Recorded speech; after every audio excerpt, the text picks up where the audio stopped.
when there's like one thing that's going on, there is absolutely 0% chance I could do anything else. Everyone is being cringe and cancerous fuck. It's Game Awards time. Sorry. We are going to watch the Game Awards, okay? I can't deal with it. I know there's 20 minutes left, but they're already showing stuff, and nobody, and I mean nobody, wants to miss out on a single second of my fucking soy-facing ad! Oh, Bob! That's it! Game Awards!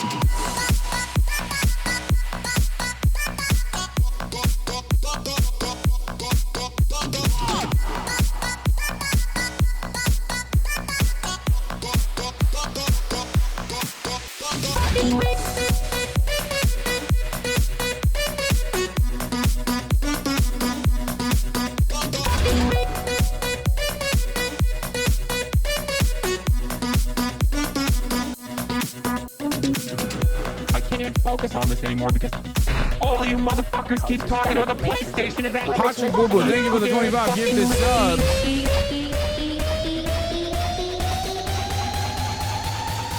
Fucking channel is blocked, mommy. Sorry. Mommy. Sorry. Mommy. Sorry. Mommy. Sorry. Mommy. Sorry.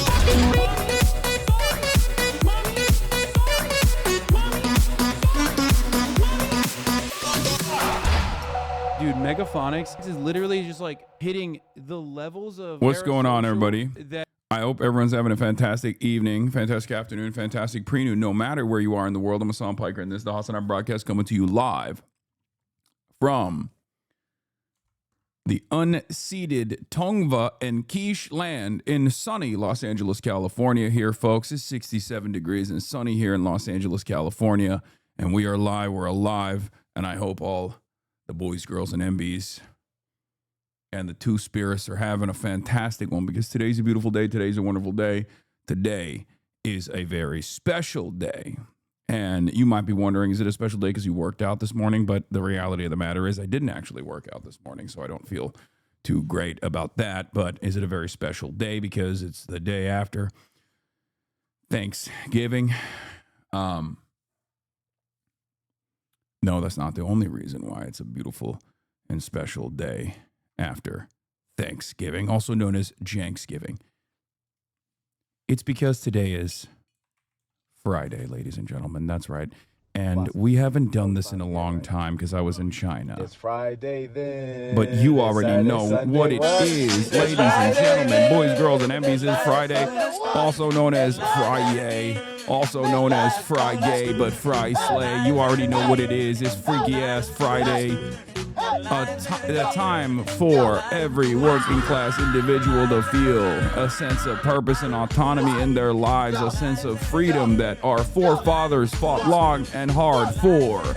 And that is precisely why every Friday is technically a day of celebration here at the HasanAbi broadcast. You already know what it is. Think a union if you like the weekend.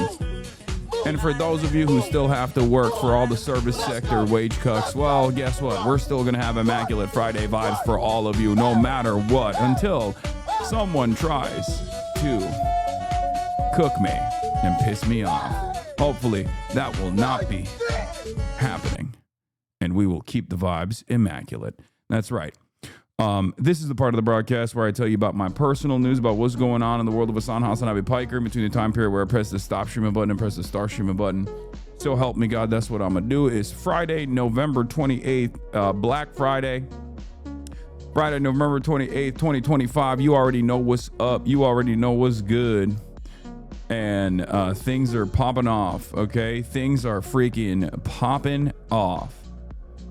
In the world of HasanAbi Piker, a lot has happened. Thanksgiving, Janksgiving, you already know what it is. The whole family was here.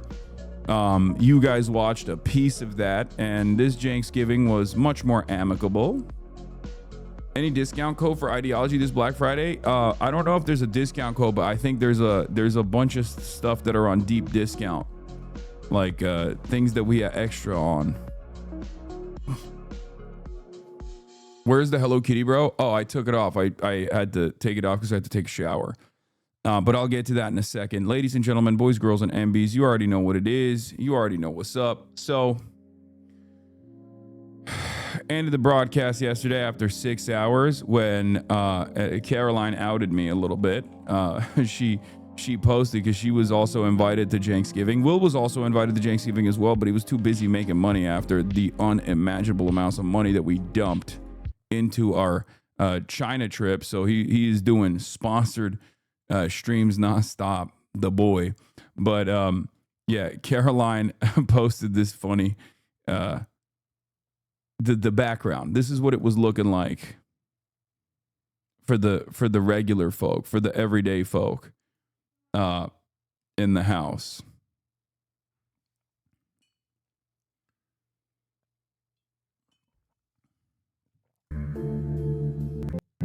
Oh my God. Like last year, Thanksgiving looked like this. Are those your parents or my grandparents?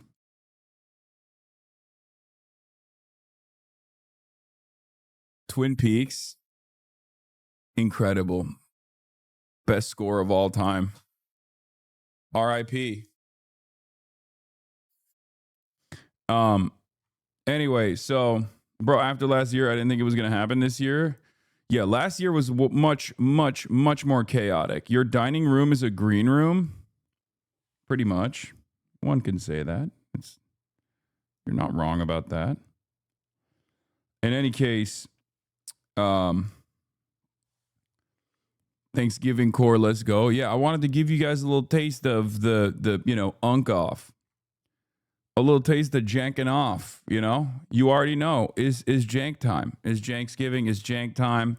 Obviously, many of you have experiences with your own immediate relatives and distant relatives at Thanksgiving, and we get to have it in front of tens of thousands of people every year. Meanwhile, I feel like you actually made ground with Cenk this year, even if he was spitting reformist talking points we know have historically failed.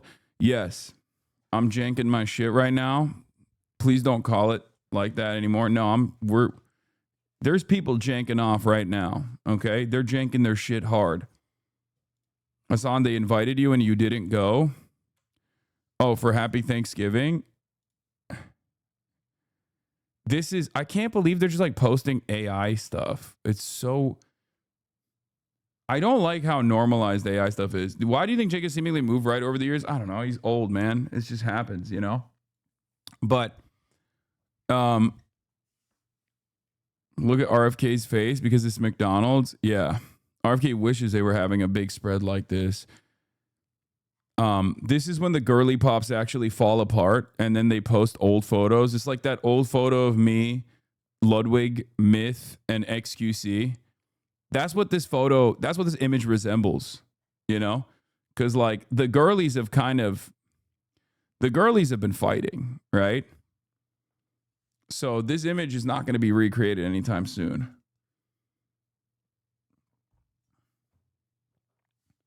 Or like, that photo of me, Nick Merckx, and XUC. In any case, got my MAGA family to say inheritance caps are needed, but they couldn't get behind a progressive tax system so wild. Yeah, we'll discuss the many gains that you might have made with your interlocutors, aka your immediate family members.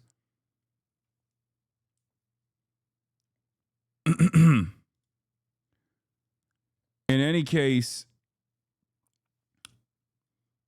tell me at least Myth is still your buddy. Yes, I love Myth. Myth is my goat.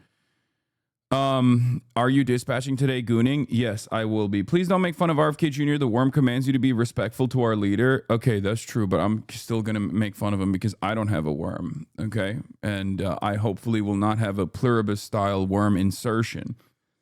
Are the sweatshirt measurements all the way around my chest or shoulder width? I don't know. Why'd you torture Will? What do you mean? How did I torture him? But hold up. Where was I? There was something I wanted to talk about. Oh, Thanksgiving. We'll get to all the clips that you want me to look at in a second. But yeah, Thanksgiving was fun. I think it was much more amicable than last time. So that was cool. Your lip was not bleeding a second ago. What the hell? No, I bit the fuck out of my lip. Remember when I was talking about how my lips were, what's the term? Chapped in China? Yeah, I'm a picker. I'm a piker and a picker. So when I have like chapped lips, I just consistently pick at it. God, you're such a fucking man. I know. And I didn't even go and get instead of going and getting like what is it? Lipstick, chapstick. Instead of doing that shit, I thought, I could just like lick it and then that will give it enough moisture. It didn't work. Lip balm didn't work. Anyway, this is some of my give me a break. This is some of my most like men qualities, okay? This is one of the most like, I guess, toxic masculine qualities I have. Anyway. You bought chapstick for Austin too in Hong Kong? So funny. I did. Spit is not moisture. It dries it out more. Wait, why? It feels more moist. In any case, it doesn't matter. All right. Yeah, it's natural lube. So where was I? What was I talking about? Yeah, Thanksgiving was good. I didn't actually eat like a crazy amount. Yesterday. I was very hungry. I had turkey. We ordered some sides ahead of time. That's how we do it. My grandma makes the turkey and then we order Islamist fatigue. Okay. Yeah, I know. There's tremendous Islamist fatigue in the United States of America. You're right. Or anywhere really. Because the Sharia morality police is constantly enforcing standards like of halal. It's really, really tough for you, I'm sure, living in fucking Idaho.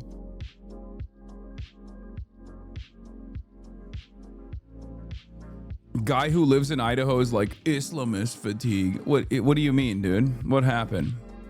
Are you hearing the azan too much? The call to prayer 5 times a day? Is that what the Islamist fatigue is? You're just saying things at that point. Just DM me your address. Don't be shy. I'm good, man. Okay.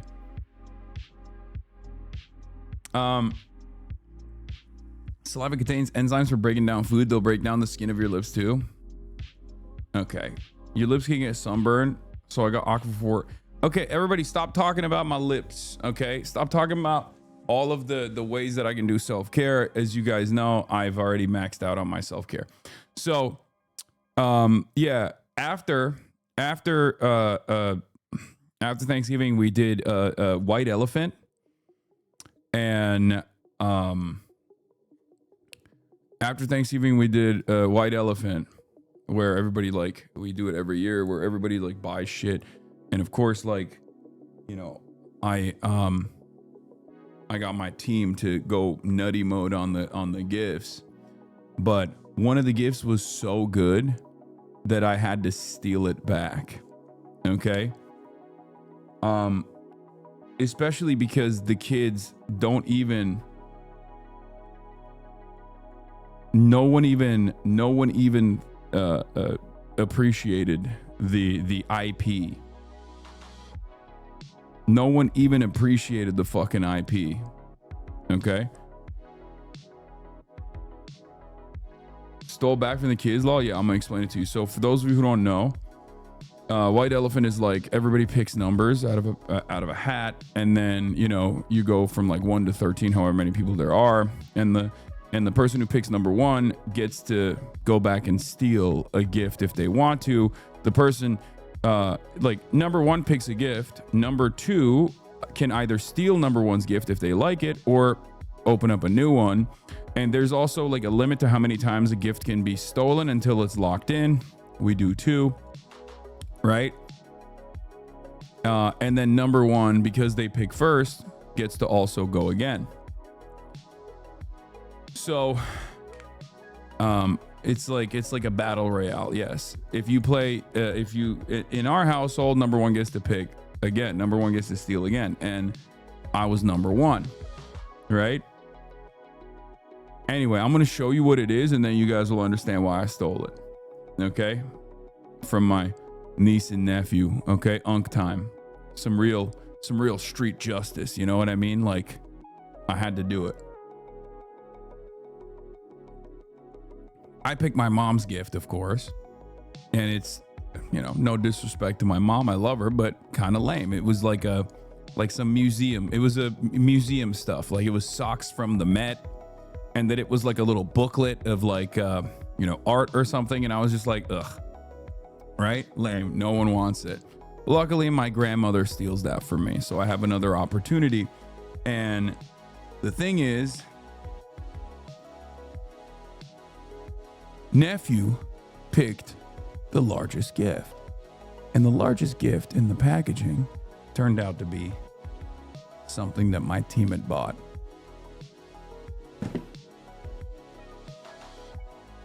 One Piece collab with Labubu, the Monster 400X Mega Labubu for Tony Chopper.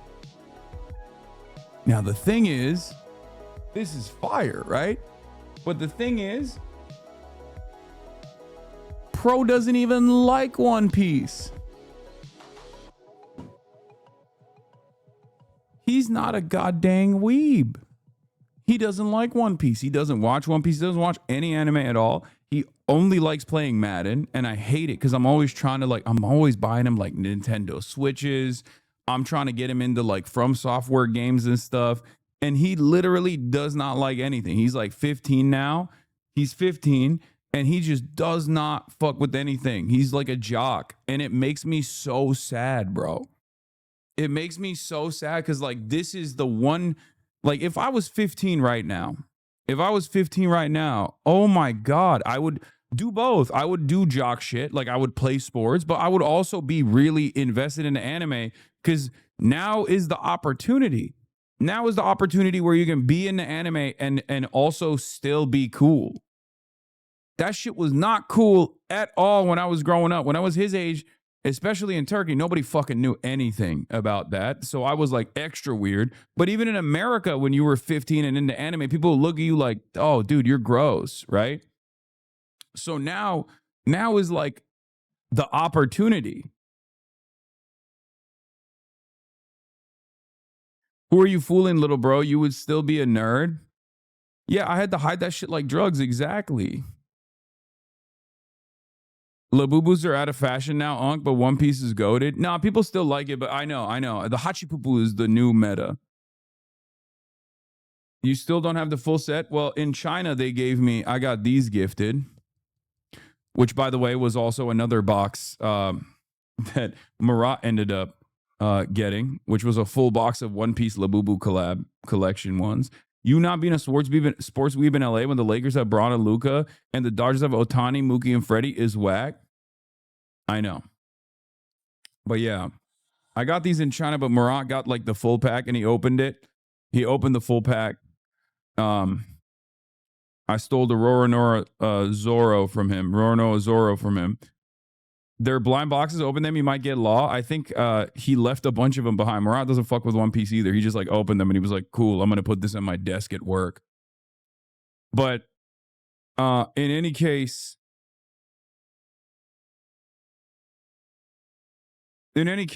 fun experience overall. And I just kept, since Donald Trump tried to bring back Rush Hour 4,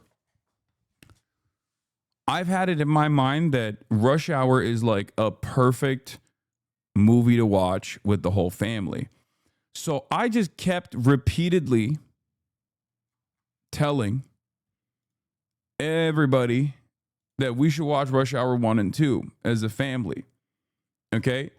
And then everyone was like, no, that's a bad idea. No, that's a bad idea. And I was like, I don't think it's a bad idea. I think it's a good idea.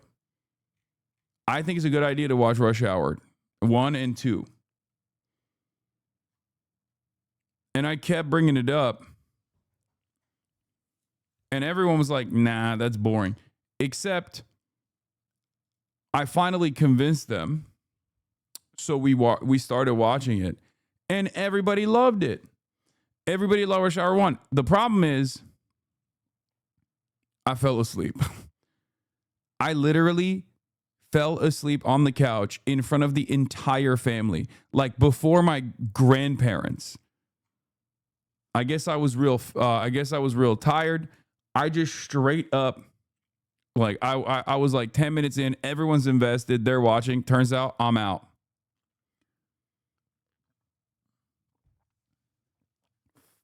Official UNC status.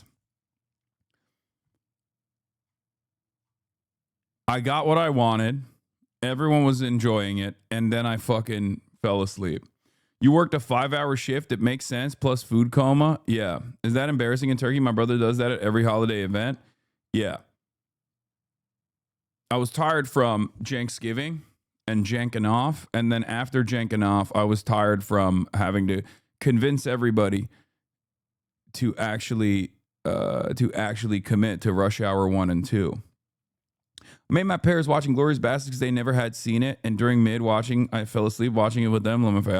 Yeah, but overall, great experience. Always wonderful to be around family. I thought I could get myself to get up and go to Cutie Cinderella's Thanksgiving event, the Friendsgiving event that she was doing, but there was 0% chance. I had already passed out. I passed out by like 9.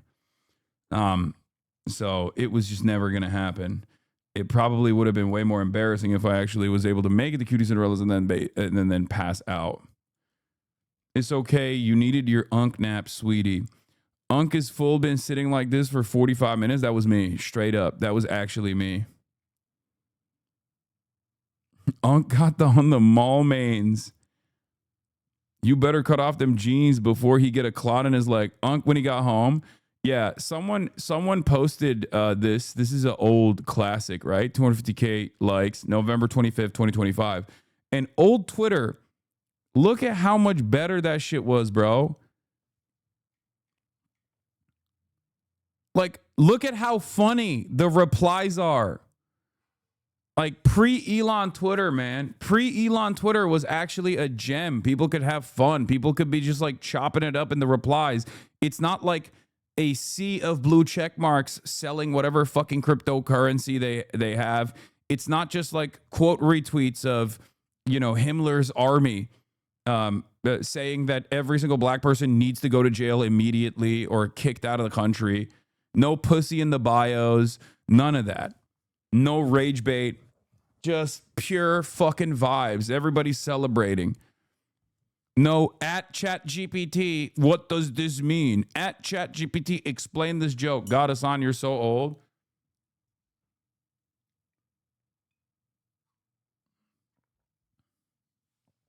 Or not at ChatGPT, sorry, at Grok.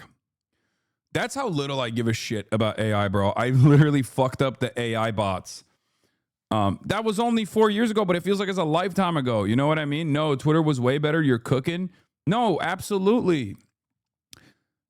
Don't it always seem to go? You don't know what you got till it's gone, Because back then I used to think Twitter was brain rot. Twitter sucked. And I just did not know. Hasan got his bitches mixed up. Yeah, my LLM bitches. It turns out that, I was wrong. I mean, that shit was ass too in a different way, but honestly, it was so much fucking better than what it is now, what it's turned into now, Queso ripped into a chatter asking him to ChatGPT something. I saw, God, I love Queso so much. My fucking goat. He has yet to have a bad take, brother. This man is yet to have a bad take. It blows my fucking mind. Chatter asked Queso about ChatGPTing something. This is his response. What does Goober just say? I guess Mountain Dew is a bad take. Like his take on Mountain Dew is so bad, but honestly, that's fine. Ask ChatGPT, it's better. Man, take me back 10 years, I swear.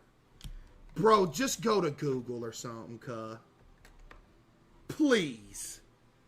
Bro, I'm so tired of hearing about this ChatGPT action. Bro, I'll go to Google. Dude, and even then, Google has like an AI summarization and stuff. Twitter was the basis of internet media comedy. Something would be a Twitter meme, and within a week or two, it'd be across Reddit, Vine, TikTok, Instagram, and the real community and humor of the internet is based on the OG Twitter. I'm being so for real, I can write a dissertation. No, 100%.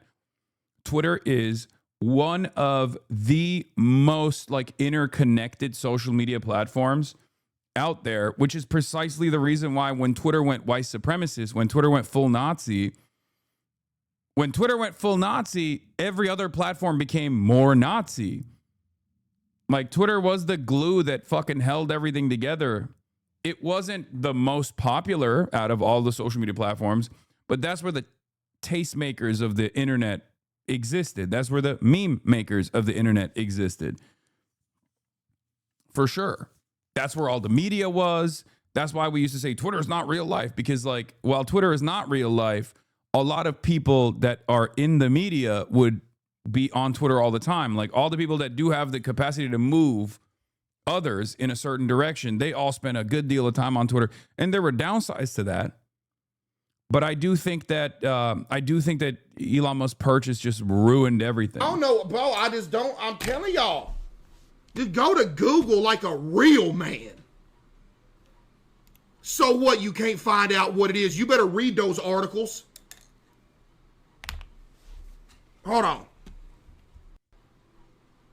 What did Goober just say? Staying on Twitter is direct material support for fascism. See, this is exactly the kind of takes that you could get on Twitter back in the day. And now you only need to go to Blue Sky to get this shit. Or I guess it's served directly to me on in my chat. You know what I mean?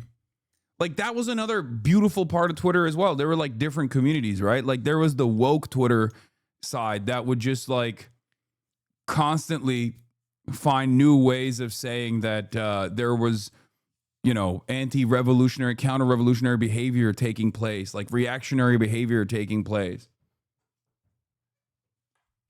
You're chatting through Amazon right now? Exactly.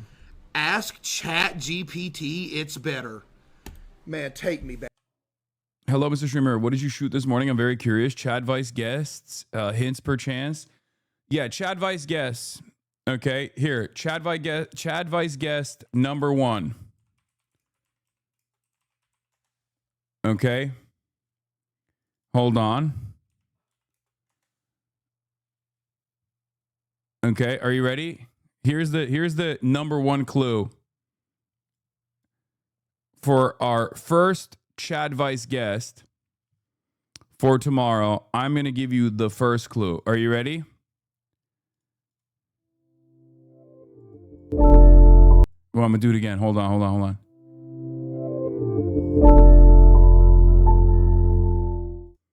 So that's the clue. That's clue number 1 for first guest. Okay, that's clue number 1 for first guest. Steve Jobs? No, he's dead, man. No, think a little bit more. God, everybody says I don't listen to fucking music, but some of you guys are so not tuned in to anything. Yes, I dug up Steve Jobs. Tim Apple. No, it's not Tim Apple.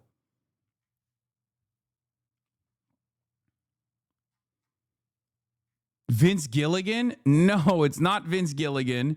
No, it's not Jon Stewart. God damn it. Everybody already figured it out in the chat. I'm just reading all the stupid ones. It's Phineas. Okay?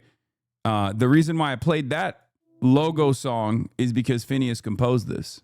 And it's actually pretty good. He made this. Isn't that dope? A HasanAbi had made this. Probably the coolest one. Okay, so that's number 1.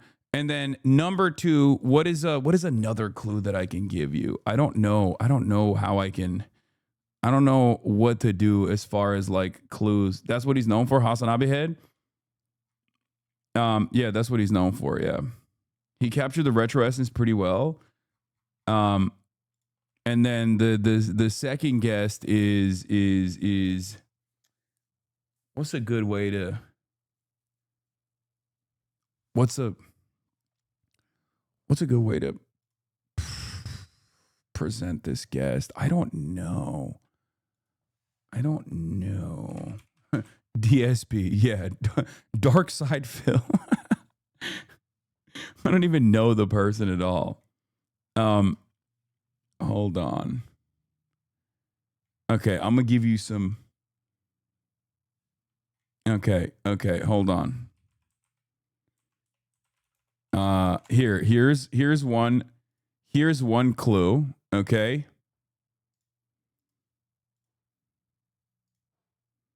Here's one clue. Here's one clue for the second guest. Okay. Clue number 1 for the second guest. Okay. And then oh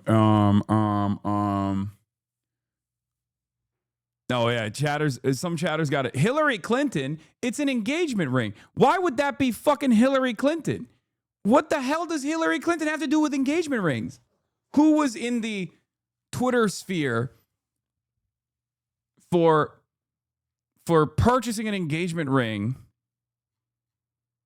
recently that all of the biggest fucking losers online made content around? No, not Taylor Swift. No, it's not Taylor. No, man, it's not Taylor Swift. It's Pokimane. God damn it. She recently got married to Bill Clinton. Yeah. No, she didn't get engaged. No, she bought herself, I think she bought herself an engagement ring or something. Or at least like I saw some of the sweatiest fucking gremlin losers online being like, here's the OG hint. Yeah. And then last but not least, attended by me, Yellow Parenti. Incel's gonna be mad. Yeah. When are they not mad? You are bad at clues, man. I think it was a good clue. She bought herself a nice ring and everybody flipped out. Yeah. I don't even know. Chat trivia is peak content. I agree. I think it's very funny doing the quizzing the chat. I hope it's a lab grown diamond. That was just a photo from Amazon Marketplace. So I don't even know if it's a lab grown diamond. I think it's just plastic. Okay. Sorry if I used an unethical photo of blood diamonds. Hasan, you live a life where you're personally chasing for that slop on Twitter? No, I didn't. I don't even know exactly what took place what the controversy is at all. I literally saw a bunch of people shitting on. I think it was Asmongold that was like talking shit about it, saying, "Yeah, this is sad," or something like that. And it was like all the worst like slop farm. It was on my IG feed as well, where it was. It was on my IG feed where they were all like yelling at Pokimane.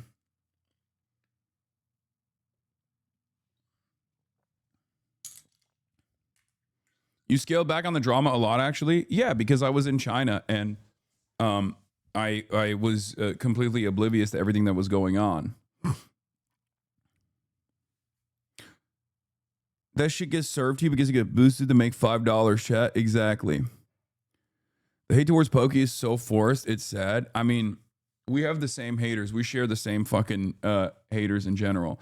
Chatter, there were multiple viral posts, both hate and support. Yeah, there was a lot of that stuff, apparently. But you got clothes shopping recommendation for the chat for the season. Ever try Gustin? No. I don't know what that is. I'm in Chengdu, China, and I'm walking down the road. What is and this? I put my foot on a manhole, and it wobbled, and I thought, whoa, that's super dangerous. My wife actually told me of a hotline that you can call here, a local government number. I know this. And they take all complaints or feedback. What is this? You mocked someone for suicide yesterday? You mocked someone for suicide yesterday? Who? What did I do? Was it a person that was existing in a sad state of affairs? Yeah, he was going on with someone about how they're obviously close to quitting life. It was really gross. It was quite problematic, sweetie. Oh, you mean the guy who was spamming kill yourself that got platform-wide banned? The guy from Toronto? The Toronto guy? Excuse me, sweetie. Why are you making fun of someone? Account created 3 days ago. Be better, dude. Hey. We're not doing this in Woke 2, okay? None of this in Woke 2. I am completely going to destroy all context and nuance and get mad at you. Guy on a fucking sock account that came into the chat to be like, oh, kill yourself, kill yourself, kill yourself. And I was like, dude, this guy is like 3 seconds away from ending it all. And there is a better alternative out there. Yeah, and this is probably the same person, I assume. Like,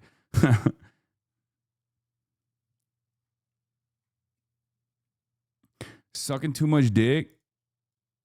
Bro, just get a humidifier. Women are so much smarter than men. Do you ever consider you are wrong? Stop licking your lips and get a humidifier. Okay, thank you. They have an AI profile picture. I don't really care. Yeah, that's a horrible thing to say. What if he did kill himself? Play the clip then. Yeah, that's a horrible thing to say to anyone. I don't care. I don't care. You need to stop. Don't do this. You are insufferable. Okay? Please. What if he killed himself? I'm sure he didn't. Okay?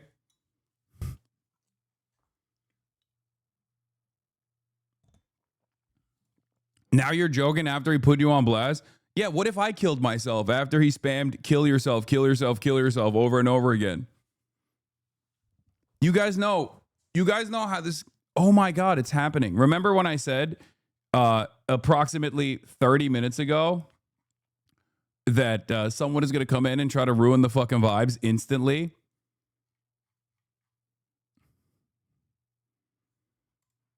No, I know you're not talking to me, chatter.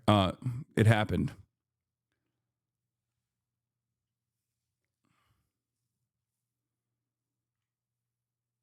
You summon them, they're like a genie. Anyway, I mean, that's not a hard guess to make at all. Yeah, what if he made all of us kill ourselves? What the fuck are you all talking about? I don't know. Every now and then there's like a random thing that gets elevated.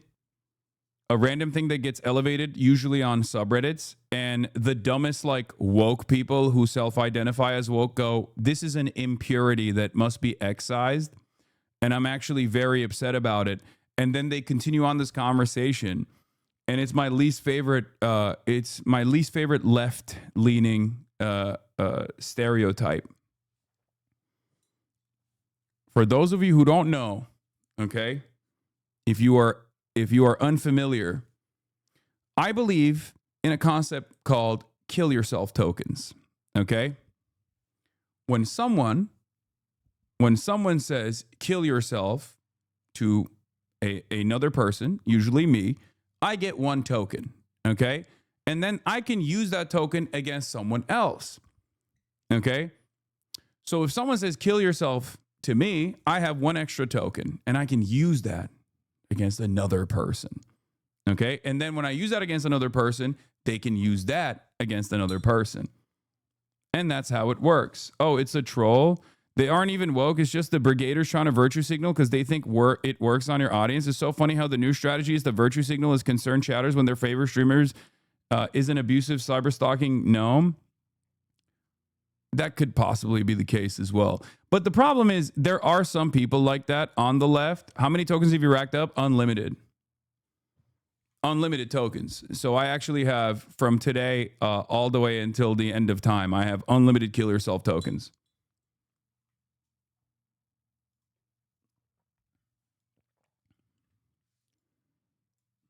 Like, anyway, but in any case, I can see that happening as well. Like alt accounts coming in to basically be like, I'm actually quite upset with you. I'm going to rob the entire back and forth of all context and nuance.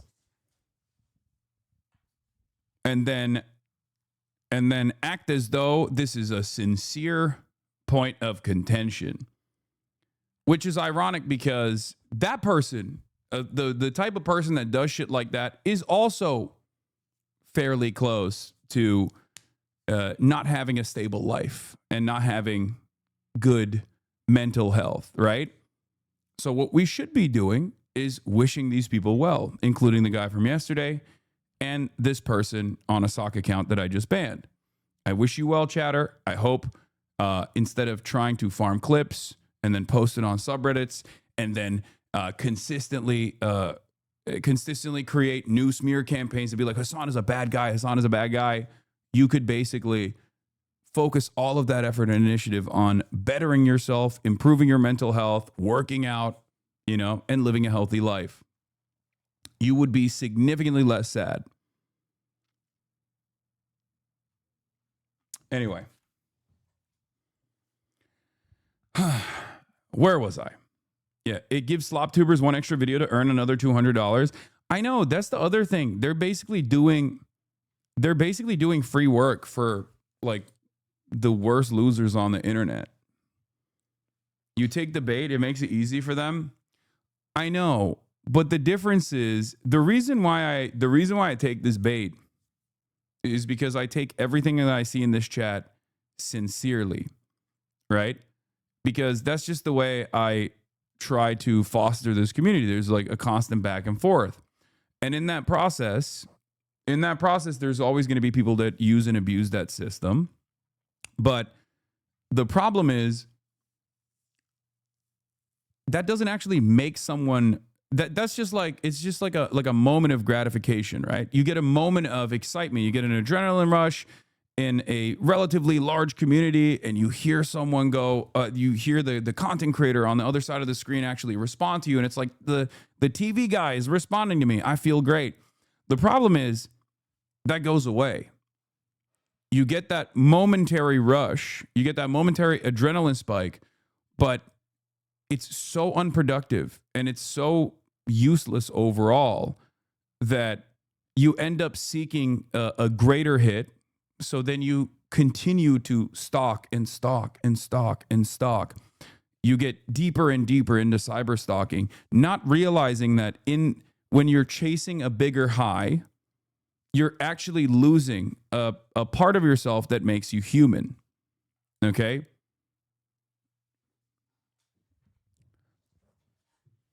Because ultimately,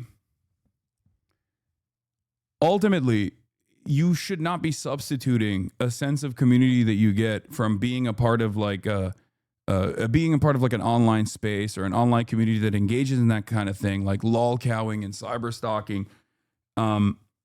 When you end up developing this like incredibly toxic, parasocial, hate-fueled relationship with a person that you've convinced yourself is bad, right? But that's really bad for your mental sanity. Do you understand? Is really, really bad for your mental sanity. And then you become, I guess you become sadder and sadder through the process. It's no different than what you see from, the black pill communities online, the looks maxers, or the manosphere, right? Like, for example, the manosphere gets off on making sure that everyone that is like all of these vulnerable, insecure young men or older men with the emotional mental capacity of a young man, a young boy, are trapped in the manosphere circuit, and they slowly but surely become incels, right? And basically, that's the reason why, people like Andrew Tate say like, oh, having a girlfriend is actually gay. You shouldn't even have a girlfriend, because they want you to be alone, right? They want you to be alone. They want you to be a fucking loser. Like, this is a great assessment. Yes, from Sriracha Chow, Mr. Chow. They're like JJ McCullough says, at this point, I'm just confused, right? And he's usually very confused, this Canadian YouTuber, because he's one of those Canadians that wants to be American. But in this circumstance, he's right to be confused, right? It says, Andrew Tate, let me make this loud and clear. If you're a straight man with a girlfriend in 2025, you're gay. But the assessment here is 100% correct. They're invested in keeping guys lonely and depressed so they're easier to prey on and manipulate. It's why these influencers are hyper obsessed with posturing and body language nobody else cares about. They're fostering an ecosystem of men dependent on the approval of other men. The most attractive thing you can be is just comfortable in your own skin. You could be a little gremlin, but if you seem happy and comfortable, that's hot. They want you to be constantly overthinking every move you make. They want you to be insecure, because insecure men are vulnerable. Insecure, vulnerable men are easy to manipulate. Okay? In some ways, it's like, what's like the narcissistic boyfriend technique or whatever? Like when someone isolates you from your friends, like you get into a relationship and your partner, boy or girl, or the emperor, tries to isolate you from your friends and family so that you constantly need their validation only, and they have no support system. Like you end up having no support system and you rely on that person, right? It's a way of manipulating people. And I think what a lot of these guys do, and this is a technique that exists in cults as well, but what a lot of these guys do basically is try to isolate you from normal people that would probably pull you away from the precipice of this deep, dark, awful corner of the internet that has this addictive value. Because once you have nothing to do in the real world and you exist more and more on the internet, you need a sense of community, and that sense of community comes from, the manosphere. And for many of these other people that spend a good deal of time in this chat trying to piss me off and then clip something out of context and then put it on Reddit and then hope that like slop tubers pick up on it and make videos on it, and then it goes on TikTok and it's another viral sequence and people are like, fuck Hasan, we hate him. Like that makes you feel like you've accomplished something, right? But the question is, why? Like what did that do for you? It didn't do anything for you. Because at the end of the day, I'm just one person. And I occupy a place in your mind as long as you decide I have a place in your mind. And sometimes it's much healthier to just cut yourself off of these horrible, toxic, and predatory spaces that exist on the internet that want you to only have a shared purpose and a sense of community in spreading hatred around. Oftentimes it's directed by one content creator or another content creator. Like there are people that create these avenues for you. There are plenty of content creators who make content off of this. Like this is the only thing that they do.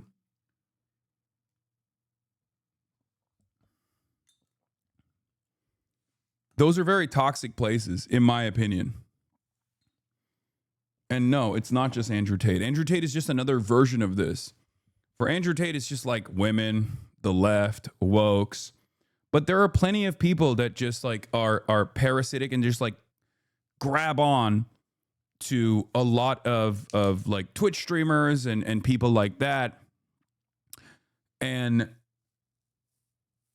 their entire content is like talking about how bad those guys are, right? How bad Pokimane is, how bad Hasan is, how bad any number of different Twitch streamers are because they're doing, Disney style content. They're fake. They're grifters.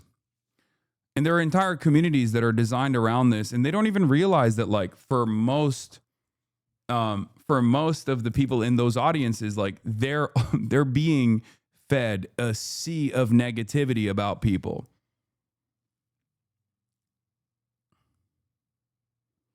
You are just too brand friendly. Yeah, I'm so brand friendly that I know for a fact that I will never win another, Streamer of the Year award for the rest of my life post October 7, 2023. Going from being invited to every single one. And I don't even mean like a Cutie Cinderellas. I'm talking about all of the other ones. Being invited and being recognized in every single one, even though I'm the third most watched Twitch streamer in North America this year. I will never, ever for the rest of my life be invited to any of those events or institutions ever again since October 7th, 2023. I'm so brand friendly that I got blacklisted by AT&T and numerous large corporations. Anyway, Aren't you getting one in Ireland next week? Yeah, but that's different. Yeah, speaking of which, I am going to Ireland next week. I talked to the boys, the kneecap boys. I'm going to be hanging out with them. That's really fun. And I'm very excited about that. But the Ireland thing is different. That's like a humanitarian award. That's totally different.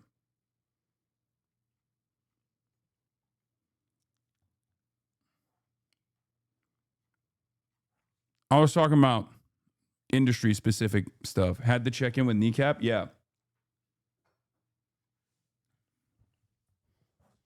There's a lot to do in Dublin, parks, prison museums. Don't worry. I know.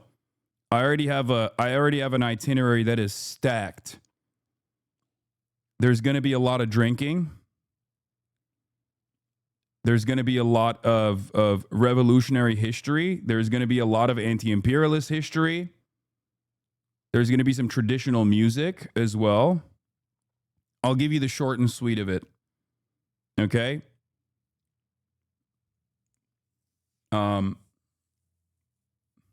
We're going to do some stuff around the college and some stuff around the recognition and the awards and things like that. But then also revolutionary tour with an Irish historian.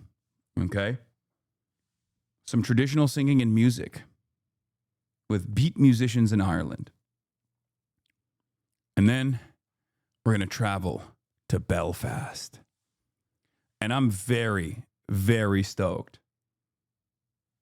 Are you sad you invited to these places anymore? Wait, what do you mean?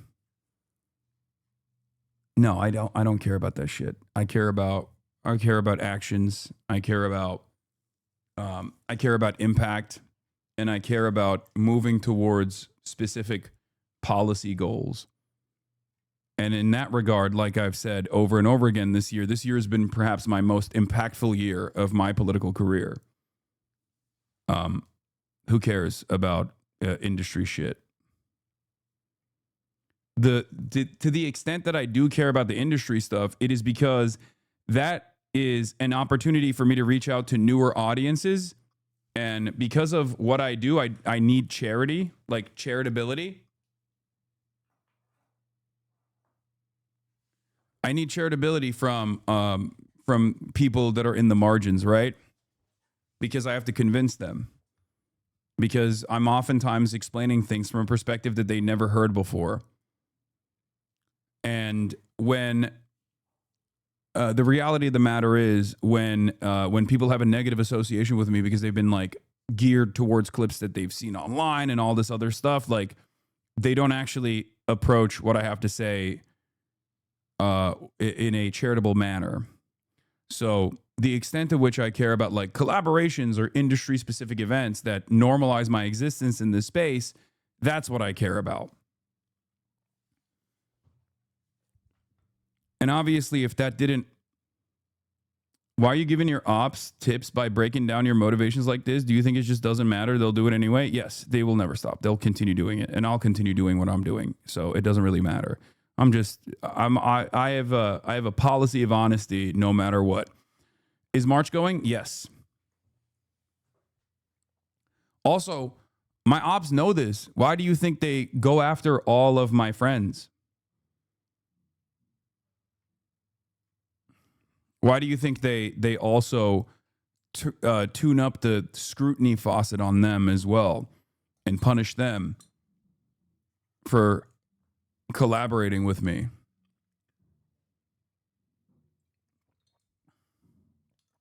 I know this is so stupid, but I became a fan of you from the collab you did with Quen. Exactly. There's a constant flow of new people coming in from all of the engagements that I have like that.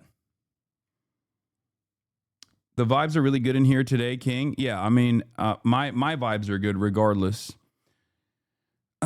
Any comments on Turkey not qualifying for the World Cup once more? Yeah, it's bullshit. I actually didn't even know that, but I think ultimately the best you can do is just keep your head down and keep pushing. And that is my policy. And that should be your policy as well. You should just keep pushing no matter what. I'm going to Dublin and Belfast next to Lamau. Maybe I'll see you there. Maybe. In any case, let's look at this Hey guys, this I'm in Chinese Chengdu, thing, and then I'm gonna China, blast off. And I'm walking down the road and I put my foot on a manhole and it wobbled and I thought, whoa, that's super dangerous. My wife actually told me of a hotline that you can call here, a local government number, and they take all complaints or feedback, queries, questions, anything that's dangerous on the street, and they'll get onto it and they'll try and fix it as quickly as possible. So I'm calling 12345 right now. Hello, 你会说英文吗? Okay. Okay, 谢谢. Okay, 33 seconds the lady picked up when I called. You know, in Australia, if I called my local council, it would take minimum 30 minutes to get any human on the phone. What happened here, sir? Yeah, there's a manhole, an inspection pit, and this one is broken. So when somebody walks on it, maybe they fall in. Understood, sir. We will report this situation to the associate department of the government. How long will it take to fix it? I cannot say for now, so how long it takes. Yes. But this is an emergency. We will use the emergency channel. It only took them 3 hours to not only respond and get on it, but someone came out and actually properly started documenting it, looking at it, photographing it, and cordoning it off so it's safe for people here. No way. Look at this. They completely replaced it. They made it circular. It used to be a square. Freaking heck, I can't believe this. That's 10:12 a.m. the next day. I am just blown away by the... This is part of the reason why it's super efficient is because the system works off of like this hyper efficient process, whether it be elevating through the ranks of the party or even when it comes down to like local governance, all the way down to like individual people that work in sanitation or even cops. There is a ranking system, or not a ranking system necessarily, but like a system that requires immediate feedback, where you can literally have, if you have like a bad altercation with a police officer, you can just, you know, up or downvote them.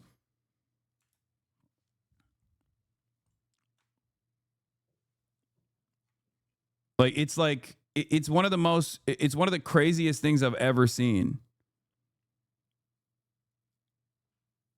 It's dope. It's pretty fucking awesome. And no, it's not like a social credit thing. I don't know why people say that. How do people stop from abusing that system? I actually don't know. That's the first thing that Will brought up as well. Will was like, if we had that in America, people would be spamming that shit. You know what I mean? And I was like, damn, you're not wrong. I feel like they would. You're kind of right. Like, I feel like Americans would be just like, there's a reason why in Japan, Google reviews are super airtight versus in America, it's botted to oblivion. And you can never trust like a 5-star restaurant being a decadent dining experience. Whereas if you go to Japan and you get to like 3.5 stars and above, it's probably going to be one of the best meals you've ever had in your life. And I just don't know why Americans operate like that. And I don't know why. I don't know if it's like a cultural thing.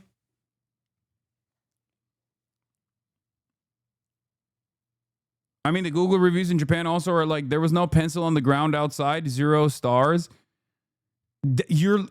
If someone is giving, dude, in Japan, that shit is so taken so seriously that if you were to actually give someone 0 stars, there are stories of like people tracking down the person that gave a bad review and either suing them or beating their asses.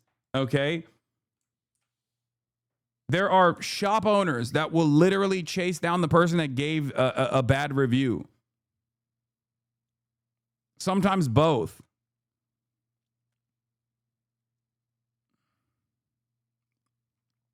Stop spamming.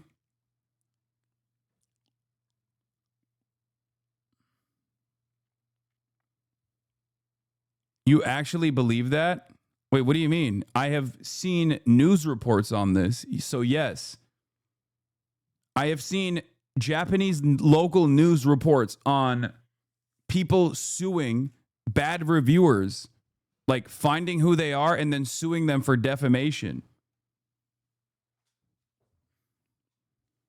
It's real. It's like not they don't fuck around with that at all.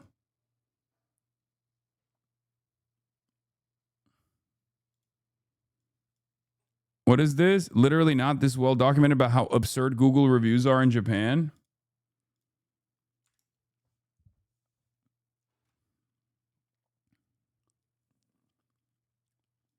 There's a podcast called Secretly Incredibly Fascinating that talked about how China's social credit is just totally made up and is based on fears and the U.S. treading towards that direction.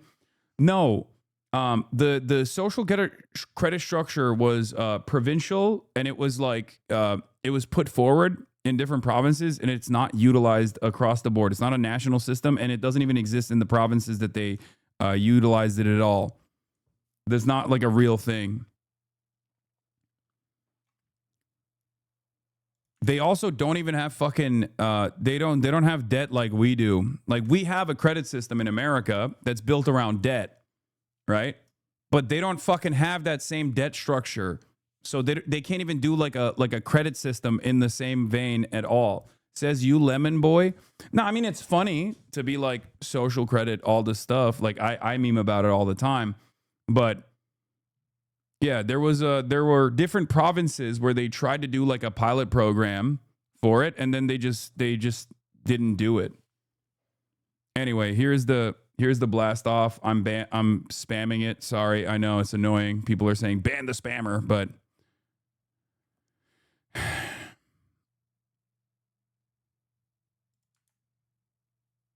it was regarding businesses. In some provinces it was just about businesses rather than actual individuals, but ultimately none of it got implemented at the national level. But yes, you already know why I'm blasting off, because go interact with this tweet, let the people know, bring him in.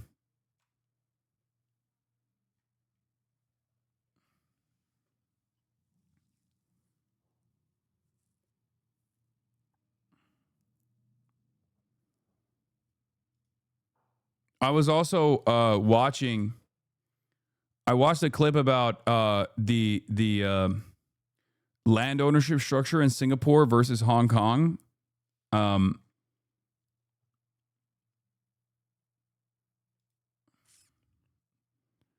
remember like 5 years ago when USians were freaking out about the Chinese social credit system that didn't exist? There's been a widespread misconception. Oh yeah, even Wikipedia openly says it now.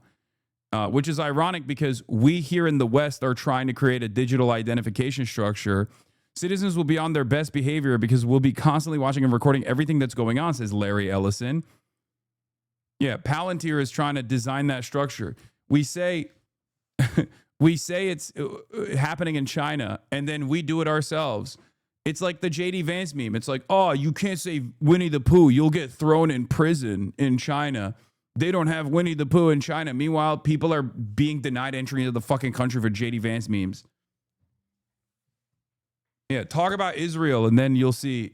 Talk about Israel and then you'll see what's up about the limitations of free speech in the United States of fucking America, okay? It's awesome. Anyway, there's been widespread misconception that China operates nationwide and unitary social credit score based on individual behavior, leading to punishment if the score is too low. Media reports in the West have sometimes exaggerated or inaccurately described this concept. This is from fucking Wikipedia now, by the way. The clarification comes later, but the misinformation is already set in. Again, Wikipedia, not exactly pro-China by any metric, right? In 2019, the central government voiced dissatisfaction with pilot cities experimenting with social credit scores. It issued guidelines clarifying that citizens could not be punished for having low scores and that punishment should only be limited to legally defined crimes and civil infractions. As a result, pilot cities either discontinued their point-based systems or restricted them to voluntary participation with no major consequences for having low scores.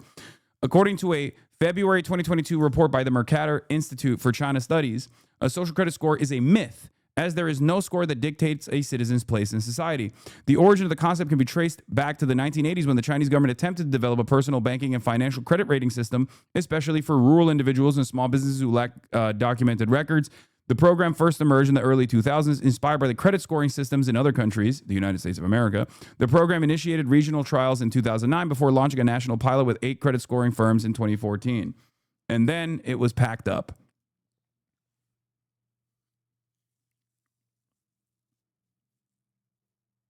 Why is Pooh Bear a bad thing? It's not. I think dude, you want to know who unironically nailed from their own personal experience with China? You want to know who unironically nailed like how things work in China and how things go in China? It was the fucking Nelk boys. So the Nelk boys actually went to China before I went to China. Well, not all of them, because Steiny couldn't go into China. He was denied entry. But the rest of the Nelk boys actually went to China. Okay? So, hold on. Let me find the TikTok, because I think I liked it, but let me see if I can find it real quick. Because I wanted to show you, like, they have a pretty solid understanding of how things work. But I don't know if I can find it actually.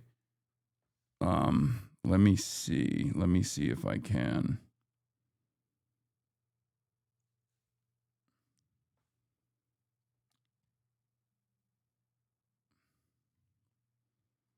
What is this link? Okay.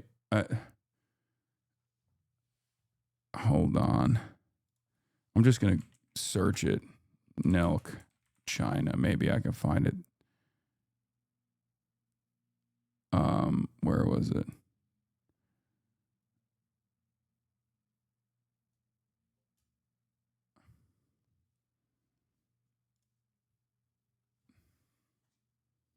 Oh, here. This is the one I saw.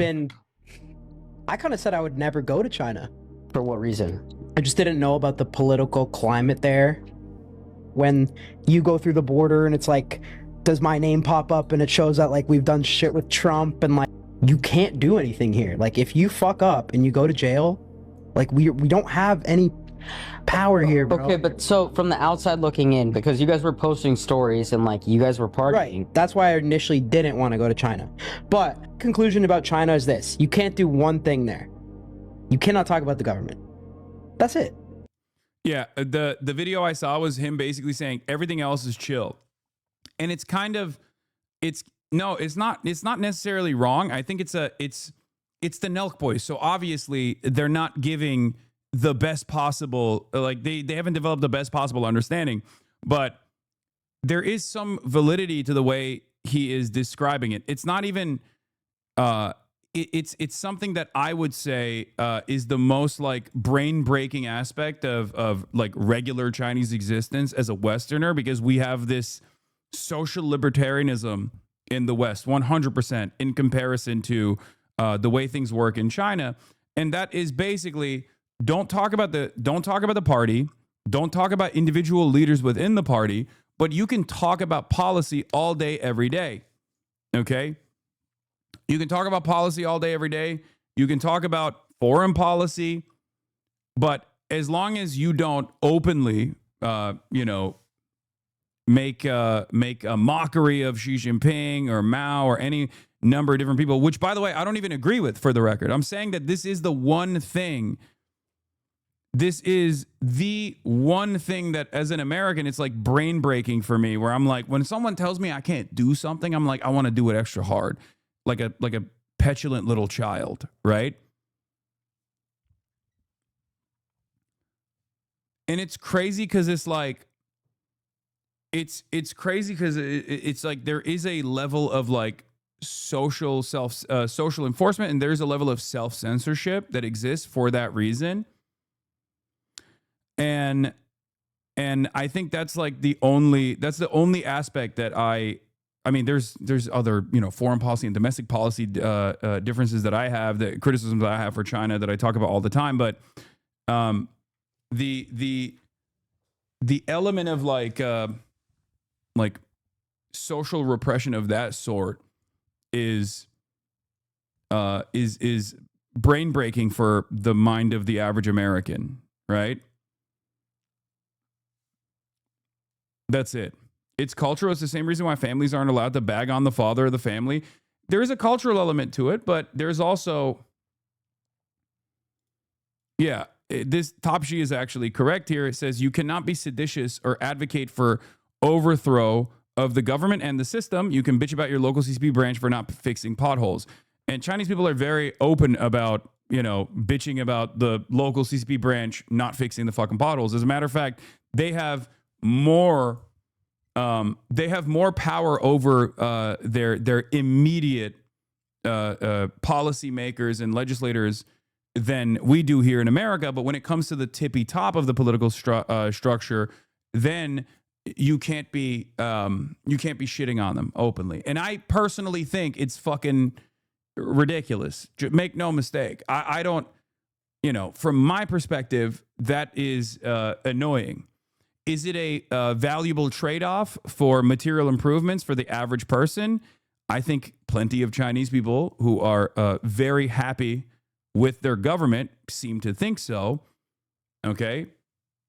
And that's precisely the reason why every single Harvard study that has been conducted in China about people's satisfaction with their government usually gets infinitely higher marks than we do in the West. But it's not even a necessary trade-off. It's not like mutually exclusive, right? You can have both. I believe you can have both, and I wish we could have both. But, in America, we're moving in the direction of not having either, which is probably the worst of both worlds. In America, you can critique the politician, but not the policy. In China, you can critique the policy, but not the politician. Yeah, that's a pretty solid way to explain it.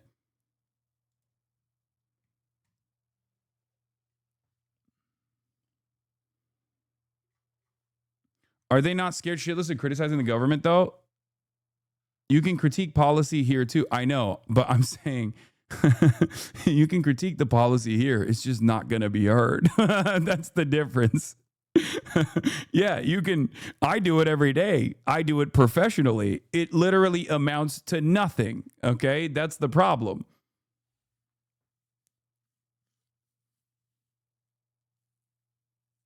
But is it helpful to critique the politician? I mean, it makes us feel.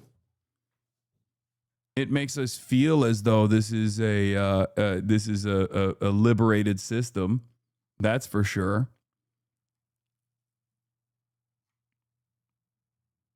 Can openly get on Chinese social media and say Taiwan should be free? I don't know. Probably not. Social media has like a lot more censorship for sure. Yeah, social media has a lot more censorship. But see, that's the American brain, right? Immediately you're like, ooh, there are things I can't say. I must say them, right? Like I get it. I understand. I'm the same way. I'm the same fucking way. You can disrespect the troops all day, every day in America, right? People will yell at you, but you're not going to like be arrested for it, right? Like you can get banned for it, but you're not going to get arrested for it. And in I guess, yet, let's just say yet.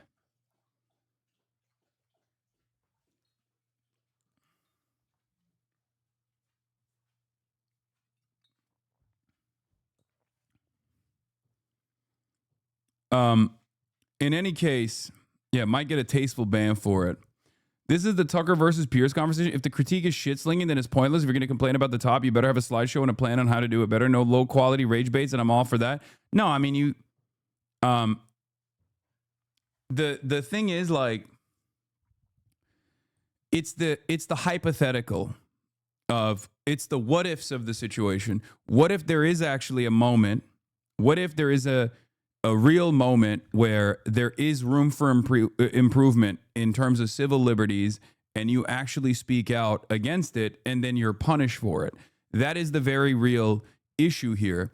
But I guess the argument here in America is, once again, Israel, right? Like there is plenty of room for improvement in terms of American existence. And when you do fucking criticize it, Even if it's a valuable critique, you do get punished for it.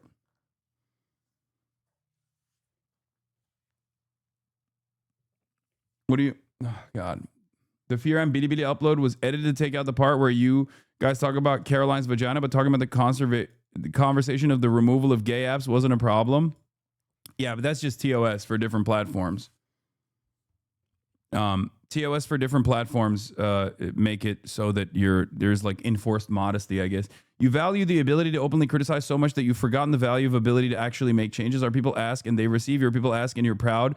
You can keep asking. No, okay, you need to understand something. I'm working through the motions here. I'm not saying that I'm saying you should be able to have both. I think the perfect synthesis would be a structure where you do have that freedom, okay? Where you do have that freedom, but you also simultaneously get the results, but you have no motion. I agree, because it goes back to the same dynamic. In China, the government controls flows of capital. In America, the flows of capital control the government. In America, you have two major parties, and neither of them abide by the wishes of the public. They do not enforce, they do not, like the American two-party system makes Americans feel as though they have a democratic say in the process. But when push comes to shove, there is always a uniparty consensus on issues that pertain to the material needs of the working class. And it's always capital that wins that battle. In China, there is tremendous control over flows of capital, and it's in the hands of the government. Can you help me understand the political versus economic positions in China? It just seems their government ideology contradicts their economic policies. Wait, what do you mean? Marx was concerned about the crises of overproduction, which is clearly happening in China. China is producing cheap goods at a rate faster than anywhere else in the world. This is peak capitalism, I fear. How can China pivot away from this? Do you think they should? Is it possible in the global economy for them? I just don't see how it's sustainable. I think the overproduction or manufacturing capabilities in China was specifically designed for a mechanism of survival and to carve out a place for themselves in the in the global in the international structure. But that's not overproduction for profit.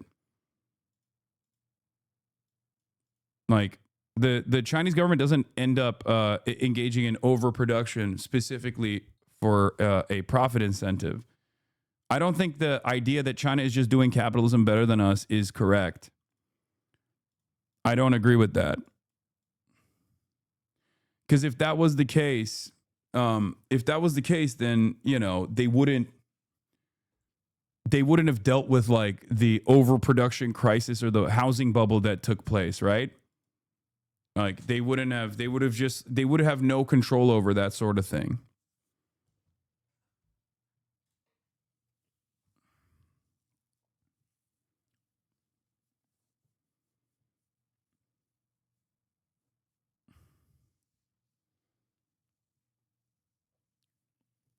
Anyway.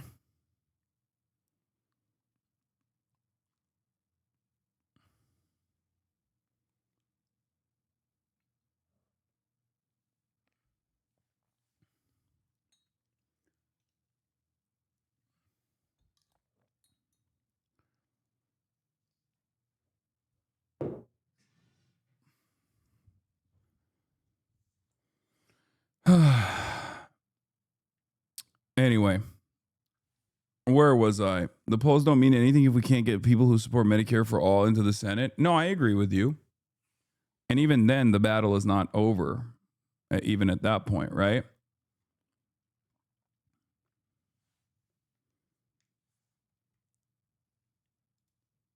Any theories about why Thanksgiving yesterday was less adversarial than last year's? Was it the election? I don't know. Someone was saying that, I can't remember, but like last year when we talked about Israel, Cenk was more adversarial as well. And I think his positions have actually changed a little bit on that. Maybe it's just a crumb of hope that Cenk also got. I was genuinely surprised he says Zoran was to the left of him. on issues. Like, that was actually surprising.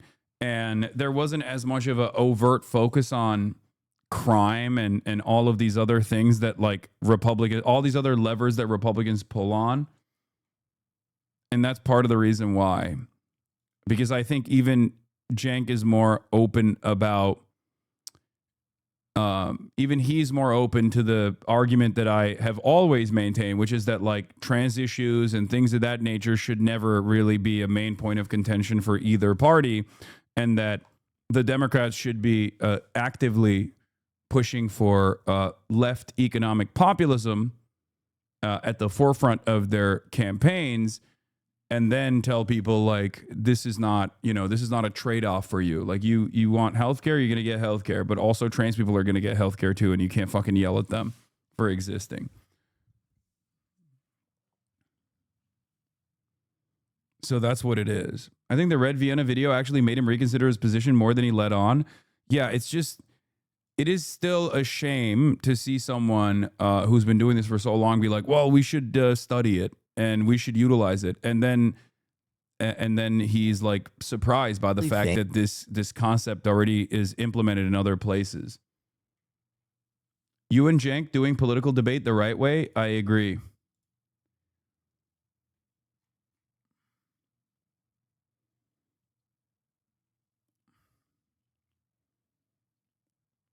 Like, that is somewhat of a reactionary attitude that people have. Like, this is something that I at least see from, like, right wingers in general, which is like, oh, it just won't work here for some reason. It's like, no, you just believe that it won't work here. You know?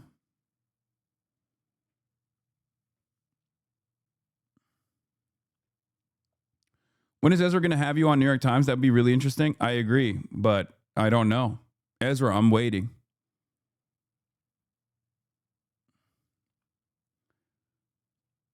He has too much optimism about right-wing populism. I agree. I think he thinks, like, the main enemy is the establishment liberals and the establishment conservatives. And I think that, you know, I think that is, there is truth to that animosity. There's truth to that anger and resentment. Like, he's not entirely wrong, but I don't think that it's like a unified effort from, like, the sloppy-list right, you know, because I think the sloppy-list right is mere seconds away from flipping back to establishment Republican positions. I think that's the higher priority there. I don't know. Yeah, Vienna is homogenous. That's why social housing works there, except it's not. and the like ethnic background or the national identity of people has no bearing on the social safety nets working or not working. It's just a matter of funding it. Like, I go back, it's a joke. Yes, it is a joke.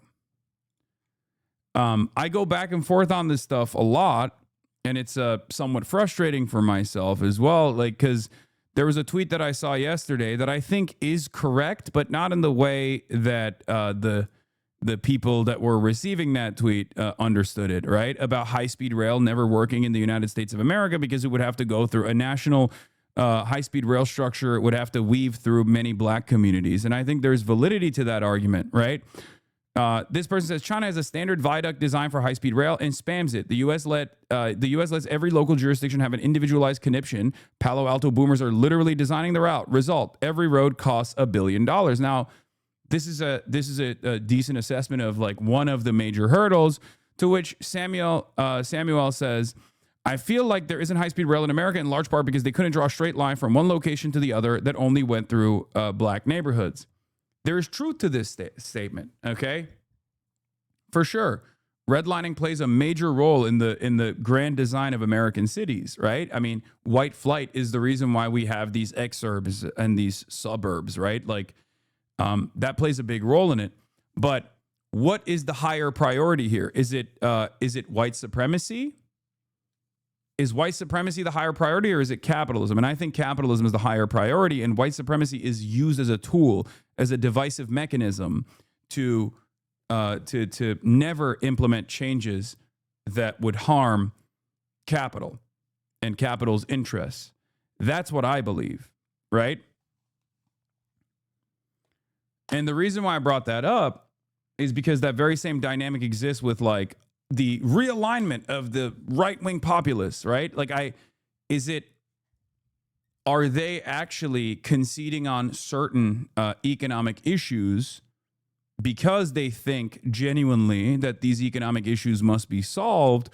Or are they conceding on those economic issues because they have a higher degree of priority for white supremacist values? Or rather, they have a higher degree of priority for defending capital, but in an effort to defend capital, they must concede on some of these economic issues that actually harm capital in the short term, only to secure power and then do exactly what Hitler did, right? Or do exactly what Mussolini did, because these guys also ran as people that wanted to implement high degrees of socialization, nationalization, and control over the industrial output, but it wasn't redirected back to improving people's improving people's material conditions, improving the working poor's day-to-day existence. It was actually a mechanism of control. They used socialization for its popularity, only to then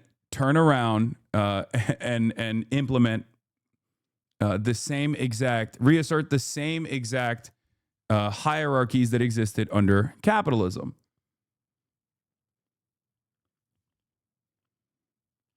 So I don't really understand how high-speed rail is bad for capital. Capital dictates short-term profits over long-term goals. And therefore, high-speed rail is very damaging for the airline industry.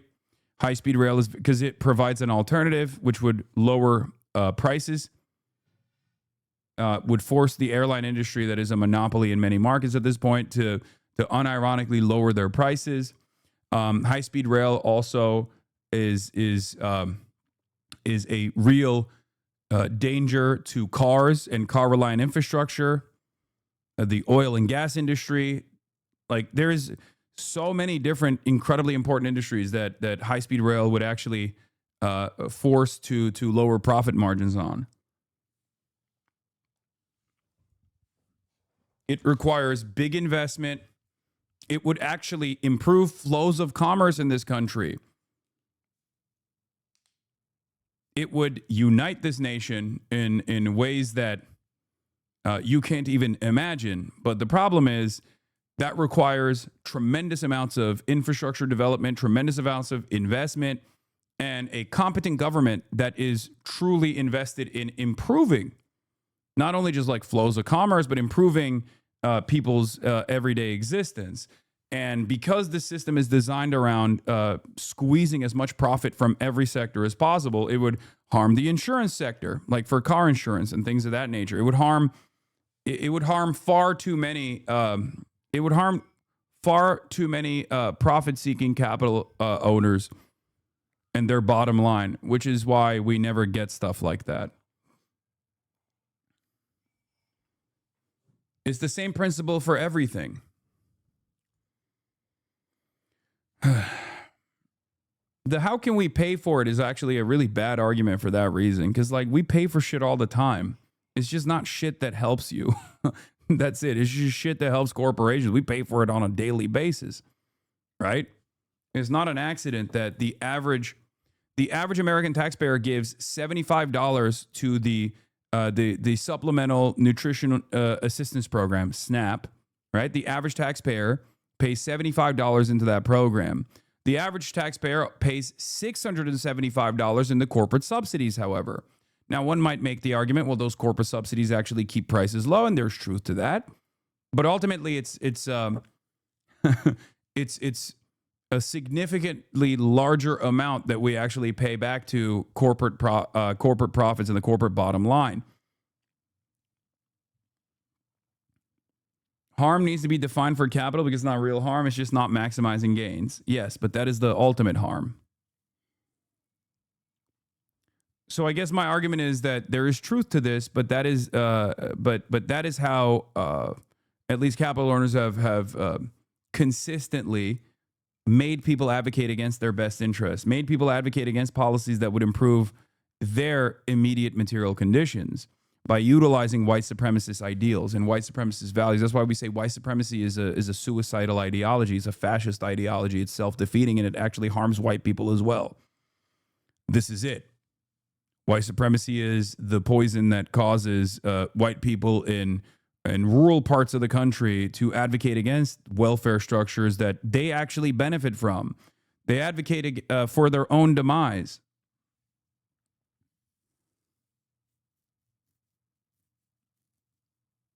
In any case, that is where we're at. What is this? Hank CIA. Wait, what the fuck?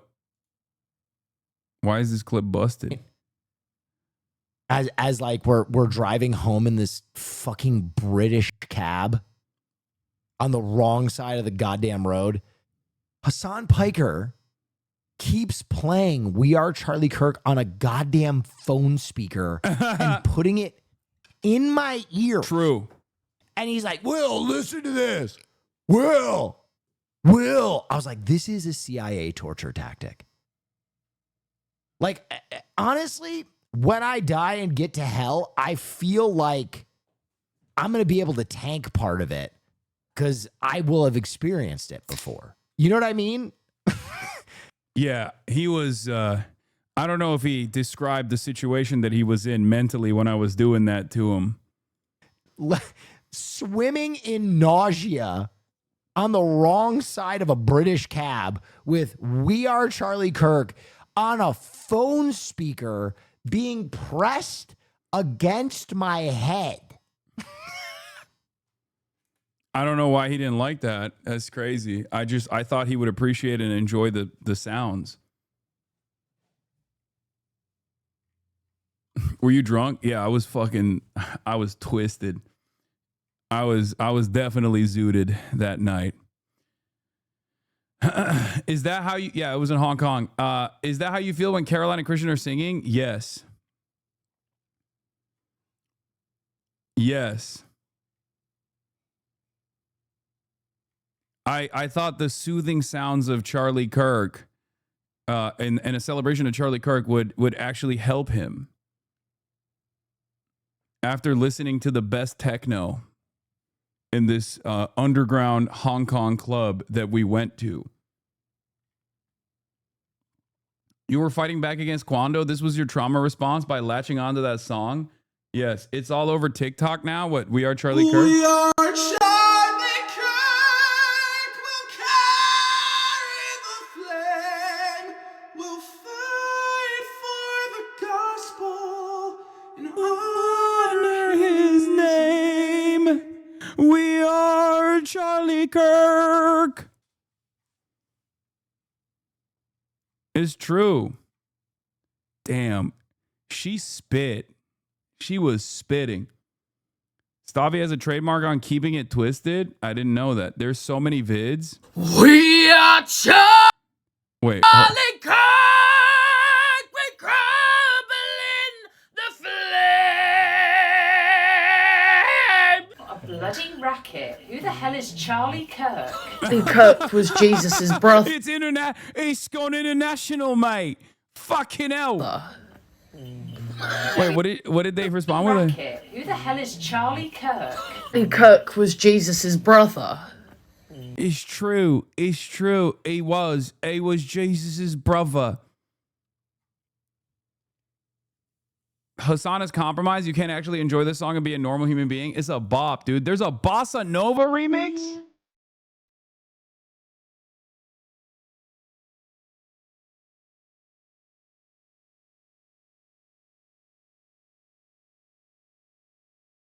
Oh. Okay. We.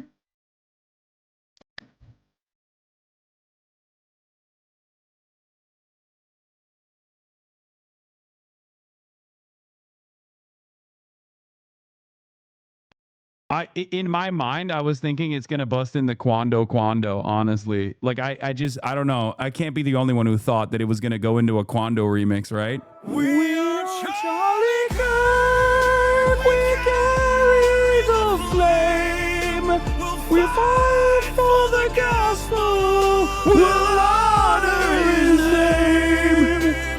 We are Charlie Kirk, his courage our own. Together unbroken, we'll make heaven known.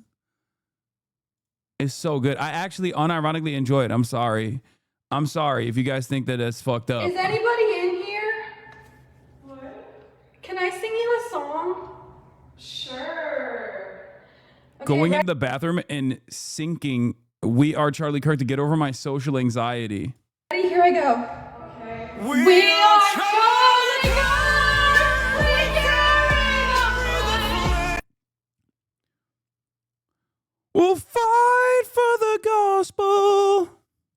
We'll honor his name. We are Charlie Kirk. Yeah, I need a vocal coach. So I can get better at singing, just so I can sing the Charlie Kirk song better. You know what I mean?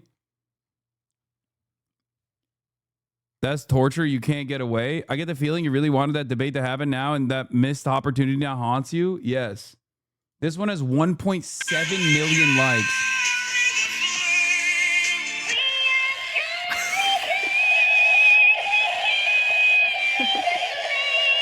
Wow.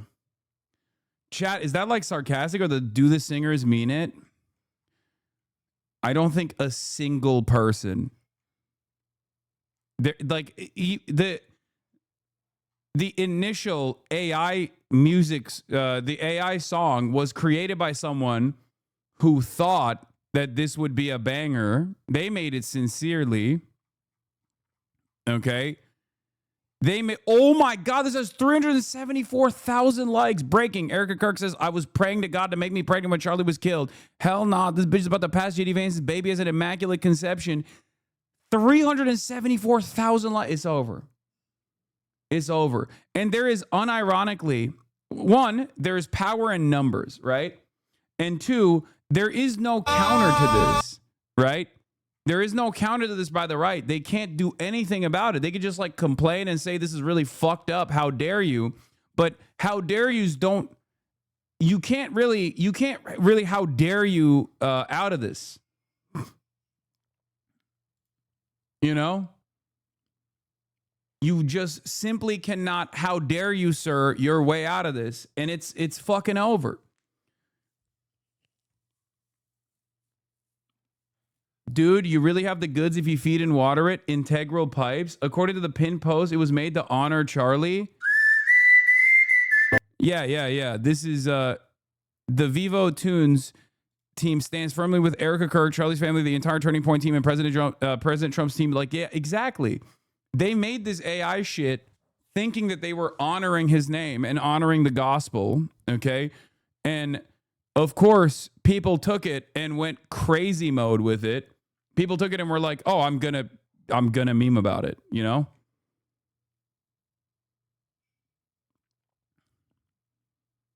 They thought it was a banger, and it was a banger. It's just once something like this gets put out there, it's impossible to control how people receive it, okay?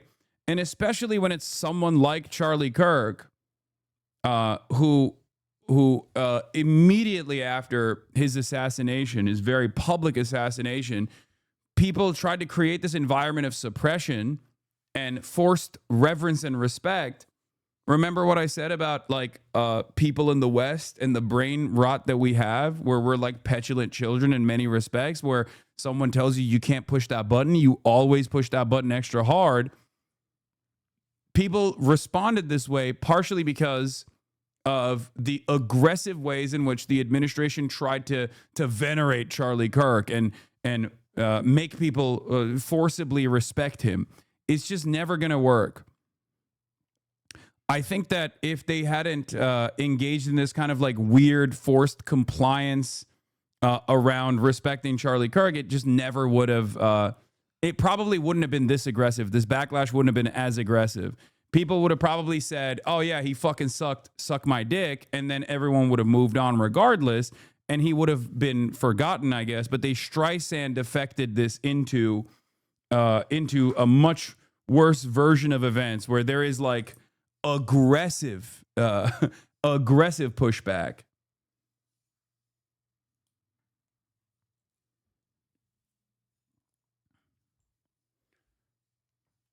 It's also because like ultimately, if you're Gen Z, right, and you've seen people from your generation get fucking slaughtered in schools, okay, and you're like, hey, maybe we should dial back on this gun stuff a little bit.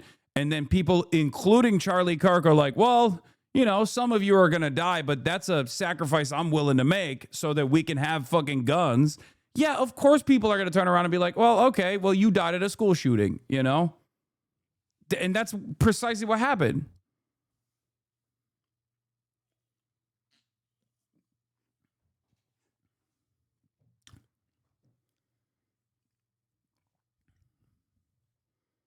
Reuters reported on the number of people who were fired for Charlie Kirk. At least 600 Americans lost jobs for saying stuff about Charlie Kirk, including 50 academics and university administrators. By contrast, 22 academics fired in 2020, 160 total fired for pro-Palestine views, making the Kirk crackdown the most extreme form of cancel culture so far. Yeah. There it is. You know? And yet it's funny to think how drastically things have changed. The Trump movement was really high on its own supply here and thought it somehow owned the culture, only to be firmly slapped down by the public come November. This is part of the reason why the "We Are Charlie Kirk" memes and Kirkification went insanely viral.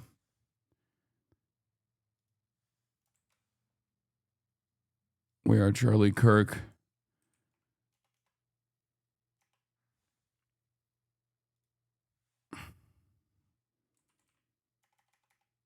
And Kirkification memes went insanely viral. You can't expect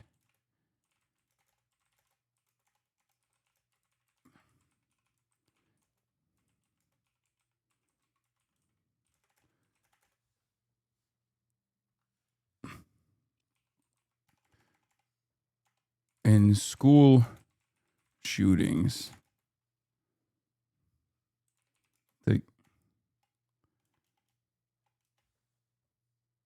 You can't. You know what? Mandate reverence is better. Yeah, you can't mandate reverence for a generation that saw their classmates get slaughtered in school shootings. And that's why we carry the flame. This is part of the reason why the "We Are Charlie Kirk" and Kirkification memes went insanely viral. You can't mandate reverence for a generation that saw their classmates get slaughtered in school shootings. Boom. Past the Kirky. I saw one of the tweets that actually took my brain out entirely was when I saw someone call giving a blowjob giving Kirk. I think that was the maximum. Like that's when I was like, oh no. Like giving neck. That was the most. That was definitely the most insane version of events. We are Charlie Kirk, we carry the flame. 1.1 million likes on this, bro.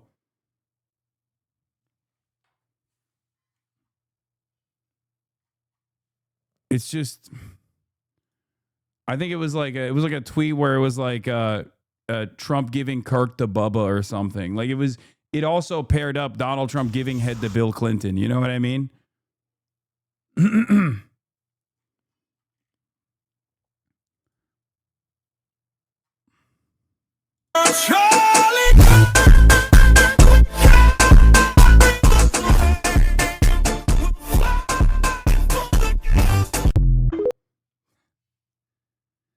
You just made this a bigger thing. I don't think I have any capability of bringing this.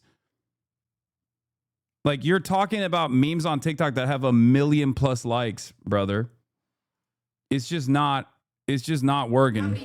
Absolutely diabolical work starting a video essay like this. Oh, is this the one that got banned on YouTube? FD Signifier did a white on white violence video about Charlie Kirk, and then he got clapped by the YouTube mods, I think.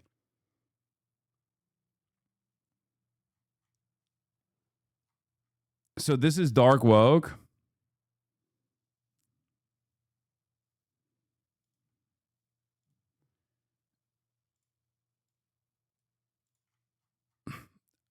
I wouldn't even say this is dark woke. I don't know, maybe. I think this is just dark in general, but right now it's in the dark woke direction. You know, it feels like it's just in the dark woke direction, but it could very easily snap into the dark anti-woke direction as well. I think it's just dark. Transgender Americans have been mass shooters over the last 10 years? Too many. Now, 5 is a lot, right? I'm going to give you some credit. Do you know how many mass shooters there have been in America over This the is last how 10 FD years? Signifier started his video. That is crazy. I edited and yeah, it got clapped. He thinks it's literally a Charlie Kirk fan of the YouTube review system. Counting or not counting gang violence? Great. I want to watch that execution. That'll make my day better. I want to see him on a public block and get him be publicly executed. And I think that would be justice. At what age should you start to see public execution? That's how he started his YouTube essay on white violence. That's crazy, bro. God damn, Oni, that's a meme audio. Counting or not counting gang violence? Great.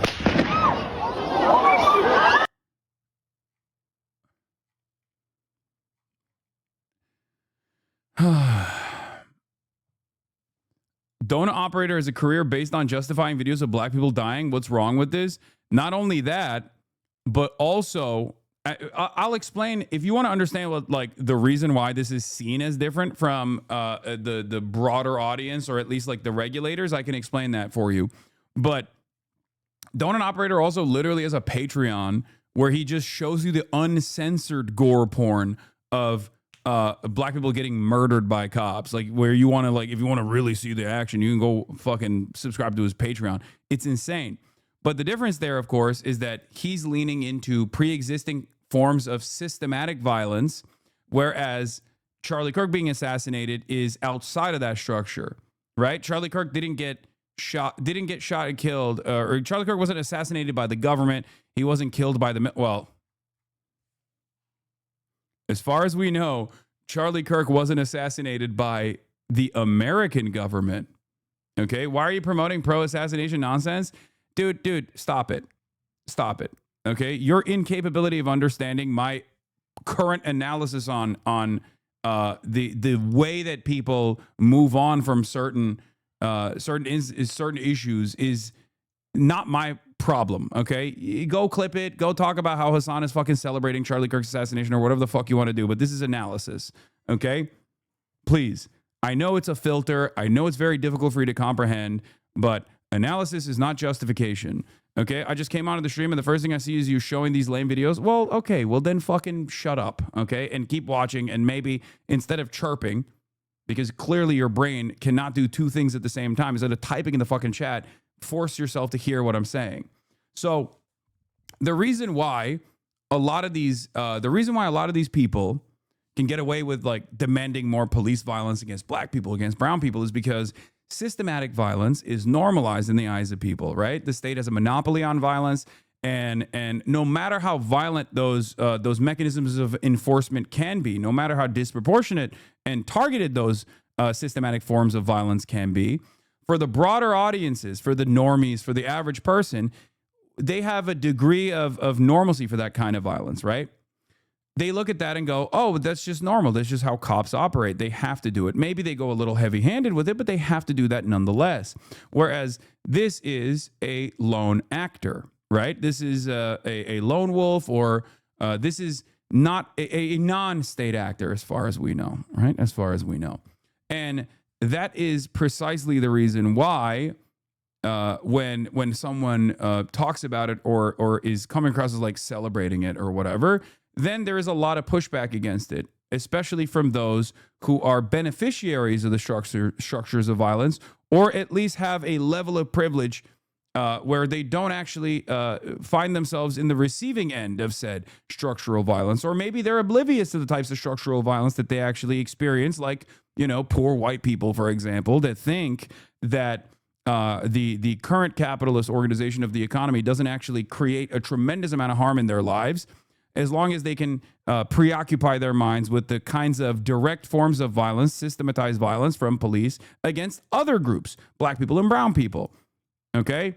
That's it, though. That's the reason why one side can get away with saying these sorts of things. This is a dynamic that I actually explain when talking about Charlie Kirk in the immediate aftermath of his assassination, where I kept repeating to people over and over again that, like, Charlie Kirk can say violent things without actually making it seem as though he's an advocate for unimaginable forms of violence, because he's leaning into the pre-existing forms of violence that the state dishes out. For Americans, it is not seen as violent when the average American says, "Oh, we should bomb Iran right now," even though that is unimaginably violent. That is advocacy for a form of violence that is far more consequential than like one person killing another person. Let's be real. You are literally saying the state should go and assassinate people thousands of miles away, 200, 300 people at a fucking time. Babies, children, doctors, nurses, teachers, academics, right? It's the falsely attributed to Stalin quote, which is like a million deaths, one death is a tragedy, a million deaths is a statistic. So that's what it is, right? That's what it is. That's the people do not have the capacity to understand this stuff. So they only laser in on direct forms of violence that they think is outside of the they only attribute violence to things that are abnormal, right? Things that are abnormal, things that the state is not doing. There's also obviously the social murder concept that we've talked about quite a bit. When the Brian Thompson alleged Luigi Mangione shooter dynamic was taking place, social murder is seen as a norm. Even if you're the CEO of a company that is actually responsible for the deaths of so many people, you're just doing your fucking job. Whereas if someone goes and shoots you, obviously that is someone breaking the system. And people have a very negative reaction towards that, unless they are people who have been directly harmed by either Brian Thompson or someone like Brian Thompson, right? Someone actually simply, doing their role in today's incredibly cruel society.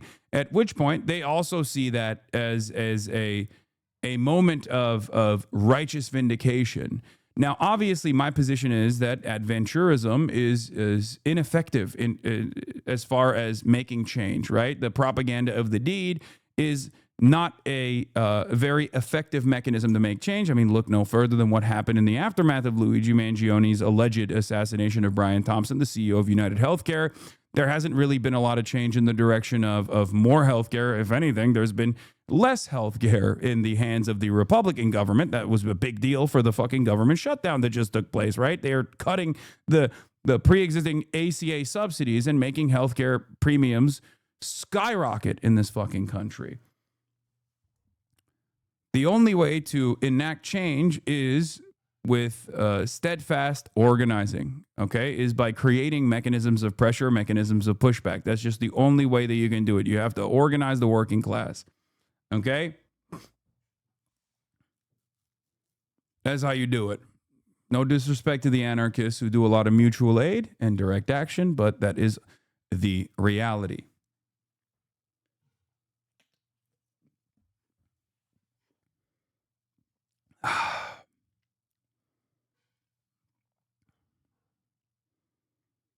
So, Should the working class organize themselves or be organized by capital owners? What do you mean? What do you think my argument is there? What do you think my belief is there? Of course, the working class should organize itself. But in the United States of America, you also have to pay close attention to the material conditions. You have to pay close attention to where the masses are in terms of their own personal identification.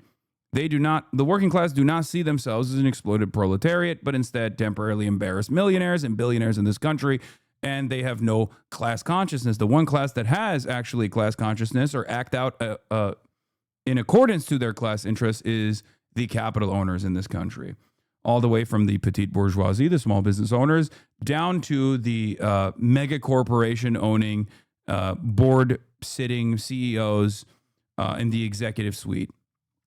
And they are consistently reinforcing the structures of dominance that actually dominate the working class, that divide the working class, that make themselves believe that they have an alternative out there within the confines of capitalism. Okay. Anyway, this is the last video I'm going to play until we get to the news. And here it is. We are Charlie Kirk in library prank. Even prank accounts are doing this now.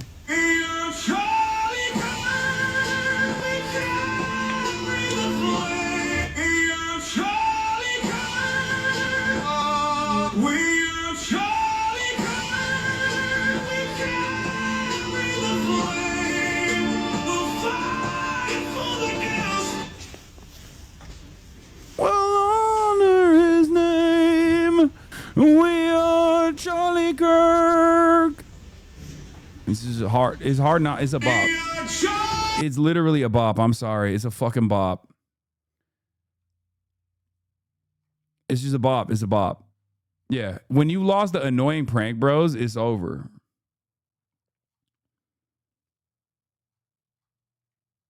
Okay.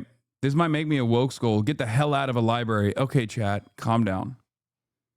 If you think that prank is funny, you're literally 12. Well, it seems like there was 1 million plus 12-year-olds that actually like that. And yes, it's on TikTok. So there are plenty of fucking 12-year-olds that are memeing about it. Anyway. It even breached the new YN meme. I don't even understand the new YN meme. POV, you're next to YN who got owned. YN means your name, right? Or something. Like I tried to understand what this fucking meme is. Isn't this like, it means your name, right? No, not Y/N means something different than YN. I know what YN means, dumbasses. Y/N is different. Oh my God, why are you guys fucking arguing with me on this? It's a fanfic thing, okay? No. YN means young N-word, okay? Y/N, on the other hand, means your name in fanfic, okay? And in this context, they are talking about not young N-word. They're talking about Y/N, which means your name, as in self-inserts in fanfiction, okay? You're next to your name, who got owned in a college debate and started crying so the 8'9" Alpha Wolf Daddy CEO Schuster debate opponent. Yes. It still confuses me, though. They were about to take your head clean off. I know.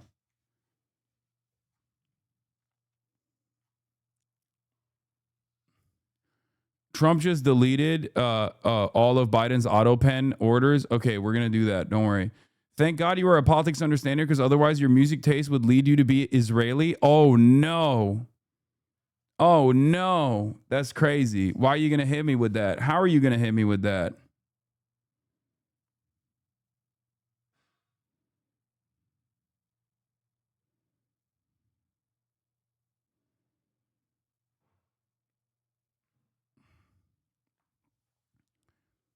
It's fucked up.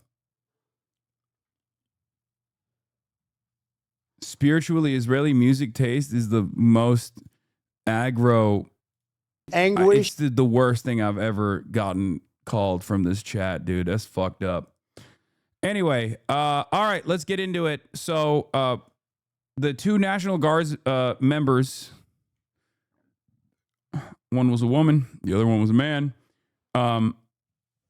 were shot a couple days ago in Washington, D.C., near the White House by an Afghan national who was, as we found out yesterday, a member of a CIA death squad in Afghanistan, and was properly vetted on numerous occasions, and came to the United States of America in 2021 with a bunch of other collaborators of the American occupation in Afghanistan. So, one of the two members of the National Guard that got shot succumbed to her wounds yesterday, and Donald Trump announced the death of the National Guardsman Sarah Beckstrom like this. And the horror of our entire nation at the terrorist attack yesterday in our nation's capital, in which a savage monster gunned down 2 service members in the West Virginia National Guard who were deployed as part of the D.C. task force, which has done such an incredible job. I mean, until yesterday, we literally had no incidents for many months. It was the safest place imaginable, and this is a different kind of crime. This is a really bad crime. Millions of Americans are praying for those heroes and their families, and I must unfortunately tell you that just seconds before I went on, right now, I heard that Sarah Beckstrom of West Virginia, one of the guardsmen that we're talking about, highly respected, young. Dude, why is Trump also getting that same audio bug that CNN has? What the fuck is going on? Magnificent person, started service in June of 2023, outstanding in every way. She's just passed away. She's no longer with us. She's looking down at us right now. Her parents are with her. It's just happened. She was savagely attacked. She's dead. She's not with us. Incredible person. Outstanding in every single way, in every department. That's horrible. As you know, the other young man is fighting for his life. He's in very bad shape. He's fighting for his life, and hopefully we'll get better news with respect to him. Some liberals thought Trump was behind this attack to boost his support. Yeah, it's just not going to work, though. I don't think this is going to have a rallying around the flag effect. Maybe I'm wrong, but it's just not. And yeah, he's definitely cooked. No matter what he does, and I don't think he's going to. I don't think he's going to work through the motions in an instance like this in the way that like a competent governor would, right? He's Trump. So of course he's going to do Trump shit. And the entire reason why people are upset at him is because he's been doing too much Trump shit. He's been molesting the money too much, for example, right? So Trump only has one speed, which is do more Trump shit. So people are going to get mad. Some are going to get mad at him for, aggressively stamping out like visas and things of that nature. Other people are going to continue getting mad at him because he's not doing anything to solve the affordability crisis that he won an election on promising to solve.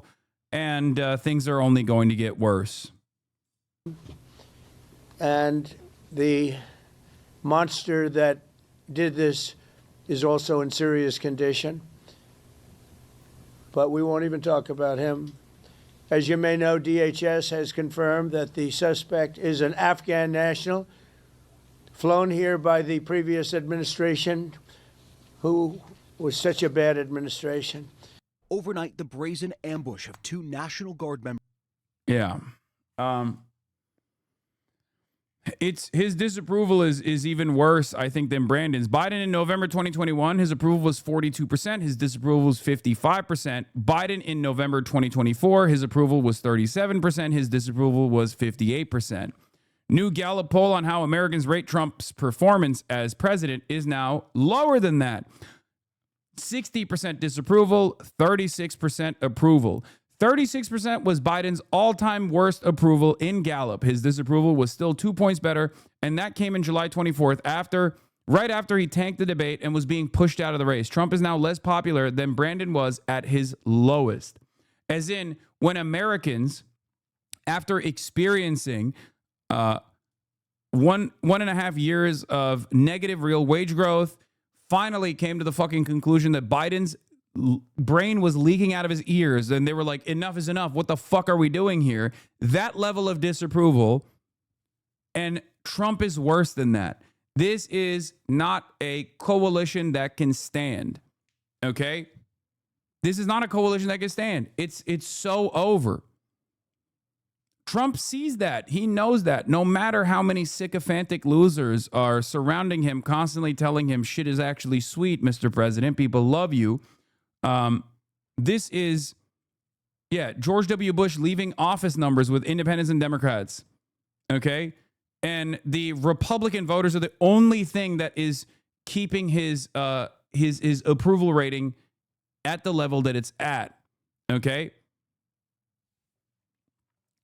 Do you approve or disapprove of the way that Donald Trump is handling his job as president? We have to realize that some of these people are basically in a fucking cult. Okay? Many of these people are basically in a fucking cult where they're just like, nope. Nope. It's just no matter what he does, I still love him. This is reminiscent of the last Trump tenure. Okay? The last Trump term, he barely got below 80%. He barely got below 90%. And I don't think ever got below 80% in terms of approval from the Republicans. Okay? But fear not, because this doesn't actually mean that he has a tremendous amount of approval overall. Okay?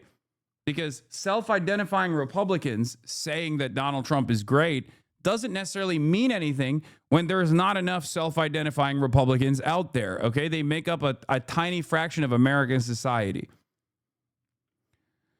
But on the independent side, he's at 25%, and on the Democrat side, obviously, he's at 3%, okay?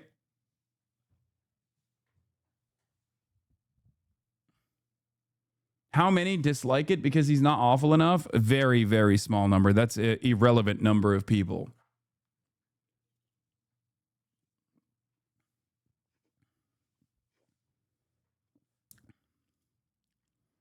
Yeah.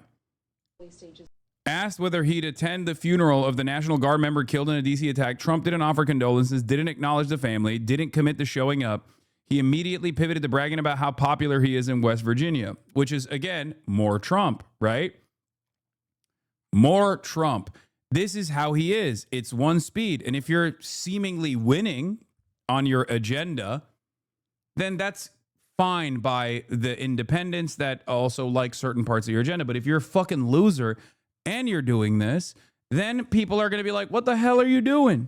Stages obviously here, but do you plan to attend Sarah's funeral? I haven't thought about it yet, but it certainly is something I could conceive of. I love West Virginia. You know, I wonder. I mean, this guy didn't even talk about Charlie Kirk, right? He didn't even give a shit about Charlie Kirk enough. So much so that like they couldn't even come up with like a competent singular message on the Charlie Kirk stuff, right? Very, very difficult for this man to offer condolences, like sincere condolences to some random National Guards member that he doesn't fucking know about, doesn't give a shit about at all. He knew Charlie Kirk personally. He was homies with Charlie Kirk. Charlie Kirk did a lot for him, and he still was like, oh, the ballroom. West Virginia by one of the biggest margins of any president anywhere. And it's, you know, these are great people. I love the people of West Virginia. I love the people of our country. But I haven't given it any thought, but it sounds like something I could do, yeah. It's very raw.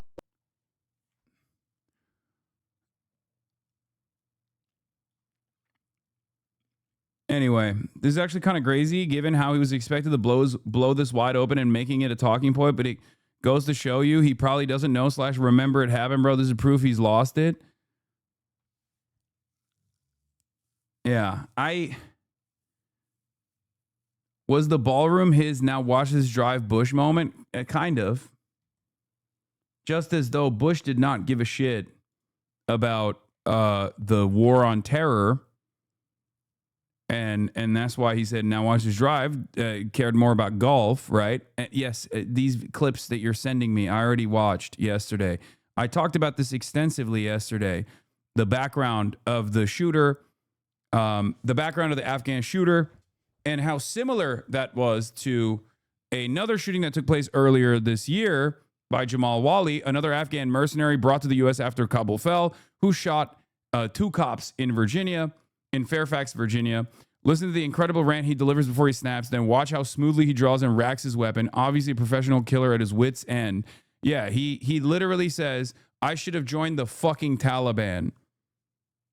That's what he literally said in the video.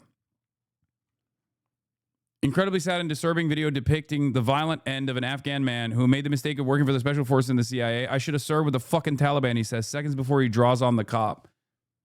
Yeah.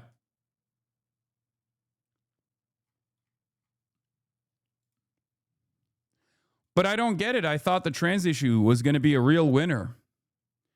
I thought the trans issue was going to be a real mover and shaker. It's just so shocking to me because Trump keeps saying everybody's transgender, and he banned transgender athletes from participating in NCAA competitions, and yet people are still very upset at the way things are going. What is it? I thought it was actually undocumented migrants. I thought it was actually the migrants that were the problem here. I thought it was the trans people that were the problem here. What the fuck happened?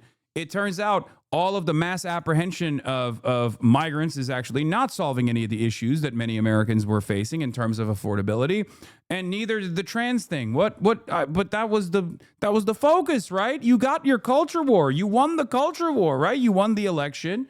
It turns out most people, by and large, don't give a fuck about any of this stuff. They, as a matter of fact, the ones that do care about this stuff care about it in the opposite direction. The people that do care about this go, why are you harming trans people? The people that do care about this go, why are you fucking black bagging and kidnapping my goddamn neighbors?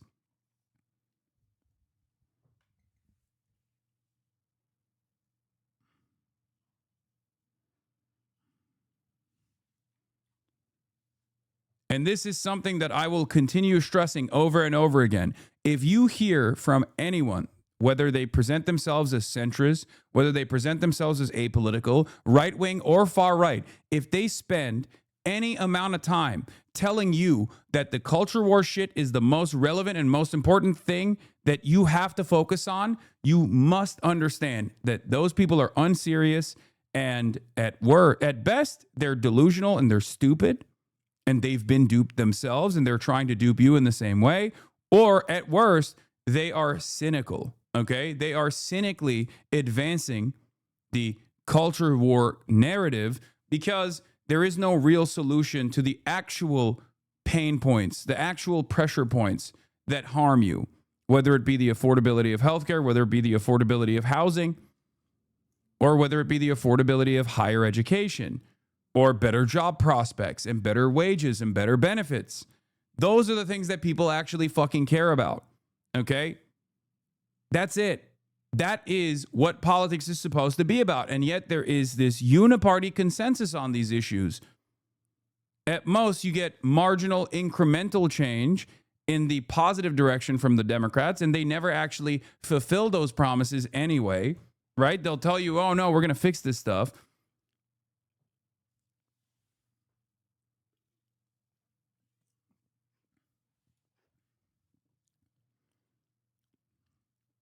And slowly but surely, people come to those conclusions. You've already been there because you're in this fucking community, right? And a lot of people for years and years yelled at myself and yelled at you guys for saying this stuff is not supposed to be a part of the negotiation, okay? It's not. The real issues that matter is not about stopping transgender athletes from participating in collegiate athletics. That is fucking ridiculous. And any amount of time that you're spending on this issue is a breath that you're wasting. Okay? This is something that I kept repeating over and over again.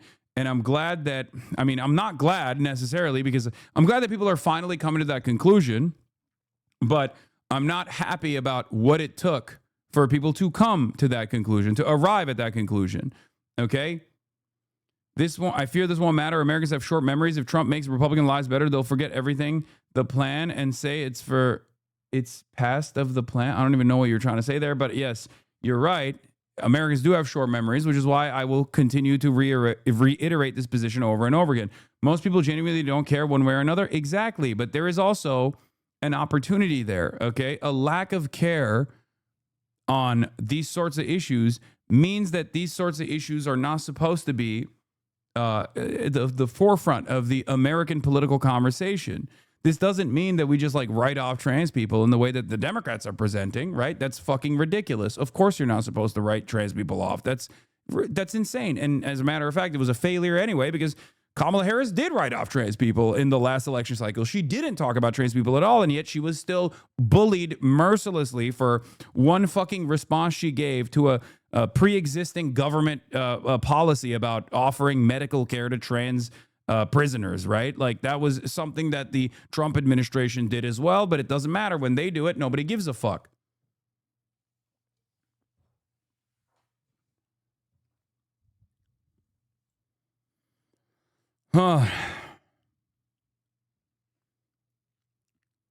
This was always my position.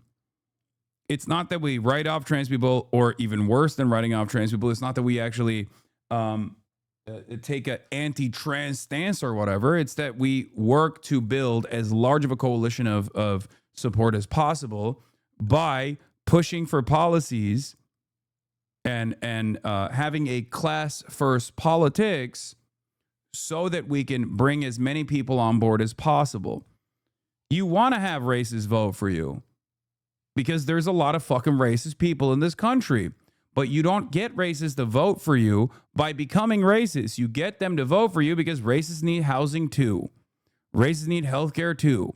And you say, I'm going to give you housing, I'm going to give you healthcare, but you can't fucking complain that black people are also getting it. Okay? You can't complain that trans people are also getting it. That's not going to happen. And that is a decent calculation that many Americans will get on board with.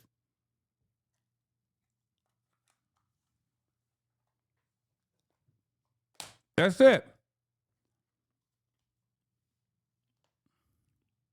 Is it the noise gate? Is so weird. Like, it doesn't say anything for 2 secs and didn't finish his thoughts. What are you talking about? I am finishing my thoughts.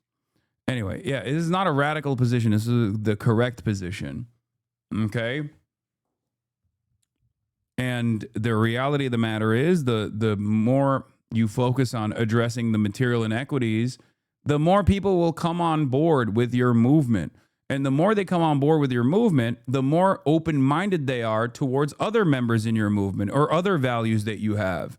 There are so many people whose minds I've been able to change because they came in here and at first they were probably hyper-focused on this dumb, nonsensical culture war bullshit. And I was like, that's not what's actually harming you, okay?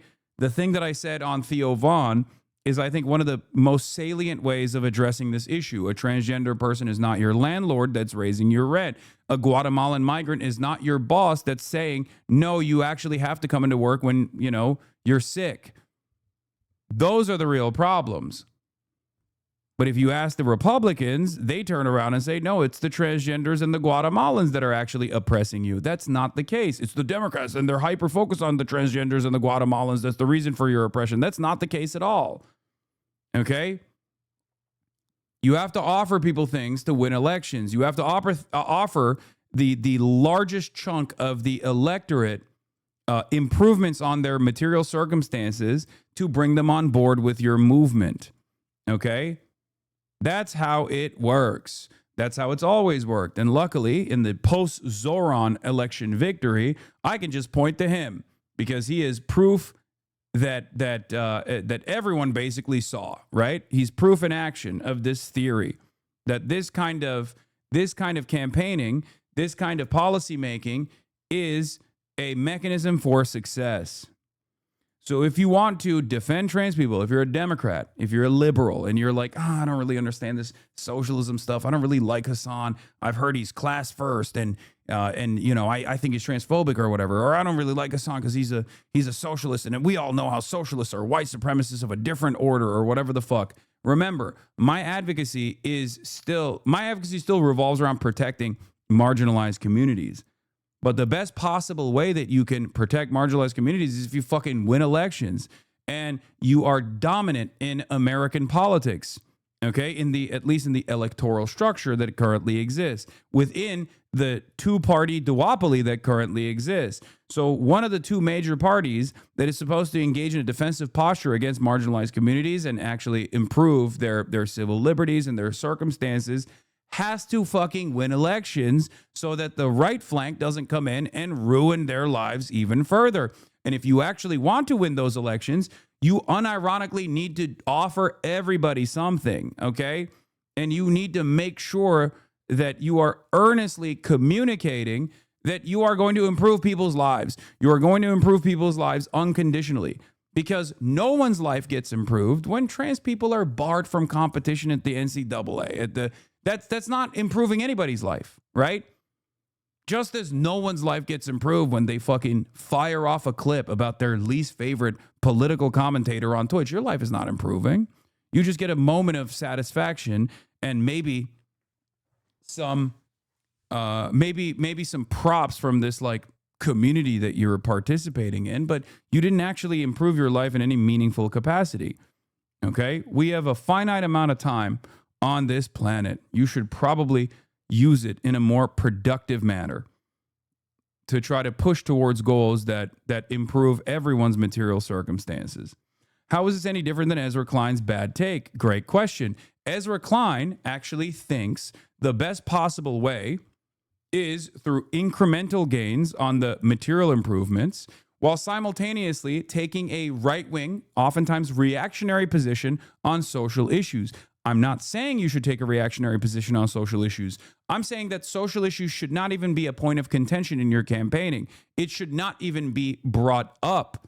Any moment that you're engaging in the culture war is a moment that you're most likely going to fucking lose, because culture war issues are created specifically by Republicans and focus tested endlessly in an effort to be as appealing as possible to the broadest base of support. The transgender bathroom bill was an abject failure for the Republicans in North Carolina. There was tremendous pushback. Donald Trump was pro-trans at the time in 2016 when he first ran for president. And he even said North Carolina is fucking up. So what did these groups do? They went back to the drawing board and figured out that the best possible way to engage in the anti-trans conversation was not by saying, oh, they can't go and piss in the bathroom for their actual gender, right? We need to figure out a new way to be anti-trans. And the new way that they figured out was, and they focus tested this endlessly, right? The new way was sports and children. Americans believe that sports is probably the last bastion of meritocracy, okay? Where people who are truly and uniquely gifted end up winning. And if you tie trans identity to something that most people don't understand but don't necessarily care about, right? If you tie trans identity to like a sinister way of faking being trans because you want to win the high school swim meet, all of a sudden Americans were actually 80-20 on the opposite side, where they were like, yeah, that is true. Trans people are ruining the meritocracy in sports. I hate that. I don't fully understand what they're doing, but now I feel like they're sinister. And the other side of it is, of course, protecting children.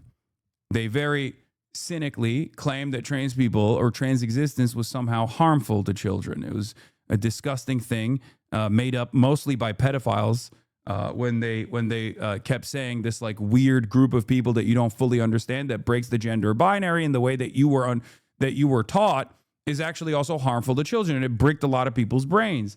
It was a successful form of counter messaging against trans existence. That doesn't mean that you should lean into that. That means you should counter message against that all the fucking time as though you are campaigning year round in the same way that Republicans do. But having said that, that shouldn't be the main fixture of your campaigning, because at the end of the day, trans people are a tiny, minuscule percentage of the American public. Okay?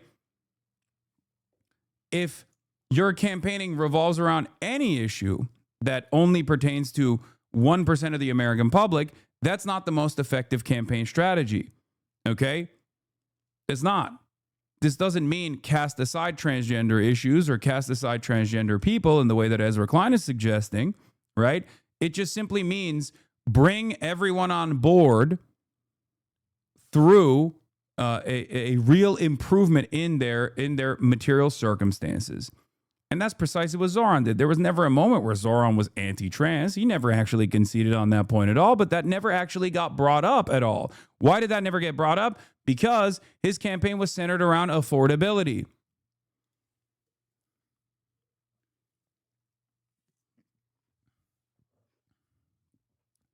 Black and brown people know that if white men didn't want to do this, it would not be a conversation. The message of patriarchy, the nuclear family, etc., and it comes out gross. Ultimately, you don't have to do any concessions on this stuff at all, especially if you're offering people something. Democrats offer people nothing, and then every now and then, at least from an aesthetic perspective, will just fucking yell at you and say, oh, you're being not woke. They look smarmy, they look out of touch, they look elitist, and even for the identities that they're seemingly defending, they look fake, right? This is this community has a shit ton of trans people in it, and if I were to ask my trans chatters, do you think the Democrats actually care about you? I think they would in unison say, oh, fuck no. There was no transgender spokesperson at the DNC. Kamala Harris barely ever talked about trans issues. We all know that they don't give a shit. And now they're entertaining the notion of actually becoming transphobic as an outward message, assuming that is going to somehow win people back to the Democratic Party. No, if you are the left flank party in the current duopoly, if you're the left flank major party, you will never win. You will never be able to outflank the Republicans on bigotry. Okay, they own bigotry. That's the whole thing that they do. That is their space. Why the fuck do you think you can convince people that you are actually more bigoted than they are? That's their whole shtick. Push for issues that you know you can win on. It's fucking stupid. Same goes for anti-immigrant sentiment. Same goes for Kamala Harris saying she's going to have the most lethal military of all time. Okay, same goes for the Democrats being like, no, you don't understand. We love the police. We want to hug and kiss the police. We want to give them more weapons. We want to give them more tanks. It's fucking dumb. Okay? That's why, what do I always say? Make the police do their fucking jobs. Okay? They're dog shit at their jobs. Make them do their jobs. Okay? That's it. Actually be a presence for law and order and not lawlessness and disorder in black and brown communities that you operate in. Do your fucking job, please. Shot just blocks away from the White House, now deadly. President Trump announcing 20-year-old Army Specialist Sarah Beckstrom has died of her injuries. She's just passed away. She's no longer with us. Beckstrom's father posting on Facebook, quote, "My baby girl has passed to glory." The president saying the other wounded West Virginia Guardsman, Air Force Staff Sergeant Andrew Wolf, is fighting for his life. Their families' lives are all changed forever because one person decided to do this horrific and evil thing. And this morning, chilling images obtained by the Wall Street Journal from an eyewitness showing the moments after those shots rang out. A frantic gun battle outside a metro station in the heart of the nation's capital. And new details now emerging about the lone suspect, 29-year-old Ramanullah Lakanwal, an Afghan national who officials say drove cross-country from his home in Washington state to carry out the targeted attack. Lakanwal immigrating to the U.S. in 2021 under a Biden-era program evacuating Afghan refugees during the chaotic withdrawal of U.S. forces. Sources tell ABC News he was formally granted asylum this April under the Trump administration. The president growing angry when asked why the suspect was granted asylum. When it comes to asylum, when they're flown in, it's very hard to get them out. No matter how you want to do it, it's very hard to get them out. But we're going to be getting them all out now. Sources familiar with the investigation say Lakanwal was a highly trained and trusted member of an elite Afghan counterterrorism force called the Zero Units, partnering with U.S. Special Forces and the CIA during the war in Afghanistan. The FBI now investigating the attack as a possible act of terrorism, executing search warrants at the suspect's home in Bellingham, Washington, where he lived with his wife and 5 children. During that process, we seized numerous electronic devices to include cell phones, laptops, iPads, and other material that is being analyzed as we speak. The suspect now facing several charges, including assault with intent to kill. D.C. U.S. Attorney Jeanine Pirro saying he's now likely to face murder charges. And President Trump has responded to this attack by ordering what he calls a re-examination of all Afghans who came to the U.S. after the withdrawal of American forces from that country. It's unclear how that would work logistically. Also, U.S. Citizenship and Immigration Services now announcing they are halting the processing of all immigration requests for all Afghans indefinitely. Rebecca. All right, Jay, thank you. President Trump says he's ready to expel anyone who is, quote, not a net asset to the United States. And he's also threatening to end immigration from what he describes as third world nations. Our Nancy Cordes is in West Palm Beach, Florida, and joins us now this morning. Nancy, what specifically is the president speaking about? Good morning, Errol. This would be a dramatic new step by the president, cutting off migration from an unknown number of countries that he deems third world. We have asked the White House for more. Yeah, we got to get more racist, I think. You see, just as the traffic density problem can be solved if we just built another fucking lane, the American issue is we just haven't been racist enough, right? If only we were just a little bit more locked in on the racism, just one more level in the white supremacy spectrum, and we'll fucking fix it. All of this, everything will be well. We just haven't tried. Real capitalism hasn't been tried yet. Real communism hasn't been tried yet. And also real racism hasn't been tried yet. That's just one more dial on the racism meter.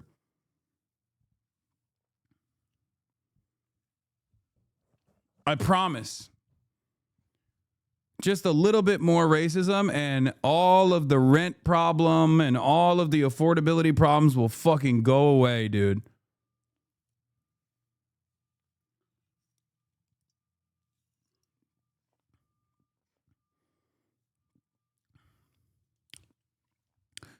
These are the same motherfuckers that go, the left is calling us Nazis to kill us, and they start saying and doing Nazi shit, lol. Yeah, I mean, the entire point of that is to stop dissent. And it's an abject failure because obviously in the United States of America, free speech is one of the only things that we have. So obviously, whenever you try to take that away, Americans are going to be like, fuck no. Fuck no.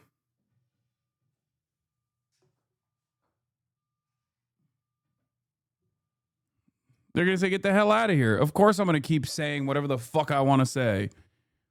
Because that is just a way, that is an ineffective way that the Republicans try to silence dissent. Okay? That's it. In any case, here's the long-ass effort post from this dipshit.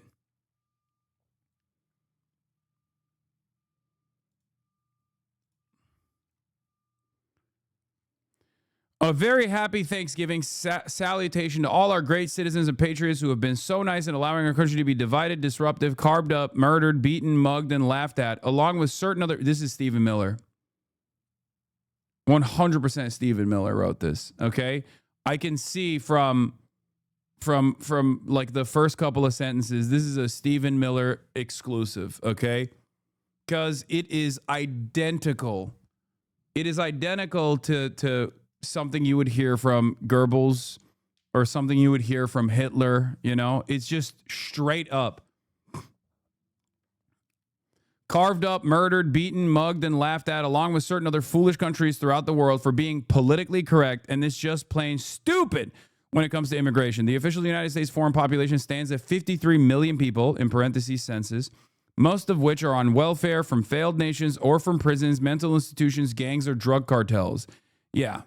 No, totally. That's what's going on here. You're so right. It is all the foreign nationals that are on welfare.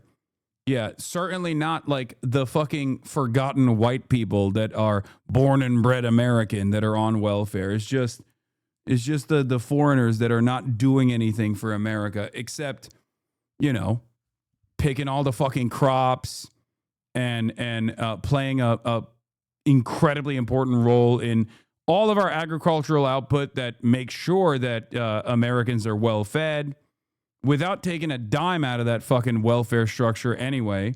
It's so dumb. It's so stupid. It's just so wrong. Yeah, Melania is part of them. Obviously, so is JD Vance's wife as well, by the way. Yeah, they and their children are supported through massive payments from patriotic American citizens who, because of their beautiful hearts, do not want to openly complain or cause trouble in any way, shape, or form. They put up with what has happened to our country, but it's eating them alive to do so. A migrant earning $30,000 with a green card will roughly get $50,000 in yearly benefits for their family. The real migrant population is much higher. This refugee burden is the leading cause of social dysfunction in America, something that did not exist after World War II. Failed schools, high crime, urban decay, overcrowded hospitals, housing shortages, and large deficits, etc. As an example, hundreds of thousands of refugees from Somalia are completely taking over the once great state of Minnesota. It's ironic to also shift the focus over to Minnesota, where Minneapolis is unironically one of the few cities in the country that has actually improved the material conditions of the people that live in Minneapolis. But of course, there's a lot of Somali people there, right? So if you're a fucking racist dipshit from looking at it from afar, you go, oh, the demographics of Minneapolis are shifting. I hate that. Meanwhile, the people of Minneapolis are actually pretty fucking happy. So happy that they hated the incumbent mayor and still ended up voting for the incumbent mayor. Right? No, Kaya. No, Kaya. Out. Get out of there. Oh, my God. Get. Not there. Classic. She loves getting into this one cubby. She wants the mic cables so bad. Up to mischief. Anyway, Somalian gangs are roving the streets looking for prey as our wonderful people stay locked in their apartments and houses, hoping against hope that they will be left alone. The seriously R-worded governor of Minnesota, Tim Walz, does nothing, either through fear, incompetence, or both, while the worst congressman woman in our country, Ilhan Omar, always wrapped in her swaddling hijab and who probably came into the USA illegally, in that you are not allowed to marry your brother, does nothing but hatefully complain about our country, its constitution, and how badly she's treated. This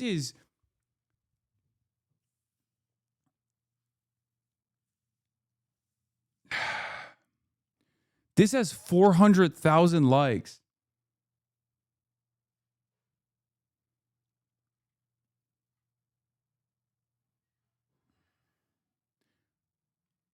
I hate this shit, dude. This is... Oh, yeah, happy Thanksgiving. Our president is Adolf Hitler. If Adolf Hitler was somehow even dumber than the original Adolf Hitler...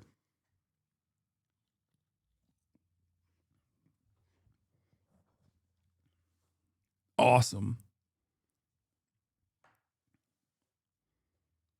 Mostly bots. Breathe, brother. I know. It doesn't fucking matter. It's just still... It doesn't matter that it's mostly bots, okay? What matters is the fucking president is saying this. It's just like sprinkle a little bit of racism, and in this instance, it's not even fucking a little bit of racism. He's just maxing out on it. Like, this is one step removed from just saying the N-word, okay? Saying that, like, black people have overtaken, while also referencing black people as you know, the N-word in this country. They have roving gangs of thugs coming from Africa.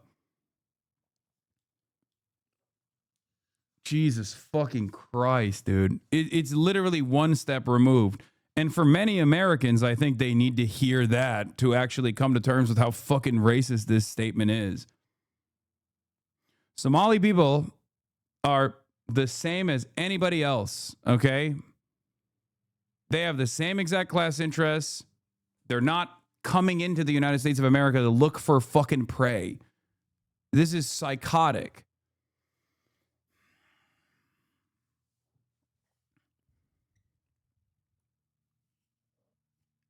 Jesus Christ, dude.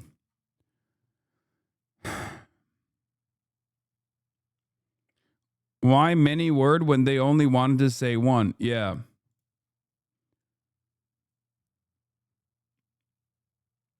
They're literally saying they want him to be a fascist. I'm ready for President Trump to actually be a little more like the fascist dictator the Democrats lie about. Crush this invasion and color revolution with an iron fist, no mercy. Yeah. I mean, yeah, they're saying, I mean, they've been saying this. These guys are, I don't know why we're acting as though they're like now coming to terms, right? The post gets worse. What?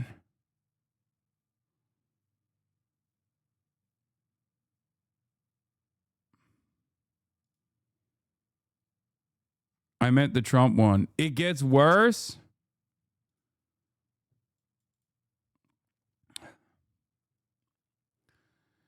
Oh, Ilhan Omar. He continues on with Ilhan Omar, but hatefully complain about our country, constitution, and how badly she is treated when her place of origin is a decadent, backward, and crime-ridden nation, which is essentially not even a country for lack of government, military, police, schools, etc. Even as we have progressed technologically, immigration policies eroded those gains and living conditions for many.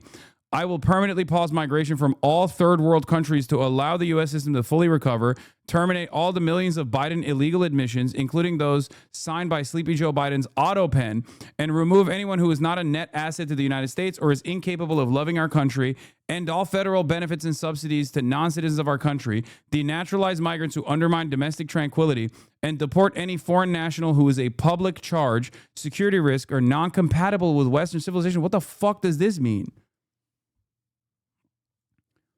These goals will be pursued with the aim of achieving a major reduction in illegal and disruptive populations, including those admitted through an unauthorized and illegal auto pen approval process. Only reverse migration can fully cure the situation. Other than that, happy Thanksgiving to all, except those that hate, steal, murder, and destroy everything that America stands for. You won't be here for long. Yeah, this is a Stephen Miller rant, 100%. Donald Trump is not capable of crafting this many words together. And also, you can see the fucking anger and resentment. Remigration is obviously a European fascist concept, by the way. Yeah, is a far-right concept originally from Europe of ethnic cleansing via the mass deportation. Remigration is it was utilized by the AfD in Germany, or is being utilized by the AfD in Germany. It just means like remigration is just deportation. It's just a European way of saying deportation. Oh, I think you're cooked. Me? Why? I'm a fucking American citizen. You can suck my dick if you think I'm getting deported out of this country. Yeah. By the time, as I've said over and over again, by the time it gets to someone like myself being denaturalized, it's over for America has shifted so dramatically. I'm not saying that it's not. I'm not saying that that's not like a ambition from this administration. But if they're coming after like a rich Twitch streamer with a massive fan base who is an American citizen, born American, natural born U.S. citizen, that means they've gone over so many more vulnerable populations at this point. Because I'm not a naturalized citizen. I'm a natural born U.S. citizen.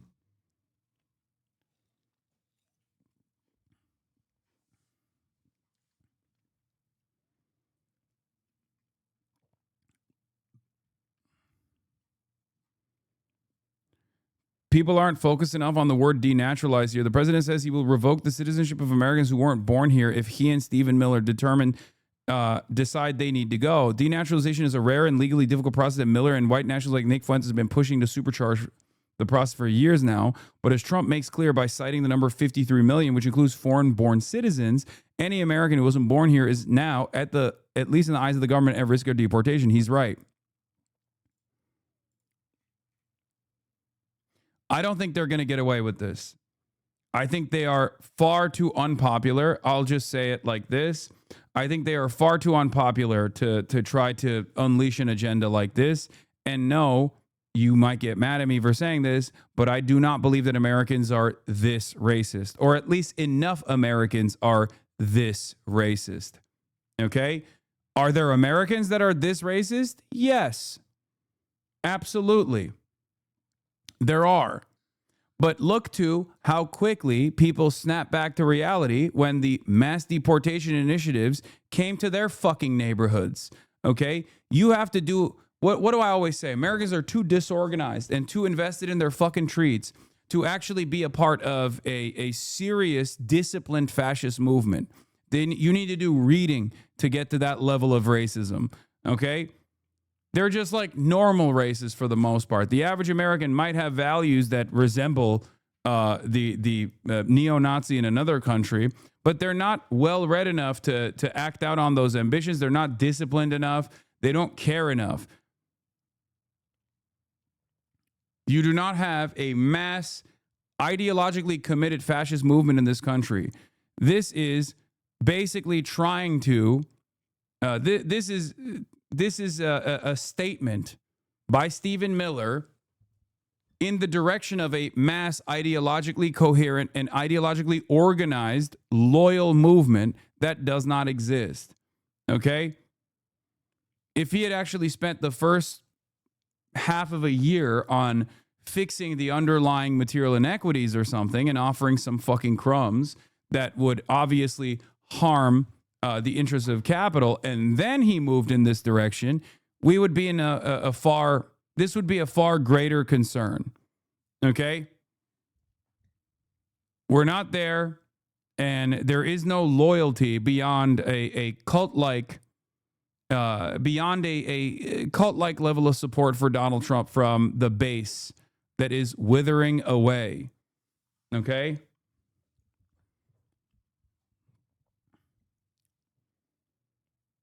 Yeah, Americans can still get a decent meal at Applebee's. They can enjoy the treats. We're not a country full of PTSD-riddled World War I soldiers who experience insane hyperinflation and are mad that like they're not getting their fucking pensions or adequate medical care.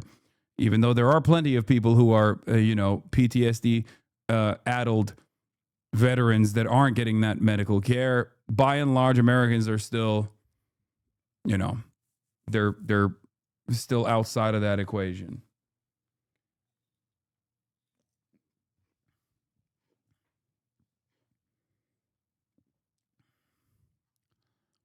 If you're a legal immigrant or the children of legal immigrants, they're coming for you too. It doesn't matter if you're a U.S. citizen. It doesn't matter if you were born here. No one is safe. This is the agenda of the far right. Yeah. The Department of Homeland Security also posted the stakes have never been higher and the goal has never been more clear. Remigration now. These guys are so fucking stupid, dude. Even though morally ambiguous, America might be better off with some sort of serious expulsion mechanism. The fuck are you talking about, dude? One of the few redeeming qualities of the United States of America is the fact that immigrants have actually made this country the dominant power that it is, whether it be the fucking brain drain or whether it be the rich tapestry of cultures. It's so fucking stupid.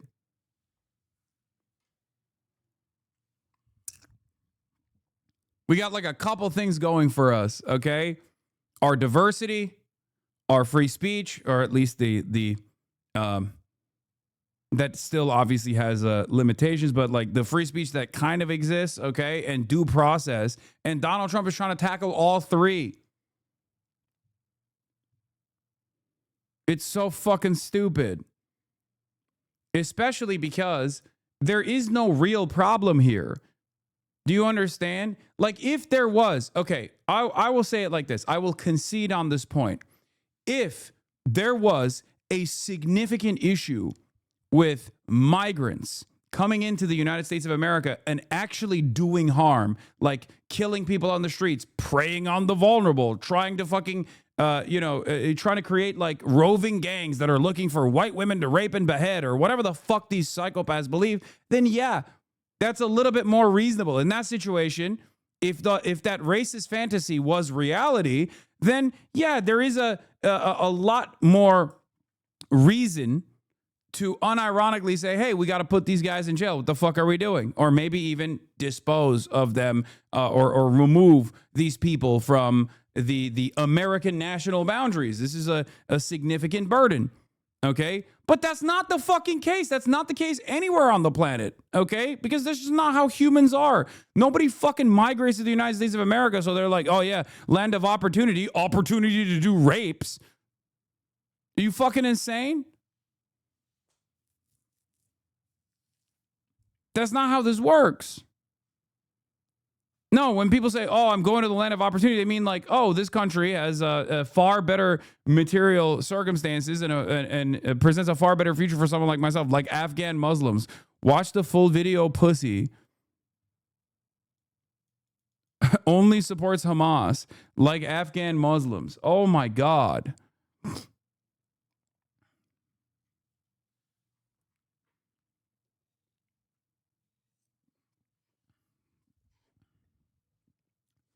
Right-wing lunatic chatter. Yeah. Right-wing lunatic chatter demanding that I watch the Context Nuke in its entirety. Name a better fucking duo.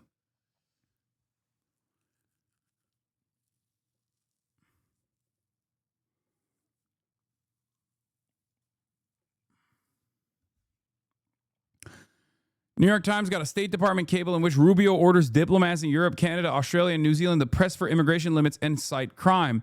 They're also told to report on governments that are pro-immigration.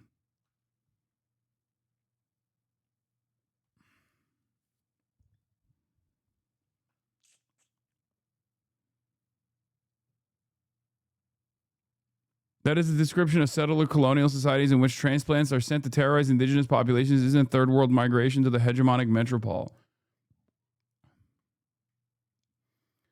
Oh.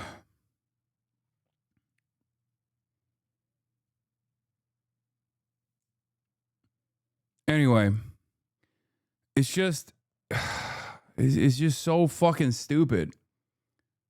It's stupid because this doesn't actually solve any of the issues that people are facing, like the real issues, okay? It's just a made-up problem. And the more people refuse to solve the real problems, the more they lean into this made-up problem, okay? And here we are. I cannot believe it. I can't believe how fucking psychotic this is. This is insane. The Trump administration is arresting the wives and husbands of U.S. citizens when they show up for their green card interviews, even though they entered legally and have no criminal record. So much for family values, says Nicholas Kristof, New York Times columnist, author.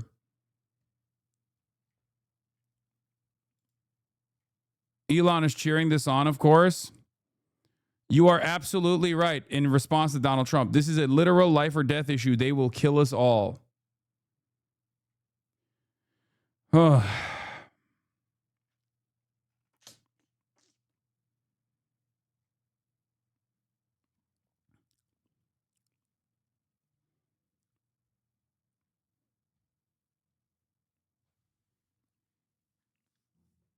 This is what the hogs got out of that post. Trump officially gave us the R word back. Nice, dude.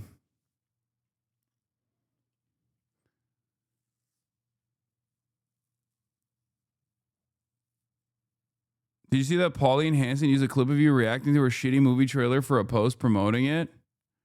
What? I don't know who the fuck that is, and I don't care. Anyway, just we're all systems go on the enshittification. It's just like everything that the American government has done that's like awful and bad and cruel, we're just leaning into, okay? Oh, the cruelty is what you want, right? People are like, no, we want affordability. We want affordability. And the administration goes, oh, you mean you want more cruelty, more senseless cruelty, more murder in Latin America and more cruelty to your neighbors. That's what you mean, right? And it's like, no, we want affordability. He's like, nah. Actually, no, we want more cruelty. That's what you want. I'm going to give it to you. It doesn't matter what you want. More blood for the blood god. New Indiana Senate Republican Mike Bohacek, whose daughter has Down syndrome, says he's a no on redistricting, citing Trump's slur. Many of you asked my position on redistricting. I've been an unapologetic advocate for people with intellectual disabilities since the birth of my second daughter. Those of you that don't know me or my family might not know that my daughter has Down syndrome. This is not the first time our president has used these insulting and derogatory references, and his choices of words have consequences. I will be voting no on redistricting. Perhaps he can use the next 10 months to convince voters that his policies and behavior deserve a congressional majority. Wow, that's crazy.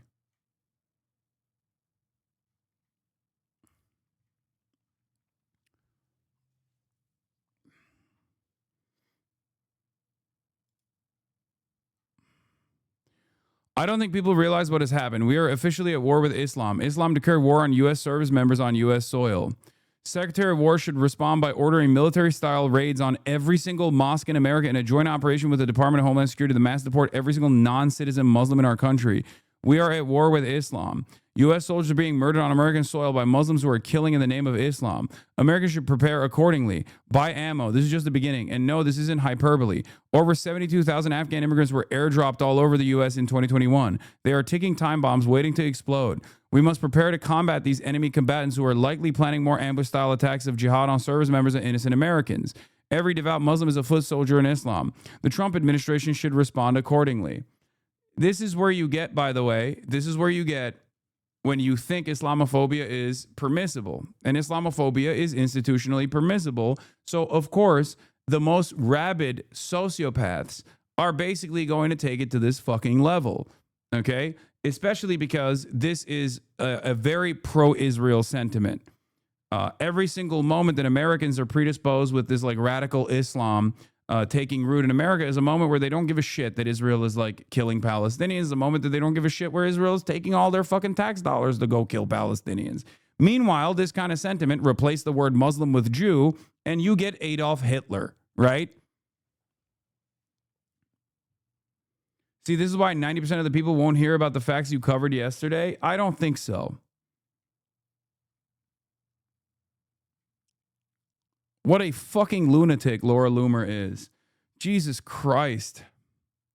This is exactly this is hysterical. This is psychotic. She is an absolute psychopath.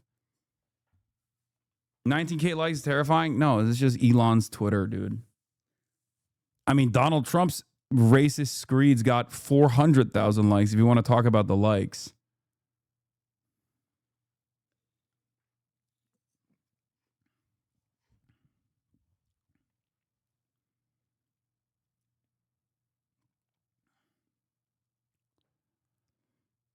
Anyway. Oh. Yeah, this is the most terrifying fucking racialized screed I've read in a while.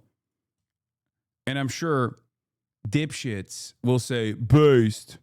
This is based. He's going to save America based. And many of their fucking stupid neck-bearded supporters will also go along with it.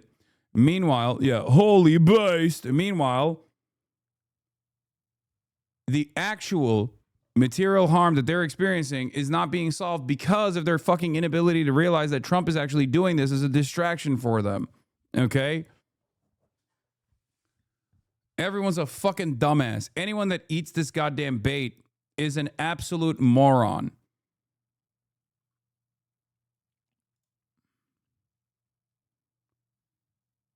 I don't know. This is so psychotic. Yeah, meanwhile, Donald Trump is now facing the lowest approval rating of his second term, 36%, lower than Joe Biden at his lowest. And his response has been to unleash some of the most openly racist, nativistic rhetoric of his presidency, blaming immigrants for nearly every problem in American life. In a Thanksgiving Truth Social post, Trump claimed most of the 53 million immigrants are on welfare, and the refugee burden is the leading cause of social dysfunction in America. Failed schools, high crime, urban decay, overcrowded hospitals, housing shortages, and large deficits. He claims Somalis are taking over Minnesota and declared a pause to migration from all third world countries while vowing to denaturalize green card holders who aren't sufficiently loyal.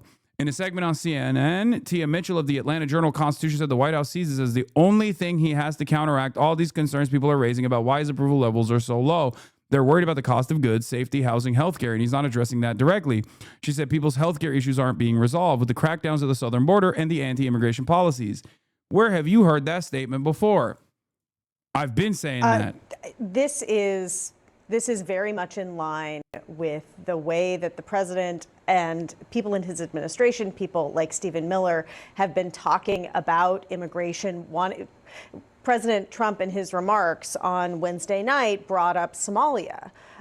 That is not an accident. That is something that the president has been focused on recently and that he is emphasizing. You look at refugee policies where the White House wants to bring in white people from South Africa who they say are being persecuted. They don't want to bring in other refugees. The refugee program has been severely restricted under the Trump administration already. So in a lot of ways, this is a terrible event that has given them a sort of a peg to do a lot of the things that they were already doing or wanted to do. And it does come at a time when the president's approval ratings are in a really bad place, including on immigration. But this is a realm of immigration where he has had more traction than some of the other areas. And speaking of the refugee issue, this is what he said in a couple of late night posts last night. Right before midnight, he put out these posts here on Thanksgiving night. He said, "This refugee burden is the leading cause of social dysfunction in America, something that did not exist after World War II. Failed schools, high crime, urban decay, overcrowded hospitals, housing shortages, and large deficits." He's very clear where he's going with this. Well, I like the way that Tamara put it. It is something they want to do. It's a long-term project. This administration, with the 4 years it has been given by voters, wants to transform the immigration system, one, so there's a larger deportation force, so that immigration courts are seen as deportation courts, as they call them. They're doing more hiring right now to make that happen. They're trying to build the capacity for mass deportation because it wasn't there in the first term. You've covered this. So many things that they're doing right now are taking the lessons of the first term where they were stymied by a court or stopped by a court, going to a more favorable court this time, a point with we saw this with the Muslim ban. It was a 5-4 decision that upheld the president. That's a 6-3 conservative court now. So they like their odds, but there is a long-term strategy here. What are the political risks of it? For Trump, he's not on the ballot again. For Republicans, we already saw them lose ground with Asian American and Arab American voters in Virginia and New Jersey. Just huge shifts back away from the Republican Party. This is not the Republican agenda that won Dearborn, let's say, in the last election. This is more like what he wanted to do in the first place. And voters don't get a veto on this. It's going to be fought out in the courts. In Congress, look, final point I'll make is why was it easier for some Afghans to get here if they cooperate with the Americans in the war? Was bipartisan vote of Congress that made the Allies Act. Mike Johnson voted for that. I don't think you're going to have any Republicans saying that was a good idea. Now the Stephen Millers of the party, who already were controlling the narrative, are going to control the politics too. Very few Republicans voted against that. Yeah, in I fact, think 16. Yeah, something like that. So, part of this post, there were just a number of things that are eyebrow-raising, to say the very least. This is what he said he said, refugees from Somalia are completely taking over the once great state of Minnesota. He said that there are Somalian gangs looking for prey. As he said, people are staying locked in their apartments. He called the governor of Minnesota, Tim Walz, quote, seriously retarded. He went on to call Ilhan Omar the worst congressman/woman. He ridiculed her for wearing a hijab, and she said that question about whether she's in the country illegally. Yeah, a lot of that is problematic. It's racist. I was just going to say it's rooted in racism and xenophobia. Yeah. A little bit of misogyny possibly in there, or sexism in there as well.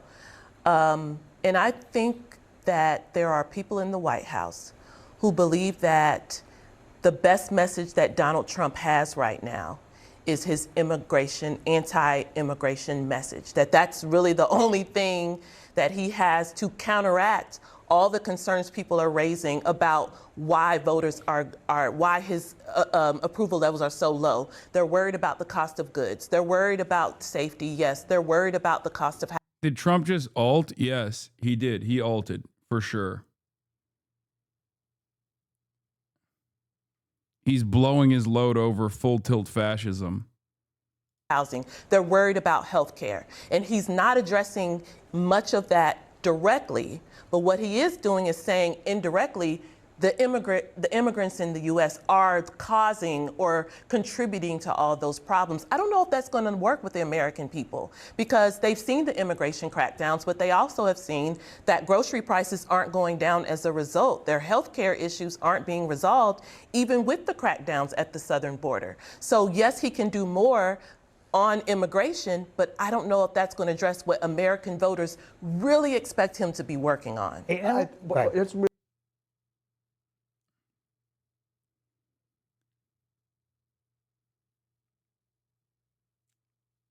Or trust me, somehow it will work because Americans are very racist. I don't think so. I mean, yeah, there are a lot of racist Americans, but I don't think most Americans are that racist. Okay? America is far too diverse for Americans broadly to be that racist. And you didn't trust me when I told you the immigration stuff was going to backfire. So trust me on this, okay? If Americans were that racist and this was the most important part of his agenda, then they would have been perfectly fine with Donald Trump implementing his anti-immigrant agenda. Why did Donald Trump experience record low disapprovals by this point in his term? Why is Donald Trump seen as morally repugnant? Why is Donald Trump's attitude? Why is Donald Trump's policies on immigration being negatively received? Why is Donald Trump's policies on immigration now being negatively received by the population?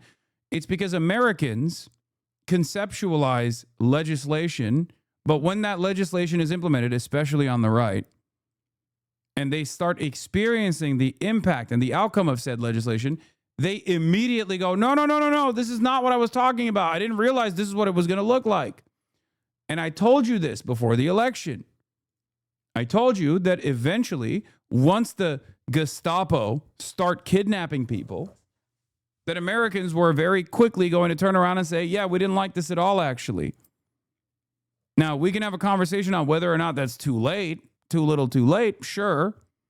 But ultimately, that means that Americans are not actually on board with this level of mass deportation at all. They don't like seeing the wives and husbands of American citizens get kidnapped at their green card meetings, okay? At their green card at their green card appointments. Who the fuck wants that? Because that's what mass deportation looks like. Do you understand? If Americans were really horny for this level of violence towards random migrants, then Donald Trump's then Donald Trump would still be killing it on the immigration front. He would still have overwhelming numbers on the immigration front because he's been following through on that, right?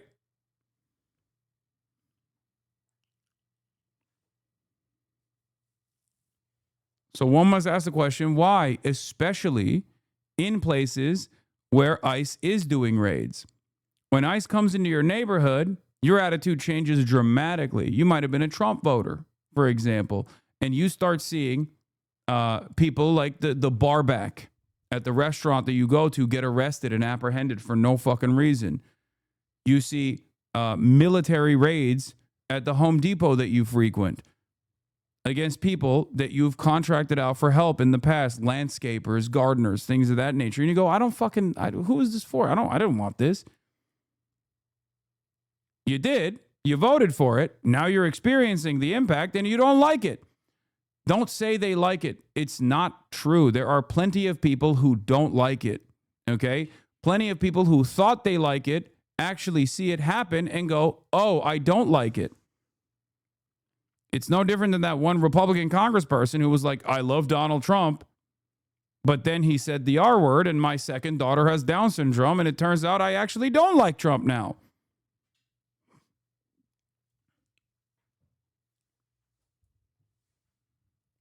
Do you not understand? And Trump's disapproval proves that. Okay? The discontent proves that people don't like it. The mass mobilization proves that people don't like it. The No Kings rallies is another clear-cut example that people don't like it. They're mobilizing. They're taking it to the fucking streets. Americans are deeply selfish people. They're taking time out of their days to go out and protest. Okay? That means they don't like it.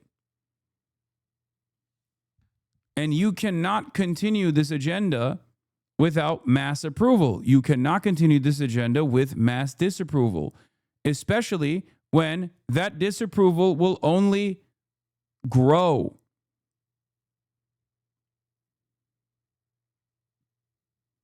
If Donald Trump was killing it and he had no concerns about his base recognizing that he's not doing shit on affordability, he wouldn't bring Zohran Mamdani into the White House and sit by his side and act all chummy and even defend him against contentious questions in the by the press pool, right?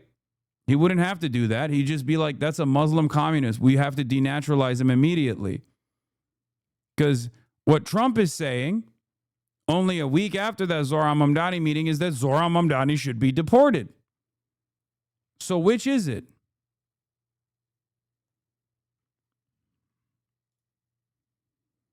I said roads are unpaved, schools underfunded, utility bills are costly. Half your paycheck subsidizes your landlord's lifestyle. You have no real job prospects. Your health insurance premiums are insanely high. Immigrants are not the reason for this. Trump and his rich buddies are. And that's just the truth, and I will continue saying it.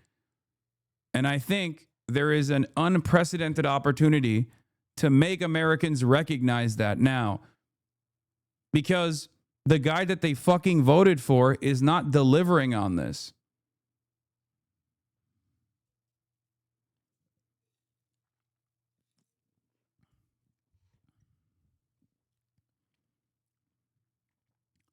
Approval ratings mean nothing to these people. I don't even know why it's discussed on the news. It means nothing to maybe the MAGA cult, but it means something to us. It means that people are experiencing disapproval. And specifically on the issue of immigration. Okay? That's what's very consequential here, because if Americans were broadly in support of Donald Trump's attitudes on immigration, okay, 90% of Democrats disapprove of Trump on immigration. 66% of independents disapprove on Trump's attitudes on immigration. 81% of Republicans approve of Donald Trump's policies on immigration. But you cannot continue your agenda with just the Republicans. Okay? You can't.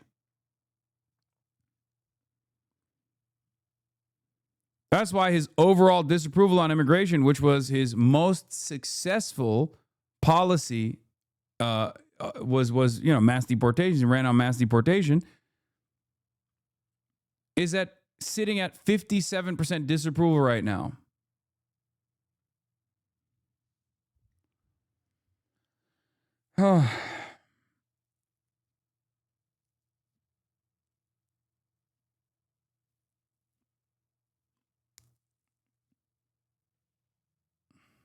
That's it. Raffle, this guy is R-worded as fuck. Hell yeah, brother. You're right. I'm definitely the one experiencing an issue with his mental faculties and not the fucking president. And not the dumb fuck that supports this president. Jesus Christ.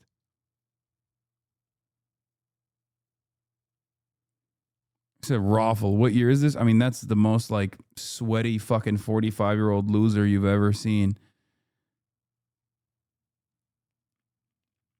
Anyway, this is a textbook war crime extrajudicial killing. Hexeth order on first Caribbean boat strike. Officials say killed them all. 2 survivors were clinging on to the smoldering wreck. The Special Operations Commander overseeing the September 2nd attack ordered a second strike to comply with Hexeth's instructions. It's unfathomable that the USG lawyers were signed up on a no survivors boat strike, no get out of jail free card, There's a clear precedent dating back to World War II trial of the Germans for that very act, which lawyers know very well, the Pelleas World War II war crimes trial. Who is going to stop America? That's the question. And when there is no one that's willing to even entertain the notion that America is responsible for a metric ton of war crimes, they just get away with doing this shit.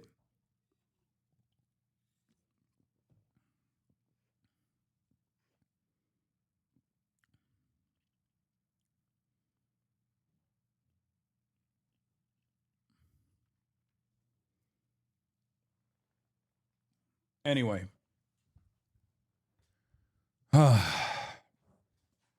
Even Americans and Nazis pulled each other out of the sea. What the fuck are we doing? Yeah, well, America is slowly but surely moving in the direction of a super Nazi style of governance, it seems.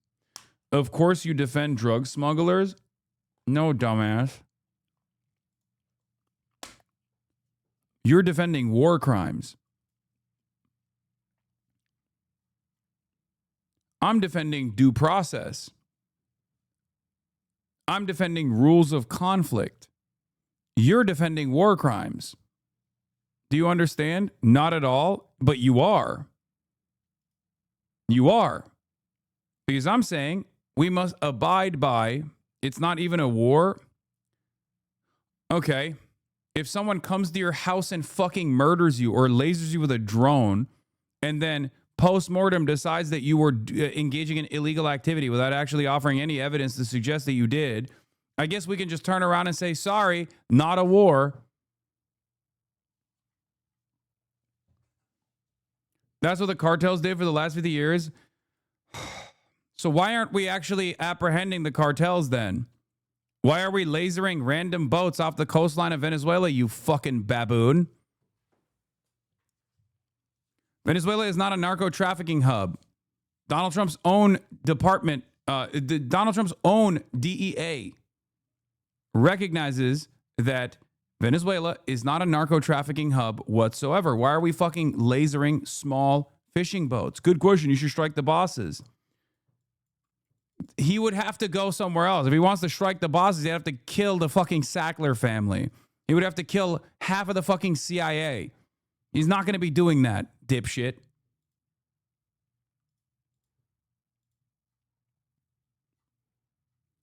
And the reason why he doesn't have to do that, don't say true now. The reason why he doesn't have to do that is because dumb fucks like you look at a bunch of random fishermen in Venezuela or small-time fucking drug runners going from Trinidad and Tobago and Venezuela, getting lasered off the fucking coastline of Venezuela and go, hell yeah, we're doing something. Pop the champagne. Yeah, it's for dummies like you who just don't read into what's going on at all. But drug runners are a big problem too. Dog, do you live in Trinidad and Tobago? The fuck are you talking about? We're not even talking about solving the problem with opioid addiction in the country. Amsterdam is narco capital? Oh my God, Amsterdam. What the fuck? This guy has to be a fucking Euroid, right? Who the fuck brings up Amsterdam when we're talking about justifying the assassination of like random either small-time criminals or just fishermen off the coastline of Venezuela?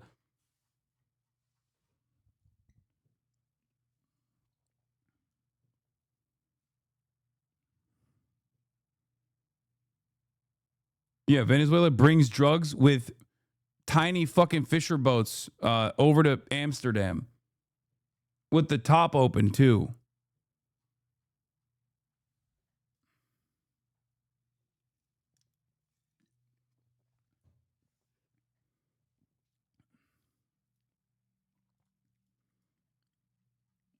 It literally is because Amsterdam's the biggest hub for drug runners. Brother, what the fuck are you talking about? We're talking about the fentanyl, or the opioid crisis in America. What the fuck does Amsterdam have to do with this conversation? It's not like Donald Trump is saying, we got to deal with Amsterdam. We're not even talking about that. You started this by saying it's a good thing that Donald Trump is lasering fucking small boats off the coastline of Venezuela. I'm explaining to you how that is completely irrelevant and also a war crime.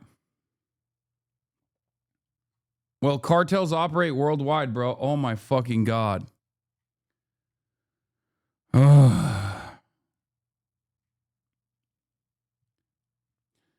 Explain to me, with whatever words you can use, how killing random small-time criminals, or rather fishermen, off of the coastline of Venezuela is actually tackling the narco-trafficking hub that exists in Amsterdam. Please explain to me how that works. Then continue with your explanation on how murdering them with drone strikes is actually the appropriate thing to do rather than investigate and apprehend them with the Coast Guard. So you can conduct a real full-fledged investigation into how they're drug trafficking, because I would certainly love to understand what connection exists between little boats going between Trinidad and Tobago and Venezuela that have no capacity to reach the American coastline, okay, from a country that is not even a narco-trafficking hub whatsoever, because Venezuela is not a narco-trafficking hub at all. How does any of that connect with one another? Small-time criminal will think twice before signing up to smuggle this shit. You are so fucking stupid.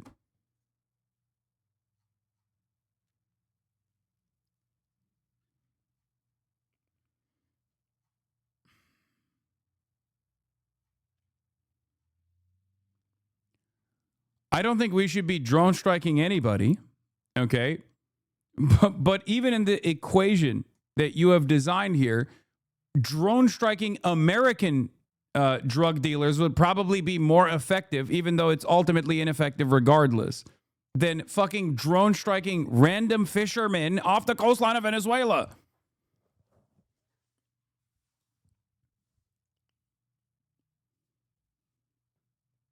Would you agree that the Mexico cartels are the biggest problem? Do you want to solve the opioid crisis?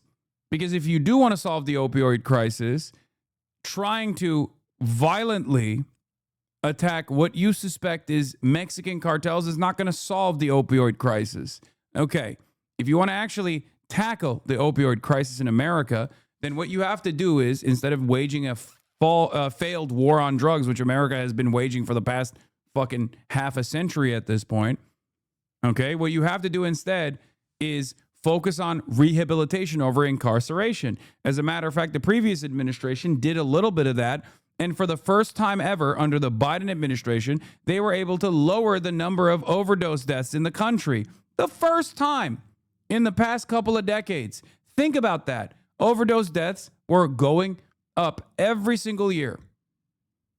And I believe it was the last Biden administration, through safe injection sites and through mass distribution of EpiPens, or not EpiPens. What is it called? The nose thing? I'm forgetting now. Narcan. Mass availability and distribution of Narcan was actually able to combat overdose deaths for the first time ever. Testing kits and a focus in the direction of a focus on harm reduction and a focus in the direction of rehabilitation is the only way to solve it, because America is the market for drugs, okay? Either you tackle the market for drugs,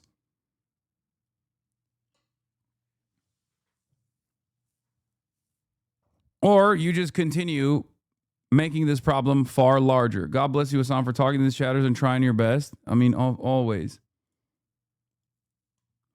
Yes, that's good. I would never argue against this, but I've seen what smugglers are capable of, that, and I hate them for real. Okay, you hate them. Sure. It's not like I love drug smugglers either. Okay? It doesn't matter whether you hate them or not. That's not solving the problem. Okay? If killing drug runners actually solved the problem, there would be no drug problem in America. The solution is rehabilitation. This process is a total fabrication to overthrow the Venezuelan government, and the entire drug trafficking narrative is fabricated. Yeah, I know. And that's according to U.S. intelligence as well. The drug smuggler narrative is a farce used to gaslight dumb fucks like this chatter into thinking it's justified. That's it. The real reason is Venezuela has oil, okay? And Venezuela is probably willing to play ball with American refineries, but we want that oil with we want unrestrained amounts of oil in the natural reserves that they have, okay? And the best possible way to get that is pulling in Iraq and Venezuela. But this time, instead of WMDs, the Donald Trump administration isn't even really trying that hard, but basically saying we need to destabilize Venezuela because they're a narco-trafficking hub, even though there is no evidence to suggest that they are actually a narco-trafficking hub whatsoever. Even with the WMD shit with Iraq, the American government at the time at least tried to come up with like a fake narrative. They even made like the fake evidence that they showed at the United Nations. We don't even have that with Venezuela. The administration is so incompetent and they know that no one will actually push back on this stuff that they don't even have a fucking vial of drugs to show from Venezuela. Oh, watch as they do that tomorrow, by the way. I just spoke that into existence now. They're going to be like, this is fentanyl that came from Venezuela. And Maduro made it himself personally. We have to kill him tomorrow. Yeah,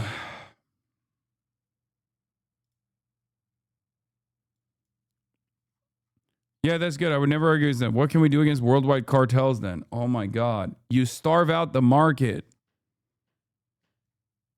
That's it.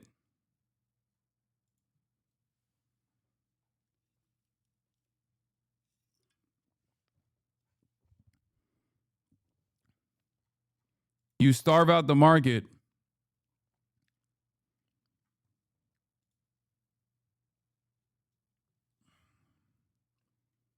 And instead of apprehending drug users and criminalizing them, which is ineffective in terms of dealing with addiction and also forces them to purchase in the black market, you actually move in the direction of rehabilitation, decriminalization, and rehabilitation, so that people are not fearful of seeking out help. But in the absence of that, we're cooked. Yeah, fentanyl is made in Mexico. The precursor is imported from China. Yeah, none of this has anything to do with none of this has anything to do with Venezuela anyway. It's completely made up. But if you're talking about actual fentanyl overdoses and how to deal with it, the way to do that obviously revolves around starving the market.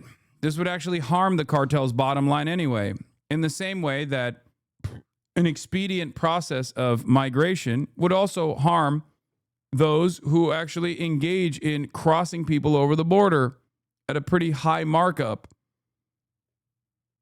But the American government is consistently delivering a wonderful gift to the cartels in Mexico, because the cartels in Mexico control Mexico. And I think America would rather have a destabilized, cartel-riddled Mexico than one where the cartels have either legalized and are a part of like the normal industrial output of the nation of Mexico, and no longer an ever-present threat.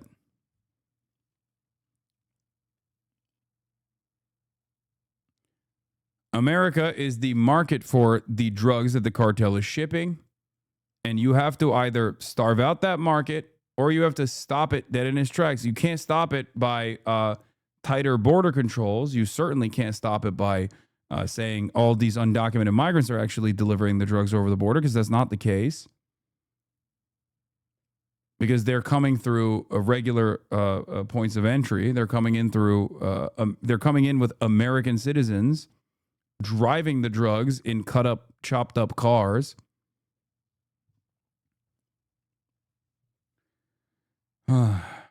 Starve the market and kill the bosses. Agreed. Oh my fucking Lord. This guy just wants a kill, man. That's what it is. You don't know anything about narco trafficking. Amsterdam is the biggest hub in the world because of its massive ports. Amsterdam, Rotterdam, and Marbella. All right, Uroid. I've tried. You just want executions, brother. I got it, okay? Good luck. That's why Uroids love fucking LARPing as Americans, because we have the death penalty here. And we're the one country where we are so belligerent and so violent all the goddamn time. Avi, the chatter is fantasizing about a scenario where well-meaning police officers cannot achieve their mission because they're bound by the law while criminals are not. He does not understand that the law gives the government its power and defines its duty. If there's a more effective way of dealing with it, you make new laws.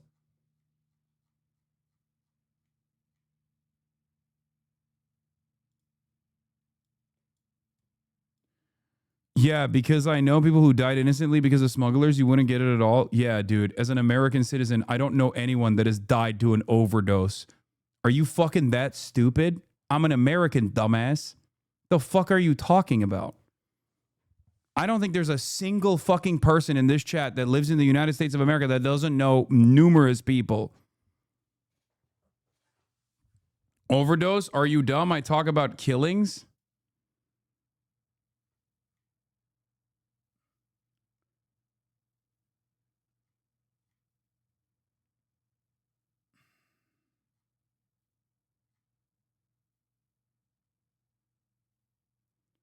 I think you're conversing with a child. I think so too. A child has watched one too many fucking movies. I changed my mind. Whatever, mate. Have a good day. Oh my God. I'm going to put a ban on Europeans in this chat. I swear to fucking God. Oh, speaking of cartel bosses, Juan Orlando Hernandez was convicted by a jury of conspiring to traffic 400 tons of cocaine into the United States. The Justice Department estimated that this represents 4.5 billion doses of cocaine and that he was at the center of one of the largest and most violent drug trafficking conspiracies in the world. He's responsible for the deaths of countless American citizens and will now be pardoned by Donald Trump. Don't tell me Donald Trump is killing people in boats in the Caribbean to stop drug trafficking. As Tito Asfura wins for president of Honduras because the United States has so much confidence in him, his policies, and what he will do for the great people of Honduras, we will be very supportive. If he doesn't win, the United States will not be throwing good money after bad because a wrong leader can only bring catastrophic results to a country, no matter which country it is. Tito will be a great president, and the United States will work closely with him in order to ensure the success with all of its potential of Honduras. Additionally, I will be granting a full and complete pardon to former President Juan Orlando Hernandez, who has been, according to many people that I greatly respect, treated very harshly and unfairly.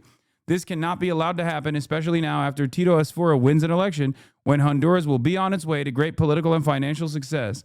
Vote for Tito Asfura for president. And congratulations to Juan Orlando Hernandez on your upcoming pardon. Thank you again for your attention to this matter. Make Honduras great again.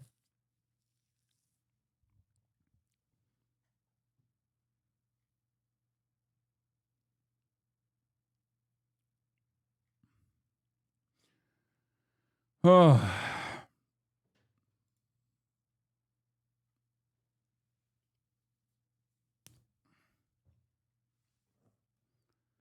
It's fucking awesome.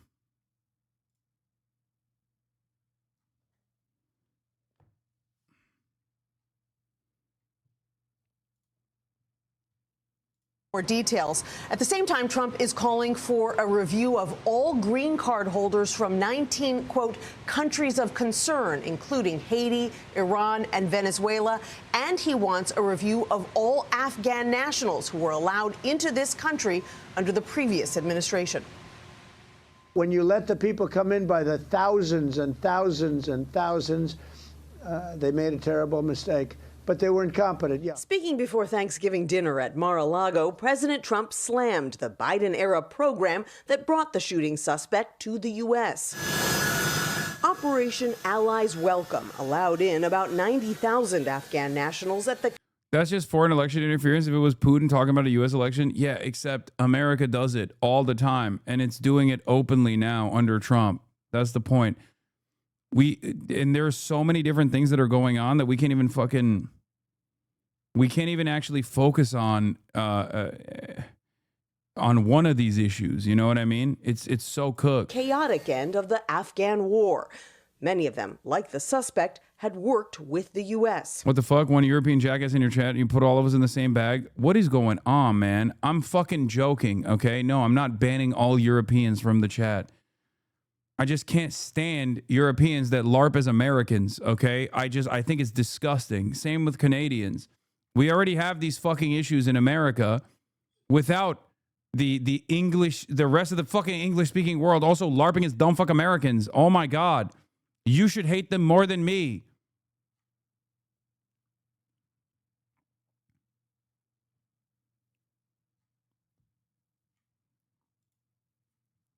There was no vetting or anything. They came in unvetted.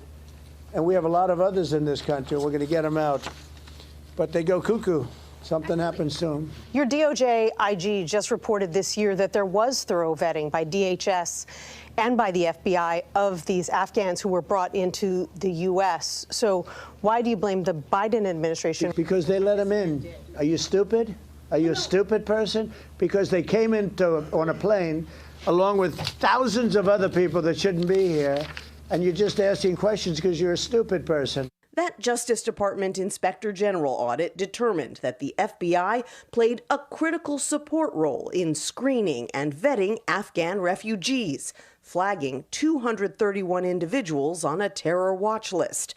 Yesterday, the Department of Homeland Security announced that it would be reviewing all asylum cases approved under the Biden administration. A DHS official tells CBS News the suspect's asylum case was approved under the Trump administration earlier this year. When it comes to asylum, when they're flown in, it's very hard to get them out. No matter how you want to do it, it's very hard to get them out. But we're going to be getting them all out now. DHS says it has stopped processing immigration requests from Afghanistan while it conducts this asylum review. And now UN agencies are calling on the U.S. to continue allowing asylum seekers into this country and urging them to allow due process. Kelly. All right, Nancy, thank you. Behind. Me?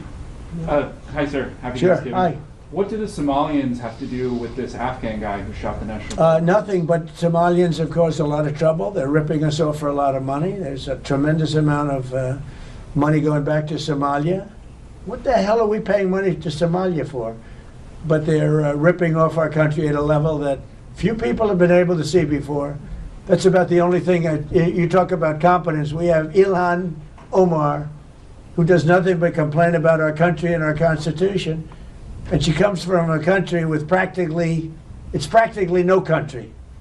It's devastated, it's crime-ridden, it's a mess, it's a disgrace. And we took their people at a tremendous... We're not taking their people anymore. We're not taking their people. And we're getting a lot of their people out because they're nothing but trouble. Okay, thank you very much. Cuckoo. Something happens to them. Your DOJ IG just reported this year that there was thorough vetting by DHS and by the FBI of these Afghans who were brought into the U.S. So why do you blame the Biden administration? Because they let them in. Are you stupid? Are you a stupid person? Because they came on a plane along with thousands of other people that shouldn't be here, and you're just asking questions because you're a stupid person. And there's a law passed that it's almost impossible not to get them out. You can't get them out once they come in. And they came in, and they were unvetted, they were unchecked, there were many of them, and they came in on big planes. I mean, I think he's losing it. All signs point to him. I don't know if it's dementia, but he's just like completely out of control. He's a maniac, dude. He's losing it more than he has. He's just fucking crashing out nonstop.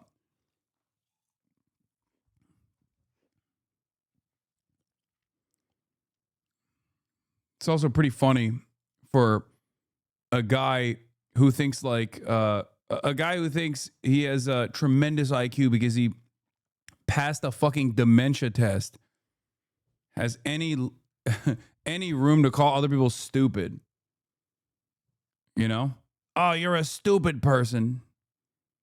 I think Donald Trump might unironically be the stupidest, the dumbest fucking president we've ever had. And it was disgraceful. And if you look, you'll see there was a law passed. It makes it almost impossible not to let them in, not to certify them, so to speak, once they come in. And they came in, and they shouldn't have come in. And frankly, the whole thing was a mess. The whole Afghanistan situation was a mess. It should have never taken place. If we're going to go out, and we would have gone out because I had everybody ready to go. We were going to go out with strength and dignity and precision. And we would have left from Bagram, and we would have kept Bagram, by the way, because of its very close relationship to China and where they make their missiles. But when you let the people come in by the thousands and thousands and thousands, They made a terrible mistake. But they were incompetent. Yeah. Yeah, Mr. President. She's trying to get up on my National lap. Guardsman Sarah Beckstrom gunned down in the U.S. Capitol You're too in big. broad daylight. You're too fat to be on my lap. That's right. This is abuse. Literally trying to look at this. Look.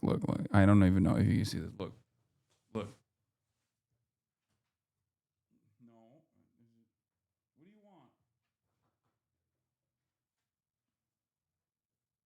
The fat phobia is crazy? Okay, well, she is fat, though.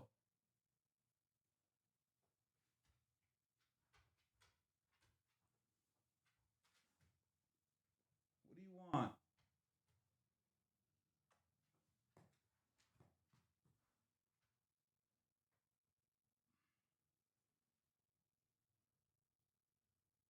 What? What do you want? Look at this. Okay.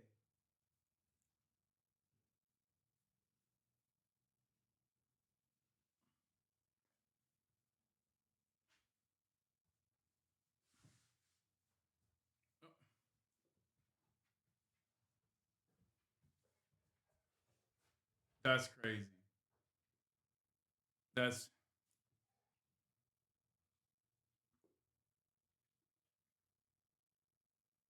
what is this? I can't sit at my own desk. All right, move. Come on. Move. Big old lady. Oh God.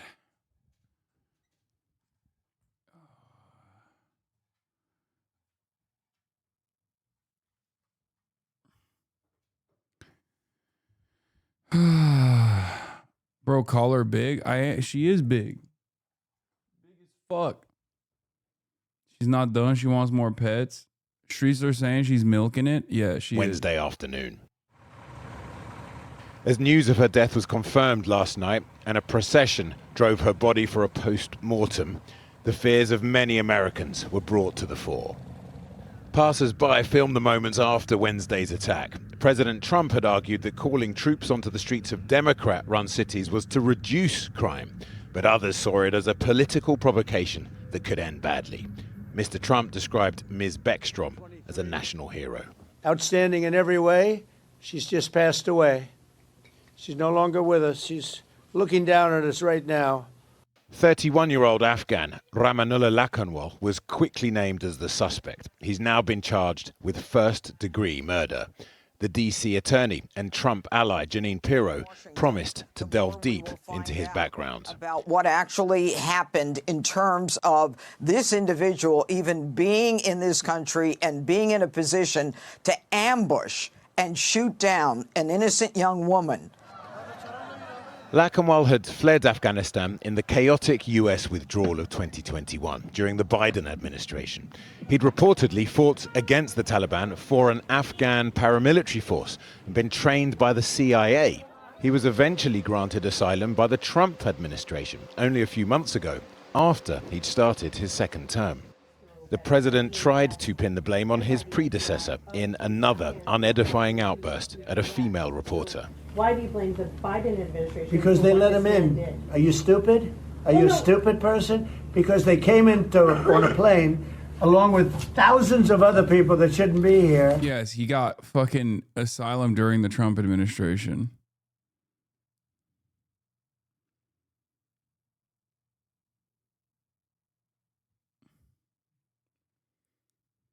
Trump himself is an immigrant and of German origin. Yes, every American is an immigrant, except for Native Americans. He just... This is so brain-breaking, dude.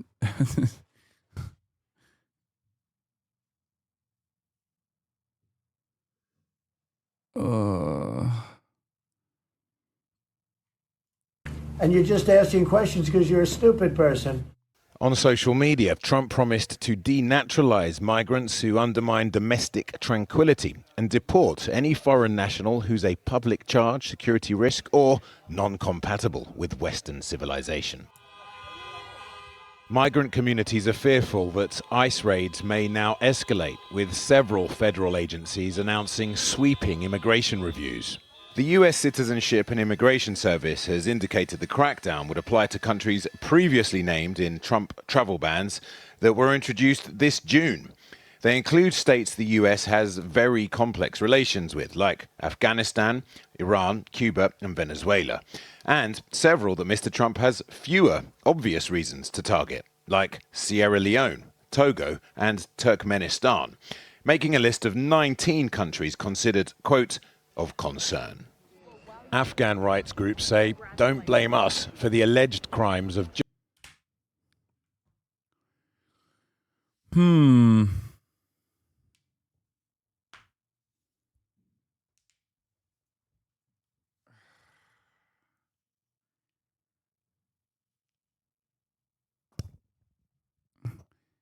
The craziest part about it is it's not like we're bringing in a shitload of immigrants from these countries anyway.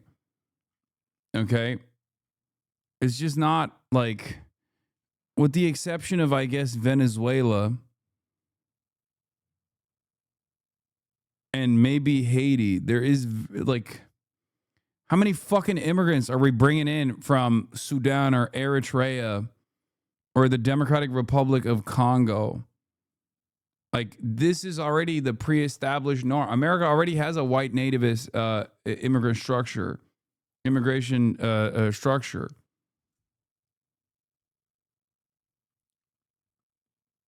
This is just trying to offer red meat to the racist base. Yeah, what did Laos do? I don't know, but...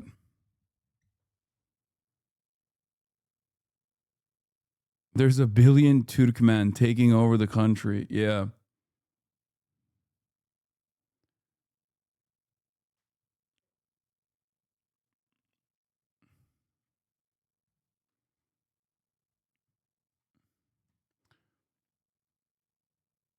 sec 2 hours before the Trump post, he definitely wrote it. This is the great lie of mass migration. You are not just importing individuals, you are importing societies. No magic transformation occurs when failed states across borders as scale migrants and their descendants recreate the conditions and the terrors of their broken homelands. It's so crazy for Stephen Miller to say this because he's Jewish, number one. And number two, at a certain point in American history, they said this about Jewish migrants, as well as they said this about Italian migrants, as well as they said this about Greek migrants, Irish migrants. Okay? It's just like none of this is real. None of it is real. It doesn't work that way. It does not happen. There's not a real problem. The reality is this. Exactly. Careful, that foreigner wants your cookie. This is it.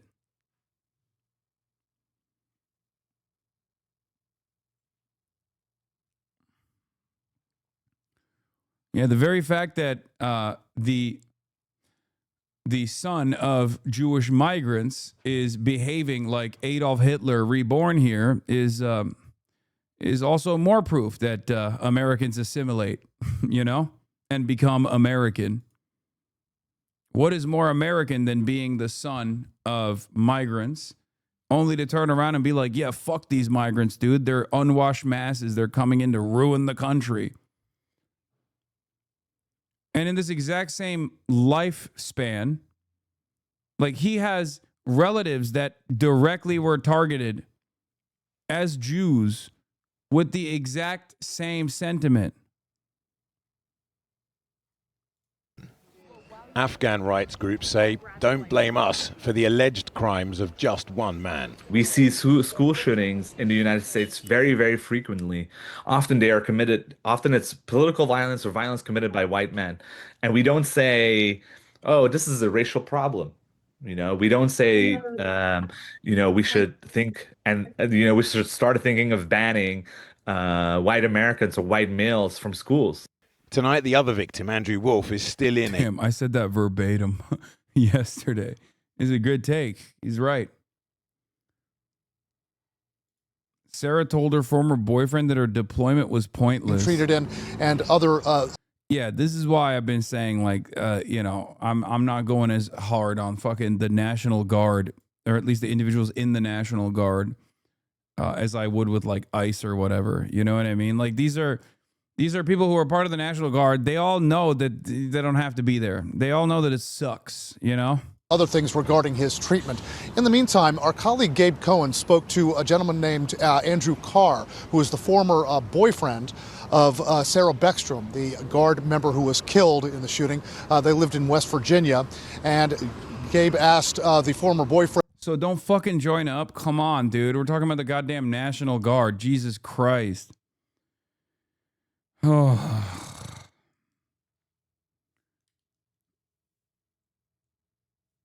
Like, please.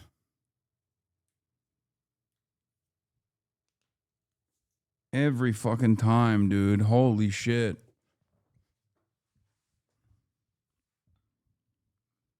What Sarah Beckstrom felt about her deployment to Washington. Take a listen. Did she believe in the mission of being there? Did she think it was important, or did she think they didn't belong there, the West Virginia National Guard? It was mixed. She got deputized in there, and they gave them no rights to do anything. She was like, people spit towards us, cuss at us, throw things at us, and we can't do nothing. She couldn't detain nobody. She couldn't stop them from doing wrong. It was like they told them to call the cops. She wanted to make the difference. She wanted to extremely. She was happy with it. And she just was also like, why am I here if I can't do nothing? Where they limited them so much, she's like, it's pointless. She's like, oh, never mind. She was like, I want to be able to, I want to be able to, you know, combat crime with weapons. Jesus Christ. She's like, let me do cop duties, please. That's crazy. Ugh. I mean, she's 20 years old, dude. She was 20 fucking years old. Lamau, are you defending her and making fun of chatters? Yeah, I still don't give a shit, dumbass. Do I think that... Hey, guys. You are going to be very confused when you hear my take on this, I think. No, I don't think a fucking 20-year-old National Guards member, no matter how fucking stupid their worldview is, deserves to get executed in fucking broad daylight. The fuck? By a guy who worked as a death squad, death merchant by the fucking CIA, who snapped. The fuck?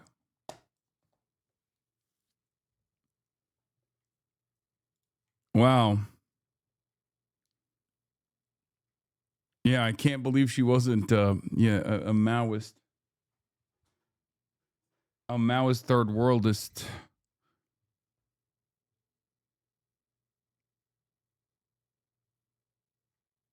I get why we're here, crime's bad, but it's pointless if we can't do anything.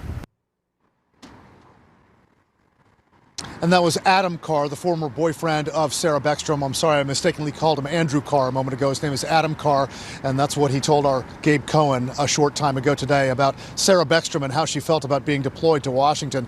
And here at the shooting scene, which we've been kind of scouring and covering the canvassing of this scene since yesterday. Take a look at this makeshift memorial. It is really...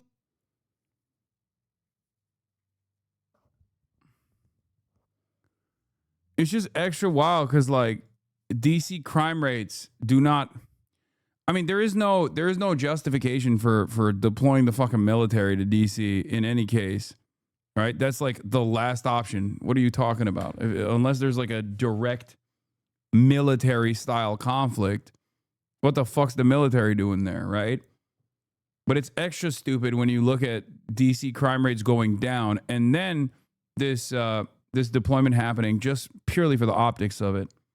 A critical condition. And the attack on him and illegal. Sarah Beckstrom, highlighting America's profound social and political divisions. Well, joining me now is the lawyer and former head of Human Rights Watch, Kenneth Roth. If you're a US citizen or green card holder from any of these 19 countries, or probably a few more, you're probably living in fear of being grabbed by one of these hooded federal agents. What legal protection do you have? I mean, quite a few. Once you are a U.S. citizen, even if by way of naturalization, you cannot have that taken away unless there was fraud found in your application. That's very difficult to prove. I mean, if you look at this particular case, I mean, Trump goes on and on about why did his administration grant asylum to this Afghan man, they knew all about him. He was completely vetted. This was the guy who was a member of a so-called zero unit working with the CIA that was essentially a death squad in Afghanistan. The Trump administration knew all that and admitted him anyway. Now, he's said to have had mental health problems. One can understand that as a response to being in a death squad. But, to go from this single individual to Trump, trying to turn this into a broad condemnation of immigration, blaming immigrants for crime when in fact immigrants are 60% less likely to be imprisoned than native-born Americans. I mean, this is all classic Trump just to pursue his racist anti-immigrant agenda. Right, but how much of a turning point do you think this is if you put it together with the travel ban on these 19 countries and the way that the administration says it's going to change, well, it's going to start looking at people from those countries and their immigration status? Well, this travel ban, as I'm confused. Was he like a child conscript or he volunteered to be a CIA slaughterer? Bro was 15 in Afghanistan. Like I don't think you're capable of making any sort of fucking decisions at that point. He was a child soldier. The CIA literally tapped him as a child soldier. What do you mean volunteered? He was 15. In Afghanistan, the level of fucking poverty in that situation is, he was groomed to be a CIA death squad member.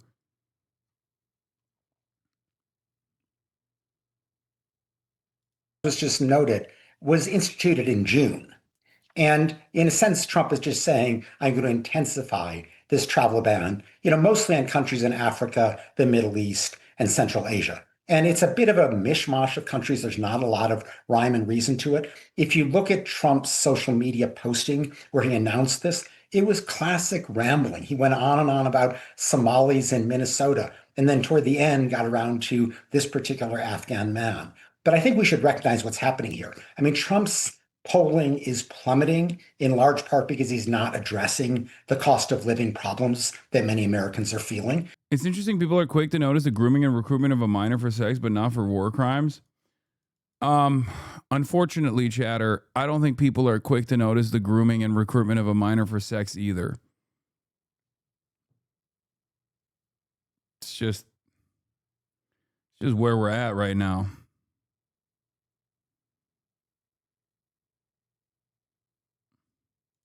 And he is, falling back on his safe zone and attacking immigrants for a crime wave that nobody but him actually sees. He's also effectively ending the ability of people to seek asylum from these countries, isn't he? How does that square with the United States' obligations under the Refugee Convention? Well, there are two ways to look at that. One are people who are already in the United States. They have a right to seek asylum. That's a judicial decision. Trump can't just say, no, you're not going to get asylum. If they actually have a credible fear of persecution if sent back, they're entitled to stay.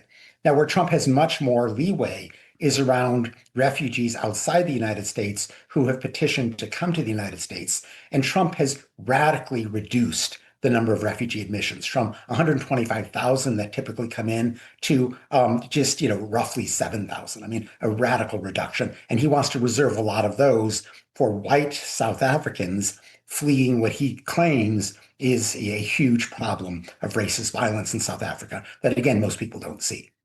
And obviously the Secretary of State, Marco Rubio, has... Yeah, that's the real add insult to injury moment. Where it's like, oh yeah, white refugees from South Africa are actually experiencing white genocide, and we must bring in more of them. When the overwhelming majority of white people in South Africa are laughing at that notion and saying it's ridiculous. Meanwhile, everyone else that is actually from areas that we have destroyed that want a better life, well, fuck those people. An immigrant family background himself. But Cubans are also on this list, aren't they? The Cubans, the Venezuelans, and, that's the irony here. And Marco Rubio has, in a sense, given up his past. One appropriate response to this would be to say, okay, here was a guy who was committing summary executions on the U.S. government's behalf, maybe we should stop supporting summary executions. But that's not what Trump is going to say. Yeah. Yeah. Why are we in Afghanistan for 20 years? Why do we have a outsourced death squad that is engaging in civilian executions? Maybe we should stop those things. It sounds pretty woke, I know. It's unacceptable. The death squads will continue.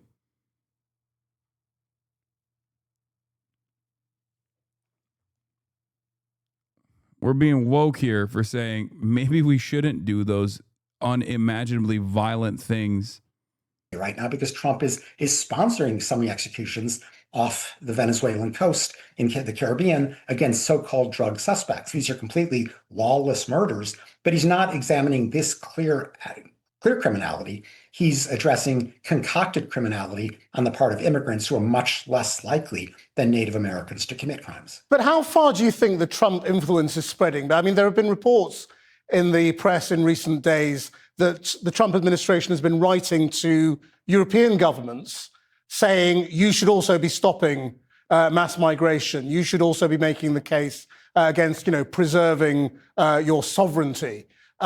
Is this a philosophy that is spreading from Washington and the Trump administration over here? The Trump administration is deliberately promoting this white Christian ideology, the idea that Western civilization is premised on white Christianity, and any immigration contrary to that somehow undercuts the pillars of Western civilization. It's a blatantly racist, often Islamophobic approach. That's what Trump represents in the United States, and he's trying to promote similar far-right political parties in Europe to try to enhance this view. Kenneth Roth, thank you very much. Thank you. We begin with the Fox News alert. 20-year-old National Guard.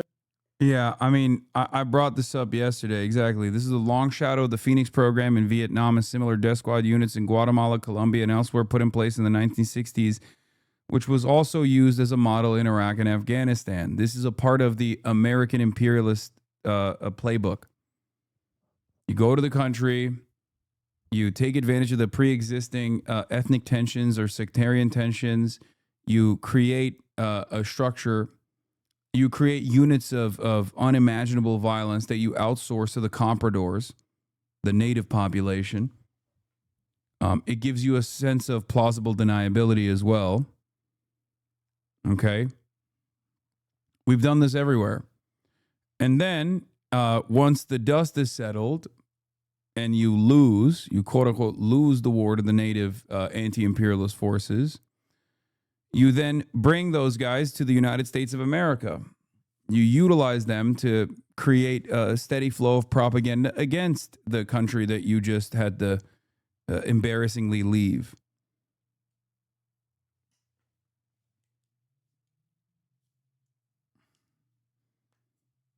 This is a very common tactic. Sometimes it leads to blowback, like the Thanksgiving Eve instance of violence. Other times, even if you don't bring the compradors to the United States of America, they still end up doing devastating blows to the domestic population. 9/11 is a example of this, of course.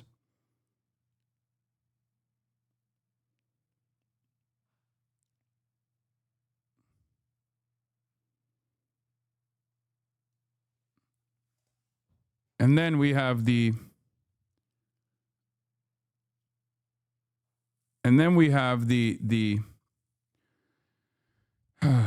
legion of PTSD brain broken veterans that are also engaging in similar acts of unlimited super violence because they themselves have also been lied to. They have no options. They're experiencing all the pain with no help whatsoever. And then the only way to seemingly bring back control into their lives is by engaging in suicide by cop or or you know, killing themselves and killing a bunch of other people, just like snapping. Word soup. Are death squads that bad? Yes.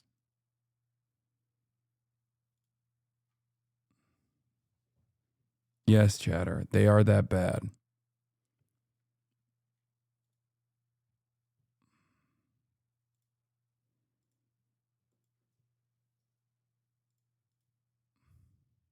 Member dead, and another fighting for his life after Wednesday night's ambush Let's in see how the Washington. Republicans are talking about the story now.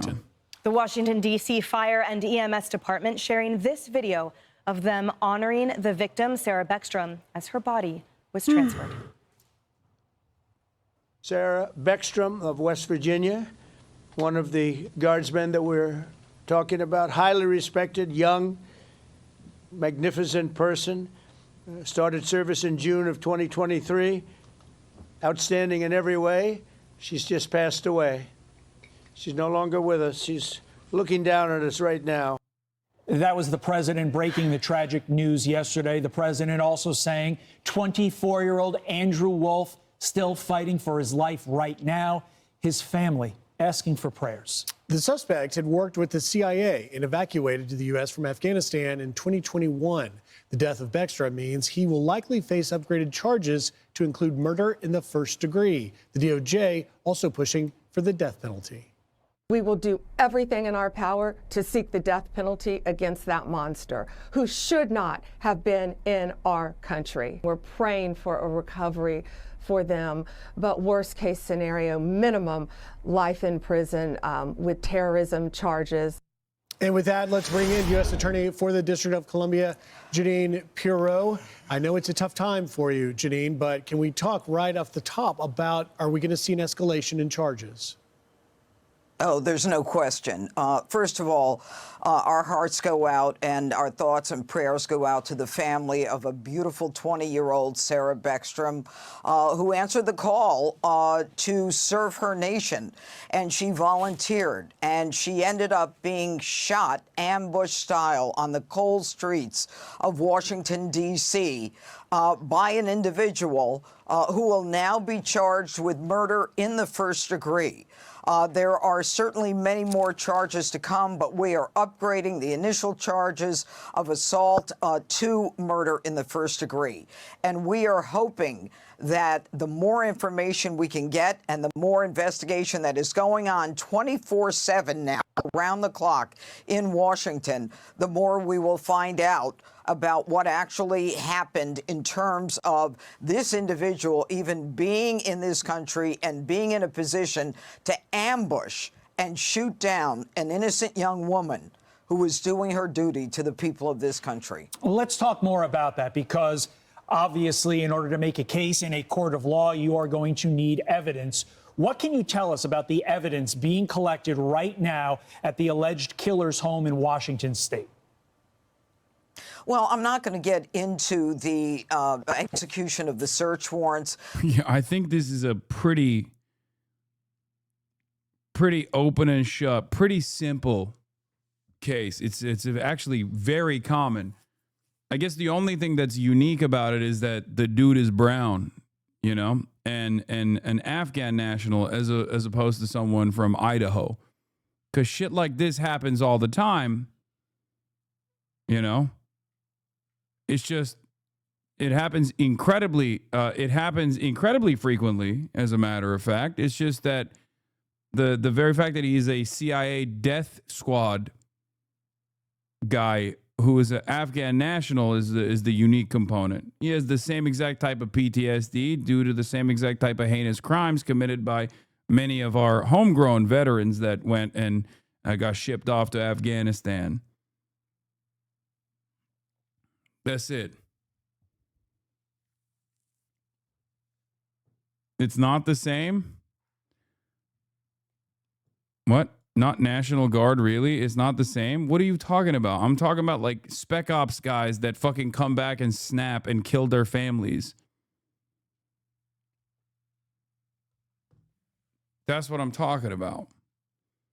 Like there was a literal Marine, there was a Marine veteran that rammed his goddamn F-150 Ford pickup truck, a MAGA supporter, into a Mormon church not that long ago, like only a couple months ago. When these people are like, oh, I wonder what happened, it's like, it's a pretty common story. Yeah, a few months ago, a white male veteran shot up in a boat, shot up an entire fucking boat restaurant in North Carolina. These things happen pretty frequently. The reason why the administration doesn't make a big fuss about it is because they'd rather brush it under the rug and act as though it's not that significant of a problem.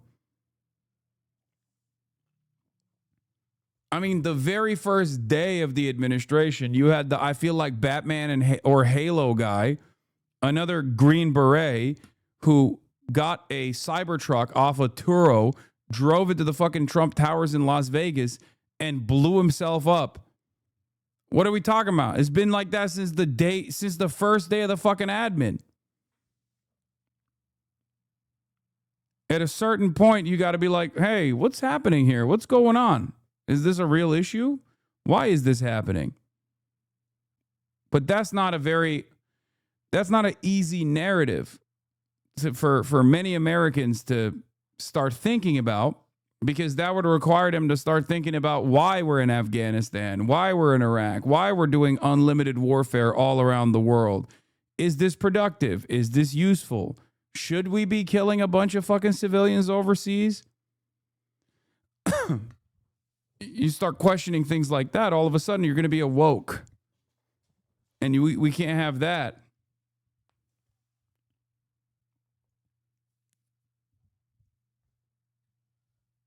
But my staff was involved at the command post, and they have been. Don't worry, we got people like this in here. You know what I mean? I'm over here being like, hey, endless militarism by the United States empire is probably going to have significant backlash by the domestic population, including blowback from the foreign population that we have dominated and tapped into to make mercenary death squad people.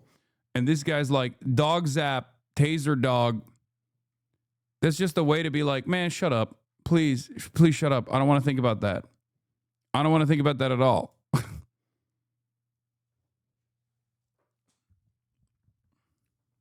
There around the clock. We continue to seek warrants and to execute on those warrants, even as we speak, not just in Washington, the state of Washington, but in other areas around the country, to get everything that we need to make sure that this prosecution is as factful as we need in terms of the law and the evidence. This is a case that has touched the hearts of so many Americans, because to be gunned down on the streets on the nation's holiday is an outrage. And the individual who did this will pay the ultimate price, according to the Attorney General, Pam Bondi.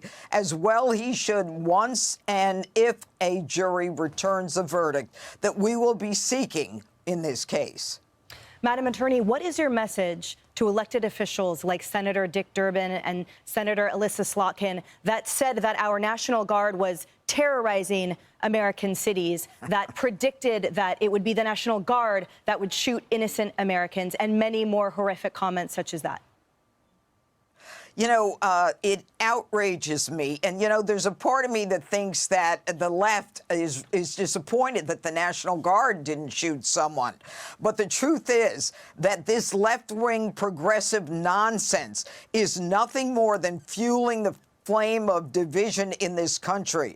People should be grateful that the President of the United States has taken crime so seriously in this country that he is bringing in our law enforcement partners so that we can protect the innocent citizens. Look, I am the United States Attorney in the District of Columbia. We had the 4th highest homicide rate in the nation 2 years ago, and the president made the decision to protect the people of the district. Now homicide Homicides are down 60%. Robberies are down 50%. Carjackings are down 74%.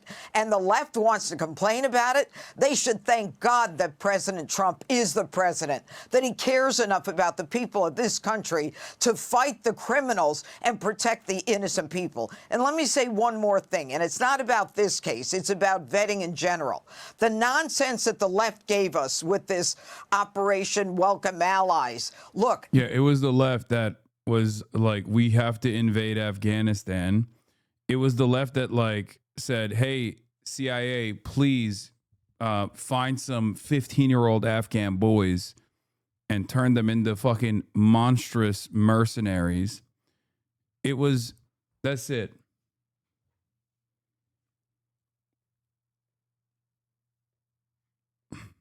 It was the left that that designed this entire system. Totally.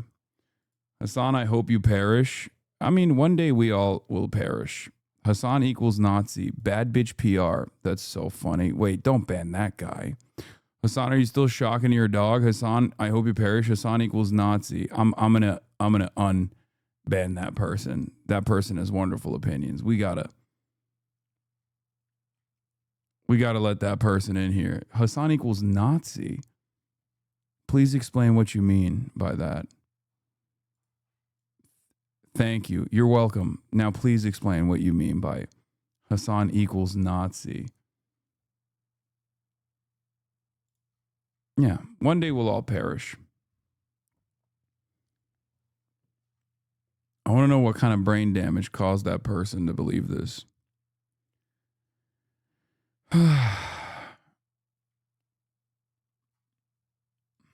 There was no vetting. If you think there was vetting, I don't know why they keep saying this. There was so much vetting. This dude got more vetting than most people do. Okay? They got endless amounts of vetting. Bridge to sell you. If you saw the chaos that was going on at that airport in Kabul. I hope you stay alive forever so you can experience the permanent lonesomeness. Okay, that's a crazy thing to wish upon a person. In Afghanistan, it was typical of what was going on in the Biden administration. And the Pentagon, I believe it was Kirby and people in the Biden administration said the Afghan withdrawal that we all know was disastrous was a success. And that's a quote. They called that a success. That chaos is not a success. That is a nightmare. And 13 American servicemen and women were killed at that airport because the Biden administration couldn't get their facts together and couldn't make a decision regarding the rules of engagement to take down a known suicide bomber. So let's stop namby-pambing around with this, oh, he was vetted. There was no vetted. The welcome mat was thrown down. They even admitted that they short-circuited the vetting. What they did was they brought in 90,000 people into this country that were not vetted. They told us all the other immigrants were vetted. What do? Call the FBI in Afghanistan and say, gee, do you have anything on this?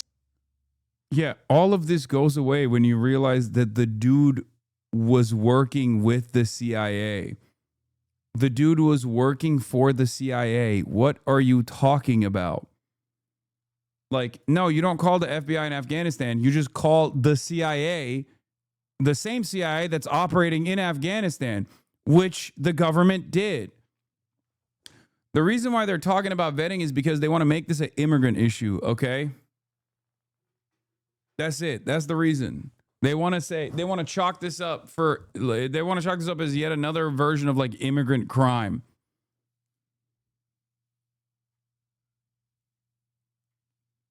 That's it. That's why they're like, oh yeah, this is what happens when you let in migrants into the fucking country. It's like, yeah, I feel like this is a very unique case to be making here, don't you think?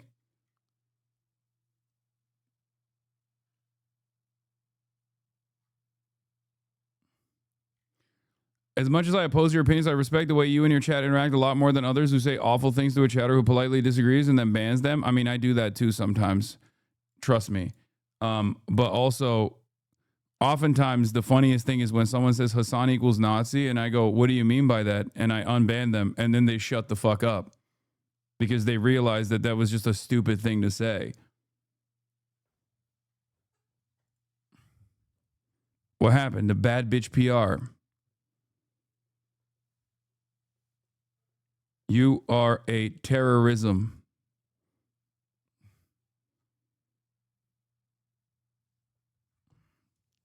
What happened? Cat got your tongue, chatter? We unbanned you so you can make a convincing case. Oh, wait, never mind. They got permanently banned from the website because they said, I hope you perish. God damn it.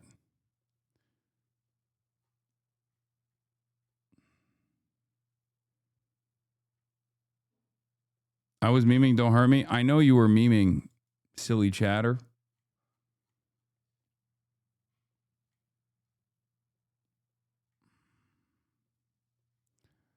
They got a site-wide.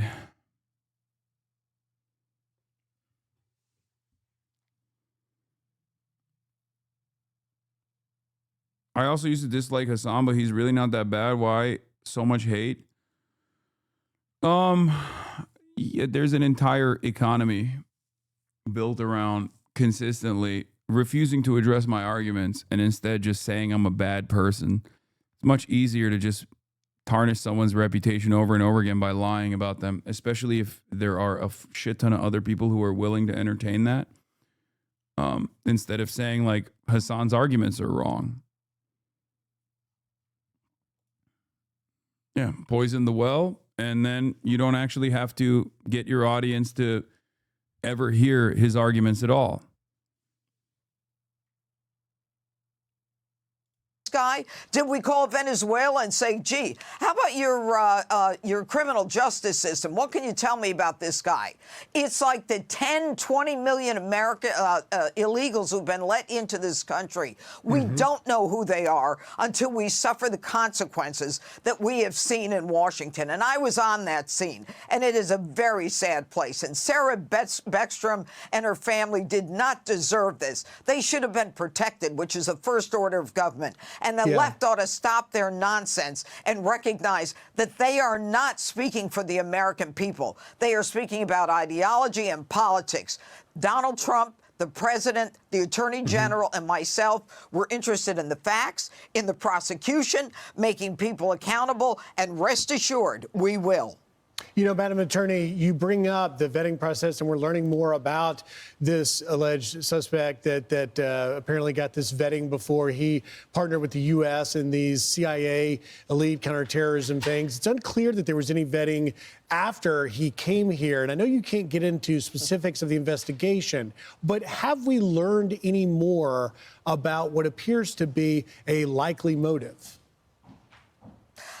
That's not something that I'm going to get into right now. That's certainly something that we are examining. It's a fluid situation, as you well know. There are a great deal of people working, as I said, around the clock, trying to put together exactly what was going. Yeah, I mean, when it comes down to just disparaging every migrant, I don't need any evidence. As a matter of fact, I will refuse to entertain the readily available evidence. Right? But, you know, other stuff, I don't know. Going on. But let me bring you back to the scene of the crime. What happened at that crime is unmistakable. It is a premeditated murder. There was an ambush with a gun toward people who didn't know it was coming. And that is the homicide, and that is the murder that we're looking at right now. You can go into all the other stuff, but as a prosecutor, my job is to prove what happened at that scene. And make no mistake, we will do that. I'm really glad you touched upon premeditation, because earlier in our show this morning, Emily raised a really good point. And she said the following: this is Thanksgiving week. You are a father. The alleged killer is a father of 5 people. He has a wife. They live in a tiny apartment in Washington state. You would think that leaving on a cross-country trip would set off a... Oh, his family is implicated too. We should actually deport the little children and his wife, right? That's what you. Is that the line of argument that we're engaging in here? Yeah. It's great. Period of red flags. And so when you reference premeditation, yes, that applies to the alleged killer himself. But what about potentially others who may have some knowledge about the premeditated plan? Can you tell us anything about the investigation with regard to... By the way, Thanksgiving literally is not like, I mean, I say this as someone who's an American citizen, but didn't grow up here, obviously, grew up in Turkey, but like that's not a thing that you celebrate usually. It takes a couple years for you to be like, oh yeah, Thanksgiving, this seems cool. So considering that he was in the country for like, what, 4 years, I don't know if him and his family of Afghan refugees are participating in the Thanksgiving celebrations. A potential... I don't know how many red flags that would actually bring up. That could be, let's say, involved in a conspiracy. I'm not going to comment on that. You know that I can't. But there will be no stone unturned in this case. We will know everything about what happened. We have pretty much every agency, every investigative agency in this country involved right now around the clock. The intent and the determination of the men and women that I was working with and I spent the night with around the clock in Washington is very clear. We will know everything we need to know. It's not time to share that. When the time comes, we will share it. Well, we appreciate, Madam Attorney, you coming on and giving us so much of your time. Just very quickly before we let you go, have you gotten any update on the other guardsmen? Andrew. President Donald Trump says the United States will strike inside Venezuela. Quote. Oh, great.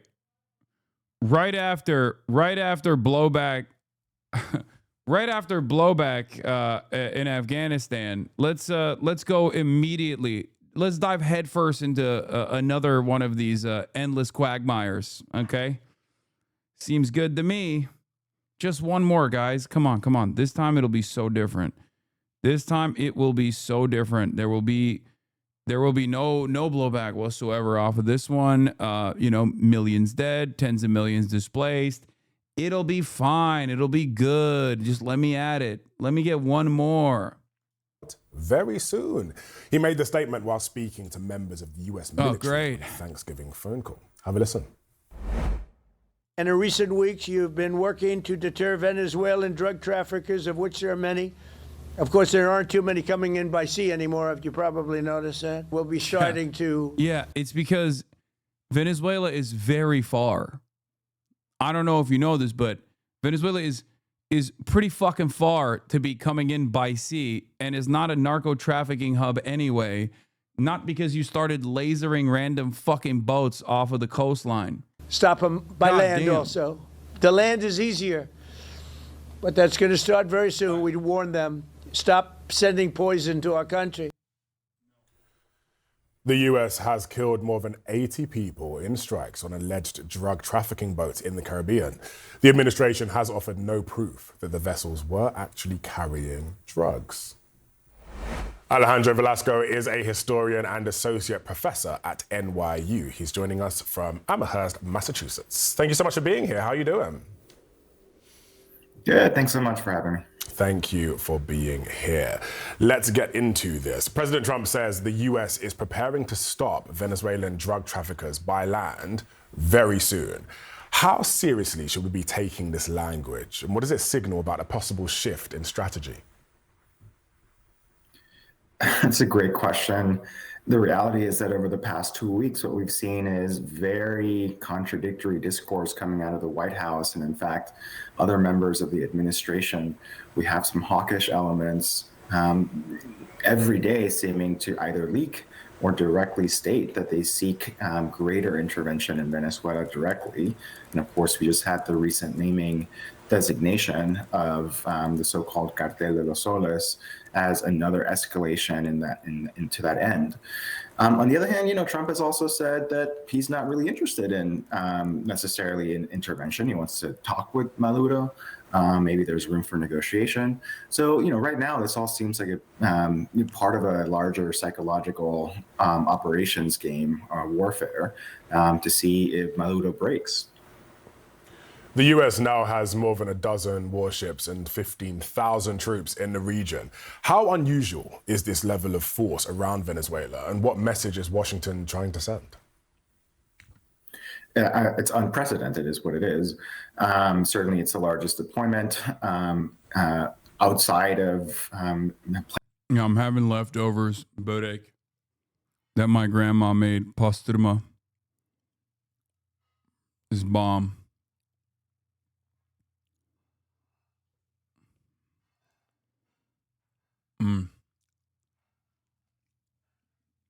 I'm eating it cold right now. That's how good it is.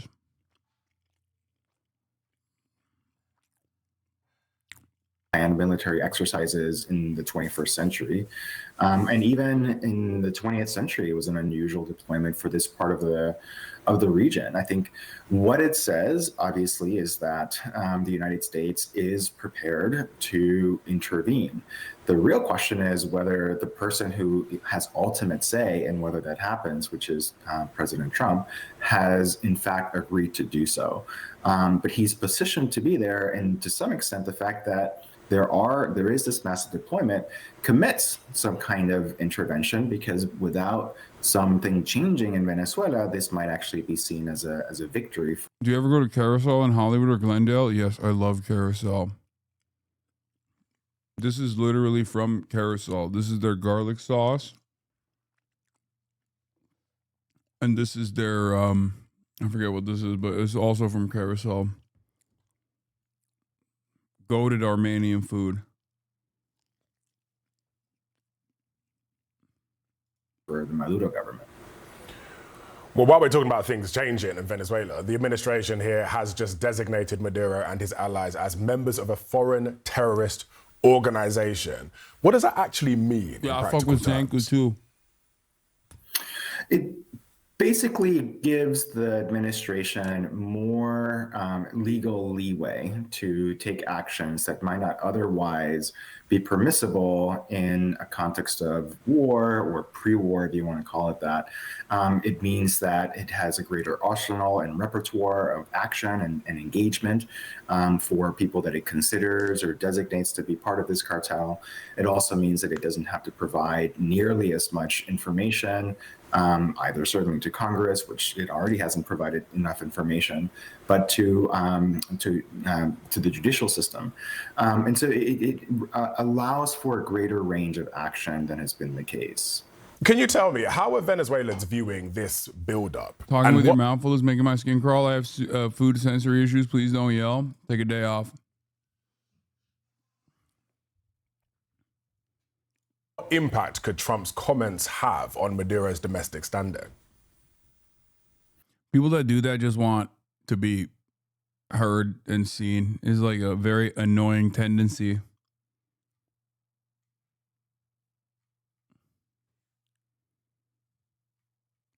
Hasan's job is to watch CNN and complain about it. Thanks for contributing. Yes, it is.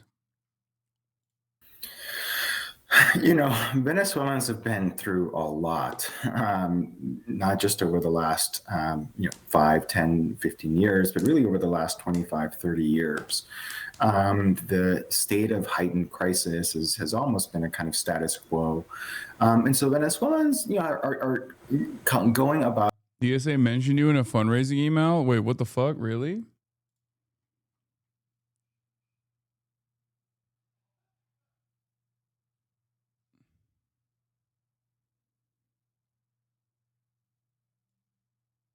Hasan mentioned a DSA Black Friday email.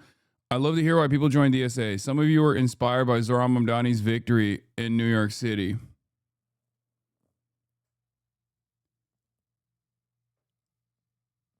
Others saw us on their union's picket lines or at solidarity supporting striking Starbucks workers.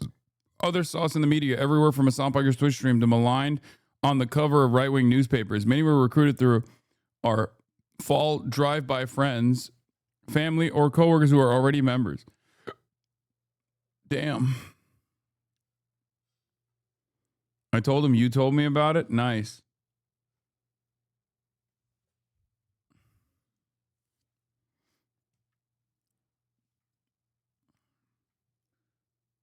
I do funnel a lot.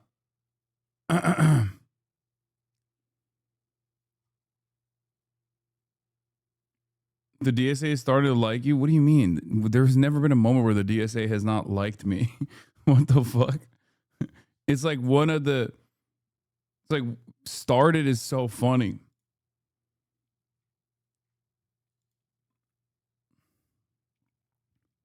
Damn, nice of them.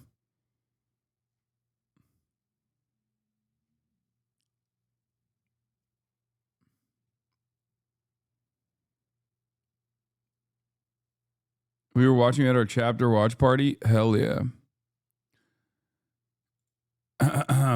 Ryan Grimm has a good take. The idea that we should freeze all migration because of one of CIA's death squad recruits went on a rampage is absurd. Smarter would be to stop training death squads. Yeah. Oh, well.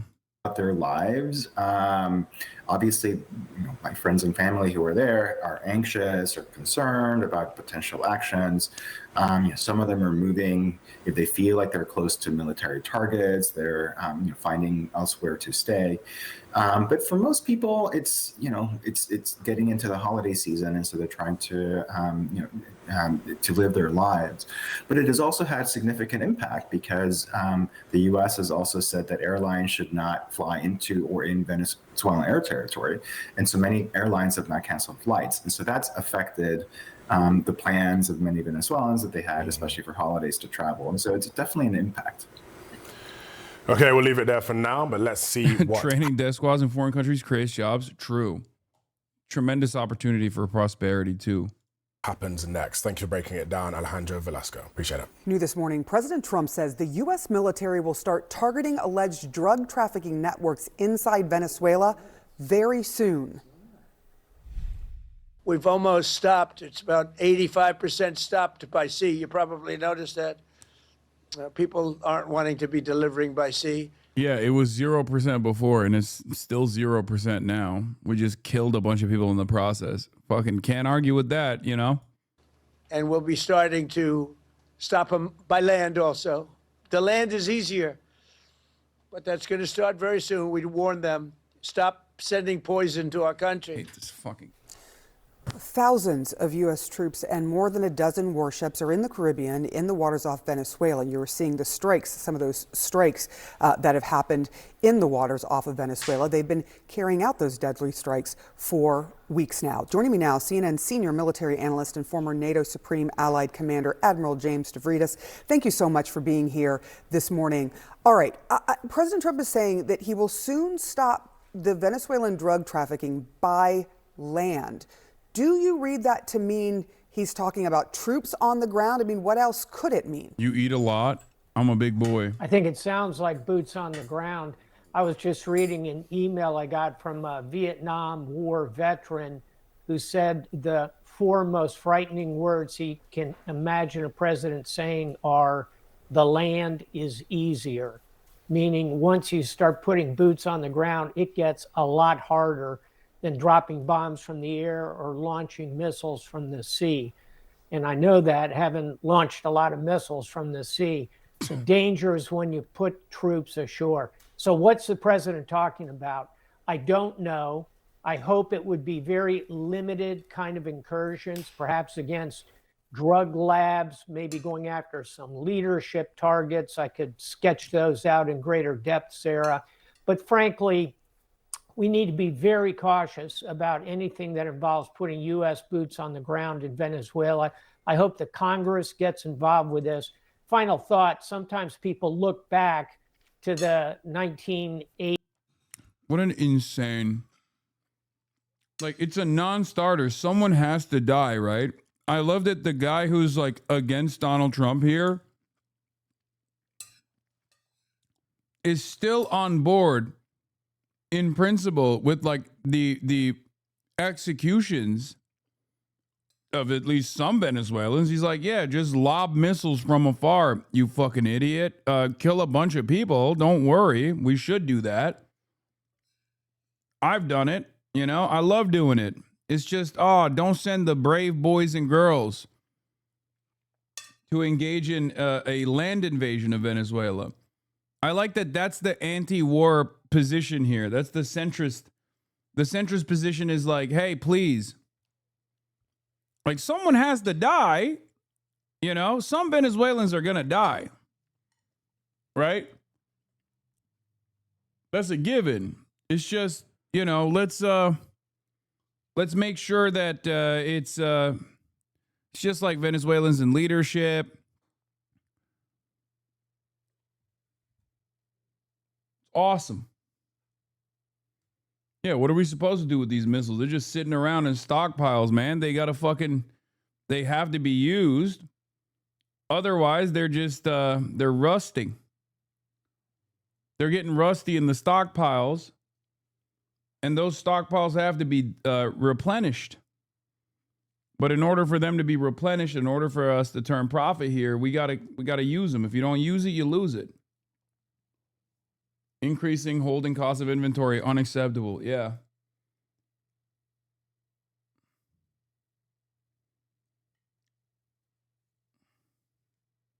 It's great.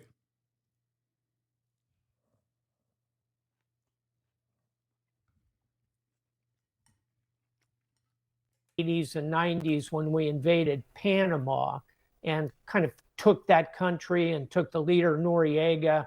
A very successful operation called Just Cause. Here's the problem. Panama is a tiny country. Venezuela, it's twice the size of California. It would be a big military operation. This is footage that has shocked many, and it starts with two men emerging from a building under the gaze of Israeli soldiers. The men raise their arms in surrender. They're kicked on the ground and then pushed back to the building. And then, with grim, calm precision, they are shot dead. Moments later, a digger is used to collapse part of the building on top of their bodies before the soldiers return to the debris and drag out one of the victims. Jenin is a city that has seen so many conflicts between Palestinians and Israelis. The tension and anger now renewed. They have been killed in cold blood. They could have arrested them and not executed them. This is a heinous crime. It's disturbing and painful and frustrating for us. For the record, even arresting them would be illegal. Jenin is Palestinian territory. It is illegal for the Israeli occupational forces to even exist there. But of course, that's besides the point because nobody gives a shit about the rules. The Israeli military is still in Jenin, demolishing buildings, arresting more people. But the anger over these killings has spread far beyond this city, raising profound questions. The images that we're seeing. By the way, before people say cool ceasefire, this is not in Gaza. This is in the West Bank. Are a microcosm of the larger violence in the West Bank. The Palestinian Authority has said it is a war crime. It certainly looks like that's the case. The issue is that there is a lack of credible investigations into any of these killings. The Israeli military says it is transparent and will investigate, but many are dubious. Between 2018 and 2022, there were 219 cases launched against Israeli soldiers accused of killing Palestinians illegally in the West Bank. Of these, 107 were actually investigated, but only one led to an indictment and conviction, and the punishment was community service. The only reason we know about these killings is because they were filmed by a bystander, but that has led to international condemnation from human rights groups, from the United Nations and beyond. But here in Israel, there is an enduring respect for the military, and a widespread feeling that soldiers should be immune from punishment and even investigation.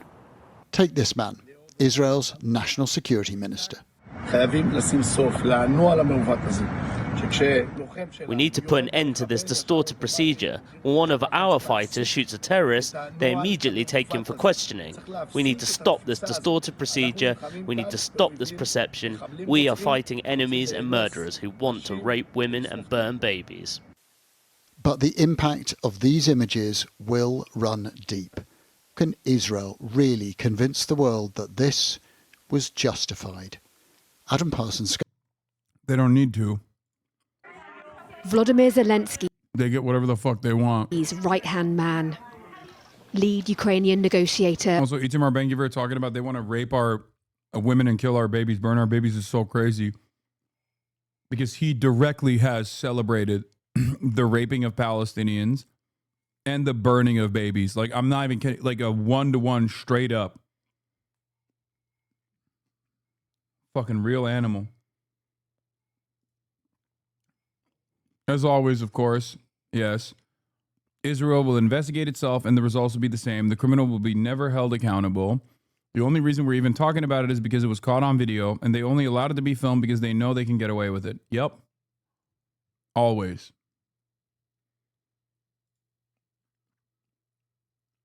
Yeah. Welcome to Israel, where the rapists are heroes. Force 100, the battle for justice, the reservists from the notorious rape and torture unit that used to operate at the Sde Taimon concentration camp were given 22 minutes of airtime to play victims.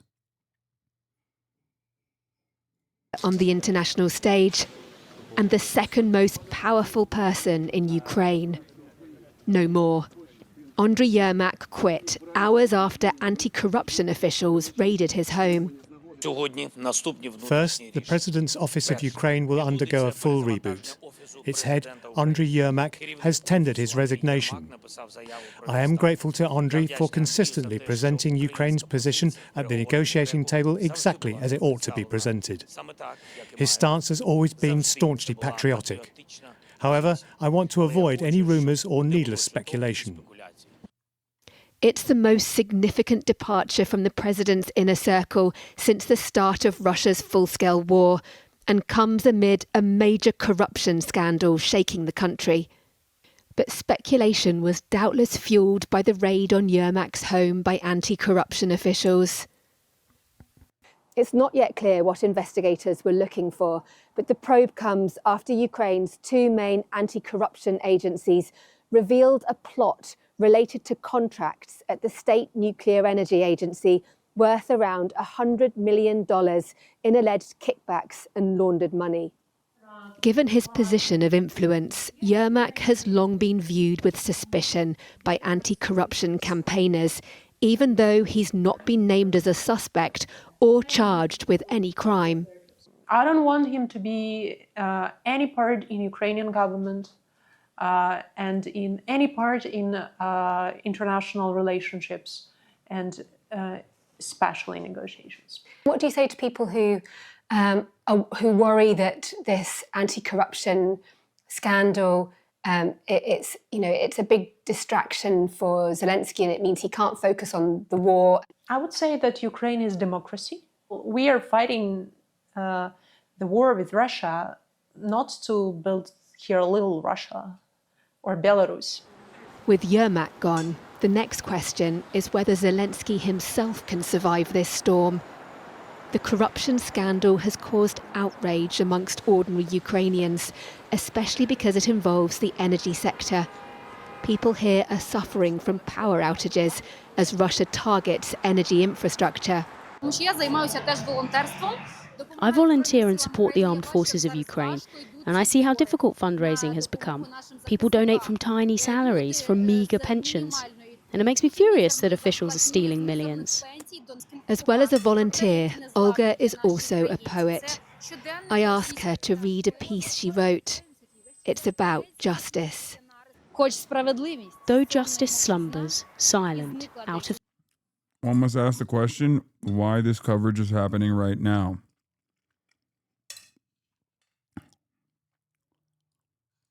because this kind of coverage existed and was quite common about Ukraine pre-Russian invasion. Okay, this and like the Azov brigades, super common. I mean, the Panama Papers showed that Zelensky, after running on an anti-corruption campaign, had offshored some of his wealth, all this stuff. But why is the Western media now covering it? I think the reason why they're covering it now is because they're trying to put the clamp on Zelensky. I think they're trying to apply pressure to Zelensky to take on. I think the American State Department's position on Ukraine is shifted, and kind of feels like they want Zelensky to play ball with Russia, no matter how ridiculous Russian demands may get.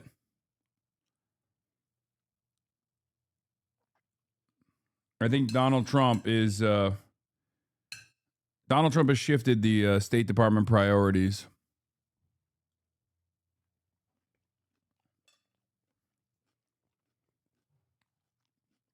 I don't think the Western media is that unified. I don't know. I think they are pretty unified. Otherwise,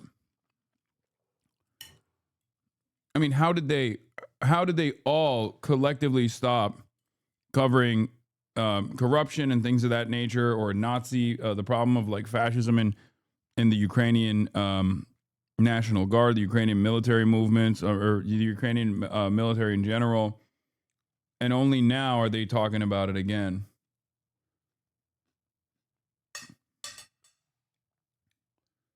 I think there's usually a reason. I suspect that the reason is not because like this is a new instance of corruption or anything like that, but I think the reason is because the Trump administration wants Ukraine to concede. So people are reading the tea leaves on that.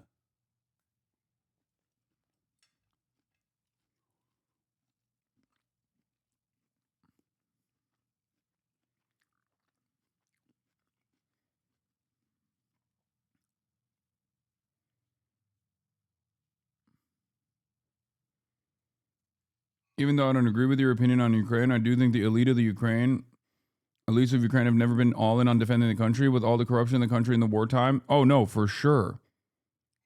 Okay, if you don't, I don't know what you disagree with me on then, because I've always maintained that position. Sorry, can you explain again how this coverage is trying to put pressure on Zelensky?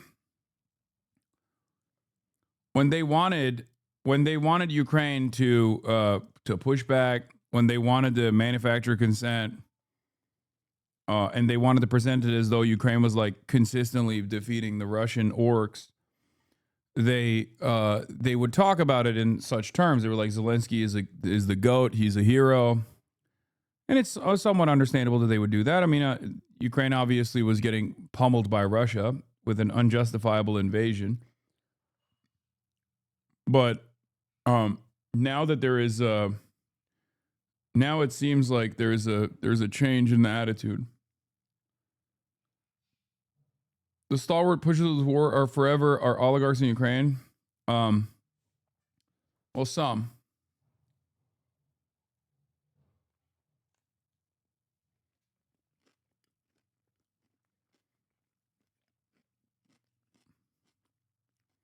Sight, lost somewhere in the cinders and the wreck.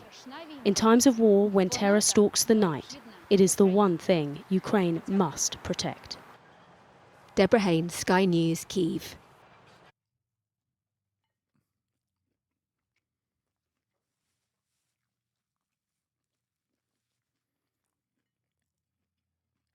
To Hong Kong next, where firefighters have found dozens more bodies as they continue to search a high-rise complex which was engulfed by a huge fire.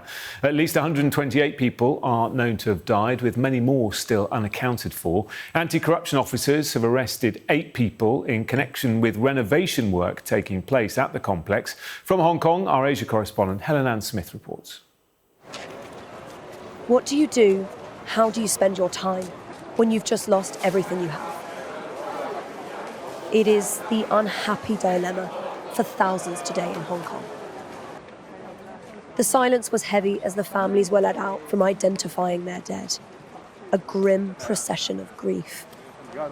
There are still an unknown number lying somewhere in there. Out here, the weight is unbearable.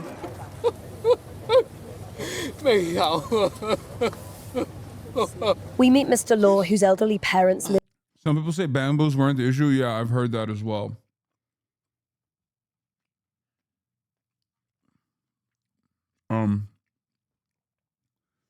But they're still, I mean, they're going to conduct an investigation. So we'll 27 see. floors up.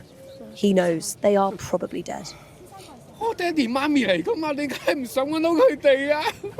my mum and dad. Why wouldn't I want to find them? I pray they're still alive. But even if they're dead, I just want to know the news. Just let me know if they're really gone. Then I won't be so nervous and panicked. I haven't been able to sleep at all, and I can't eat. He has a question for Hong Kong's leader. I want to ask John Lee, what are you actually doing? All you did was wander around and hold press conferences. What about us? I have no way of making inquiries. There are more people here today, the needy spanning all ages. But there is a new wariness too, a sense they're on heightened alert. The key focus here is, of course, the plight of the survivors, and there is still this terrible grief, but there is a sense too that the mood is slightly shifting. There's a tension, an anxiety, even an anger, a quiet belief that perhaps Hong Kong's system has let its people down. There is fury aimed at the construction firm accused of cutting corners, but they are not the only target. Many here insist the authorities also battered away their concerns. Just listen to the levels of distrust. There are many ongoing renovation projects. There have been problems with the building for decades, and the government knows it. In every case, there are criticisms, but the criticisms are always suppressed. Do you believe that corruption has been involved here? Absolutely.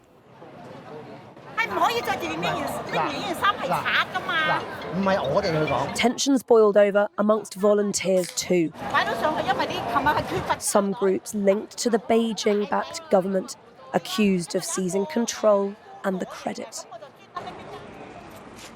In Hong Kong of old, there would likely have been vigils held here. But after China cracked down on democracy, now even grief cannot gather en masse.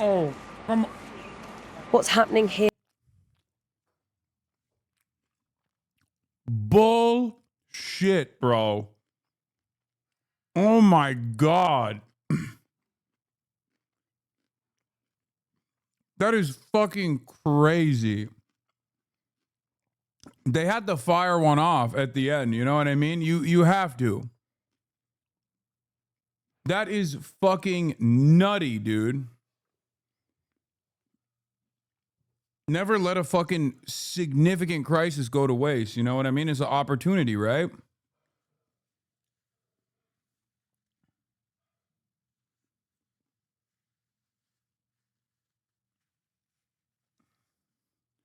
BBC Big Bad China. They literally just fucking waited for the last segment in this 3-minute and 25 second news piece to be like, yeah, China actually did a fucking crackdown on Hong Kong democracy, and that's why they can't even properly mourn the losses. Like what purpose does this have? Hong Kong in general is an endlessly accessible place for Westerners too. Like, what's the actual purpose of saying something so stupid? I mean, if I hadn't just gotten back from Hong Kong, maybe it would be more difficult for me to push back against this, but like, that's crazy. The mainland Hong Kong tensions out of control now. Some pro-West Hong Kongers actually blame the mainlanders, saying shit like those bamboo are made in mainland or some bullshit. The mainland immediately sent firefighters and resources for assistance and working around the clock. Meanwhile, the Japanese fascist prime minister just sent a message, and many Hong Kong are all saying thank you, Japan, lol. Yeah, I mean, China has this, like mainland China has a system where like immediately they send in aid from all the other provinces.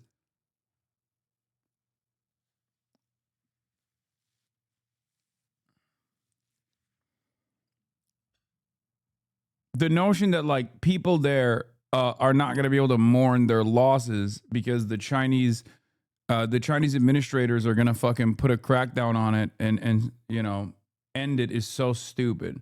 Credit. In Hong Kong of old, there would likely have been vigils held here.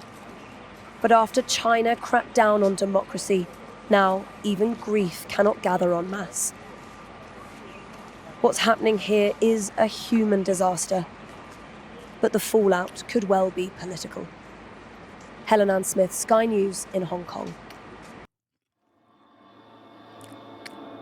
You want a white nation?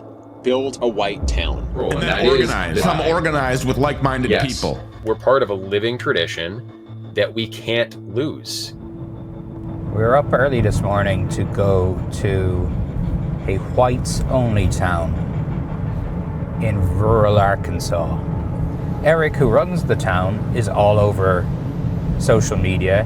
He's going on every YouTube and podcast, very prominent neo-Nazis and white supremacists and anti-Semites in the US. And they're letting CNN come visit them.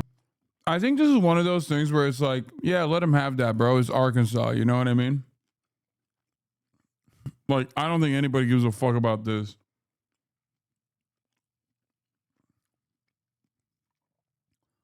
It's Arkansas. It not only is it Arkansas, but it's also like it's just another town in Arkansas, like a whites only town in Arkansas. Wow.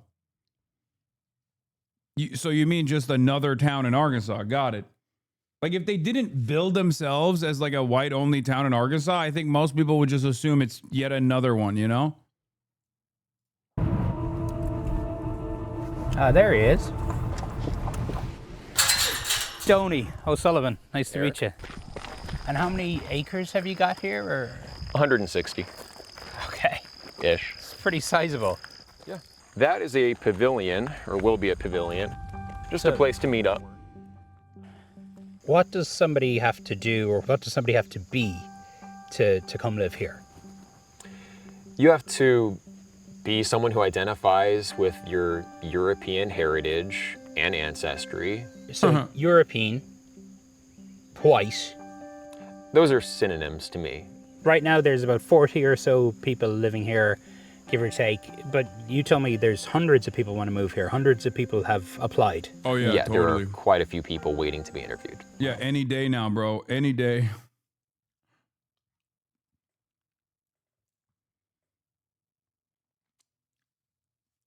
Bro.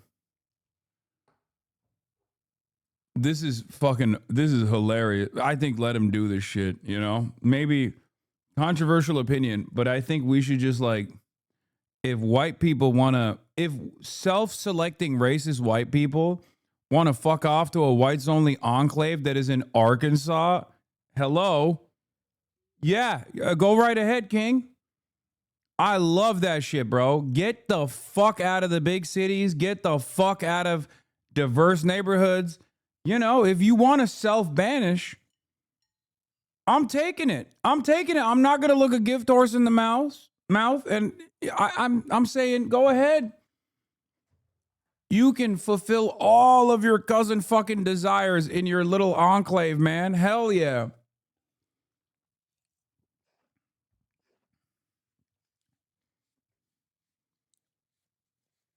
It seems like a slippery slope. But I'm cool with it if it's going to be confined to rural Arkansas. I mean, I think so. Yeah. Yeah, because you can't get acres and acres of land anywhere else. You know what I mean? You have to kind of go to rural Arkansas. So it's basically the problem solves itself. Are they all racist? Well, it depends on what you mean by racist. Are they racist in the sense that they hate other groups of people and want to deprive other groups of people of resources or opportunities? No. People like Eric are afraid that white Americans are being replaced, and a projection from the US Census has them worried. I think America is due to become a minority. Imagine endorsing sundown towns in the Big 2-5. I think you have to understand. What about the people who have to travel through there? Can't believe you're endorsing sundown town. Travel through there? You're joking, right? You're fucking joke. You must be joking. Where? Not at all. Where are you going? Do you know where this fucking place is? What are you talking about? It is literally so far away from any human life.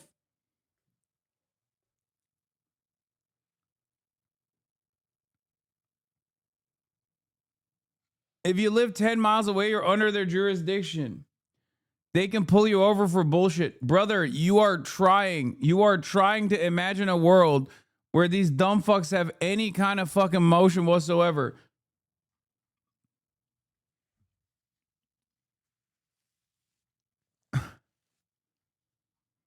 Is literally asking for bullshit to happen. I mean, I understand where you're coming from with the sundown town shit, but the problem with the sundown town is it literally is pre-existing towns.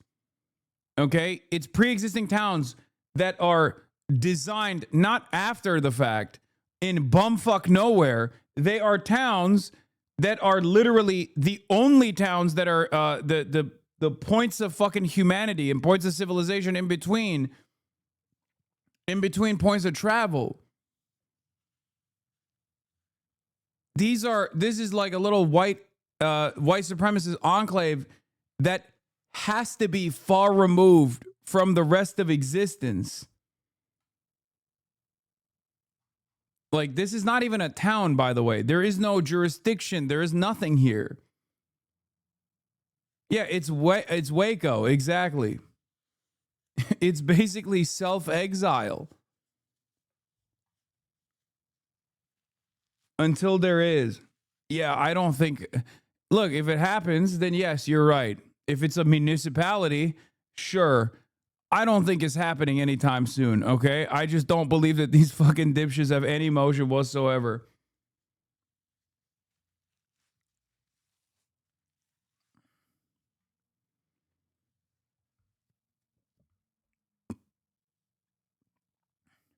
This is a terrible take. Lamau, the rural South is a ton of black people. What do you mean? Some of the largest black population states in the country by percentage of southern states. Letting this stuff foment down there unaddressed is bad. The moment that this fucking loser actually has any sort of motion is an entirely separate equation. Okay?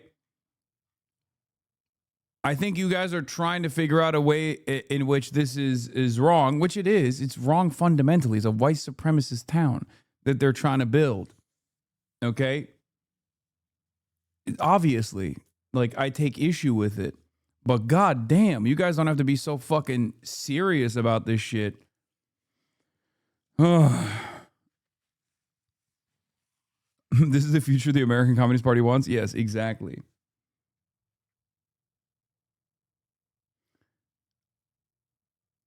Your understanding of white supremacy is so juvenile, it's infuriating.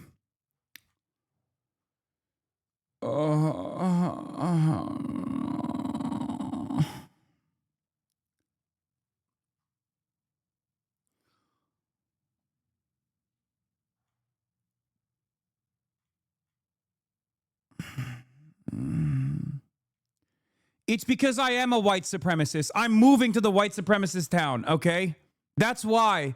I'm a white supremacist. I'm white, okay? I'm white. I'm a white man. I'm a cisgender, heterosexual white man. You got me. You caught me, okay? You caught me because I want these white enclaves to survive and exist so we can have sundown towns and finally restore the white caliphate. You fucking got me, dude. It starts with the implicit biases. It starts with the blind spots. Despite the fucking tens of thousands of hours poured over critically examining white supremacy and how it manifests in every orifice of American society, you, Chatter, you caught me. It was actually my privileged blind spot that you identified, and now the mask is slipping. Shut the fuck up. God damn, dude. You're so fucking stupid.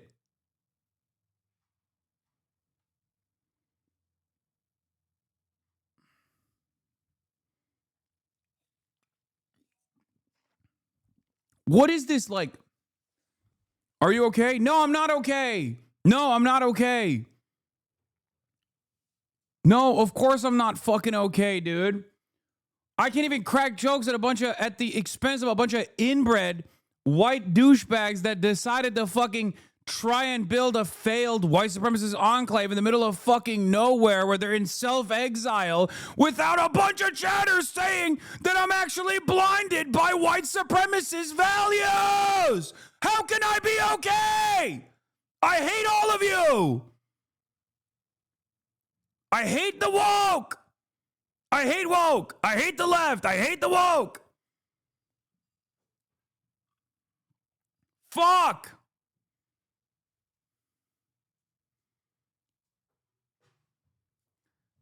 We will never achieve anything. We will never build communism, socialism, any sort of progress whatsoever. It's never going to happen.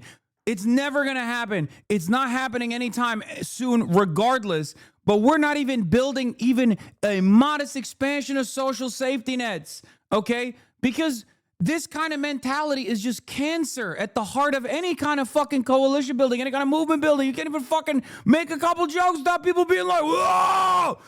It's a privileged blind spot. And now I'm crashing out because I'm a white supremacist. Okay? Just get the fucking ball rolling ahead of time. Make some fucking TikToks, chatters. It's time. Let's go. Hasan consistently dropping the ball on black issues. He needs to stop talking about black issues.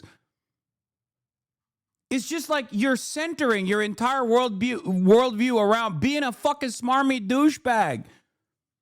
Who the fuck? What the fuck are you doing? We're getting to a goddamn point where if people want to fucking be white supremacists, they can openly say it. You won't achieve shit because you're not an organization. You have no idea about movement building. You've clearly never been a part of movement. You, whatever movement you're a part of, you are destroying. Okay? Whatever fucking movement you have actually been a part of, you are actively undermining and destroying. You literally are born with a copy of the fucking CIA disruption manual. You, chatter. You. I am not a movement, exactly. But even though I'm not a movement and an entertainer nonetheless, you still treat this as though it is yet another opportunity for COINTELPRO. And it's not that you're getting paid by the fucking CIA. You're just doing it for fun because you're a fucking moron. You're a fucking moronic dipshit. Every single thing must be designed according to your own personal values. That's it. You're selfish. You're stupid. And even when something is irrelevant and unproductive and utterly for entertainment purposes, you can't fucking stop yourself. You have no charity. You have no grace. You're just a fucking narcissistic loser. Okay? And you behave like a literal federal agent for free.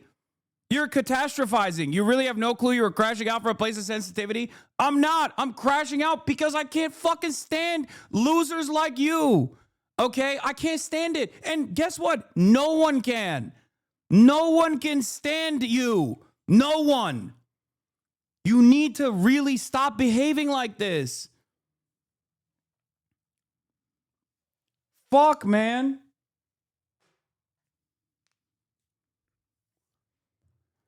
Oh, the problem is you think you're doing progressive politics when in fact what you are doing is being a fucking annoying woke scold.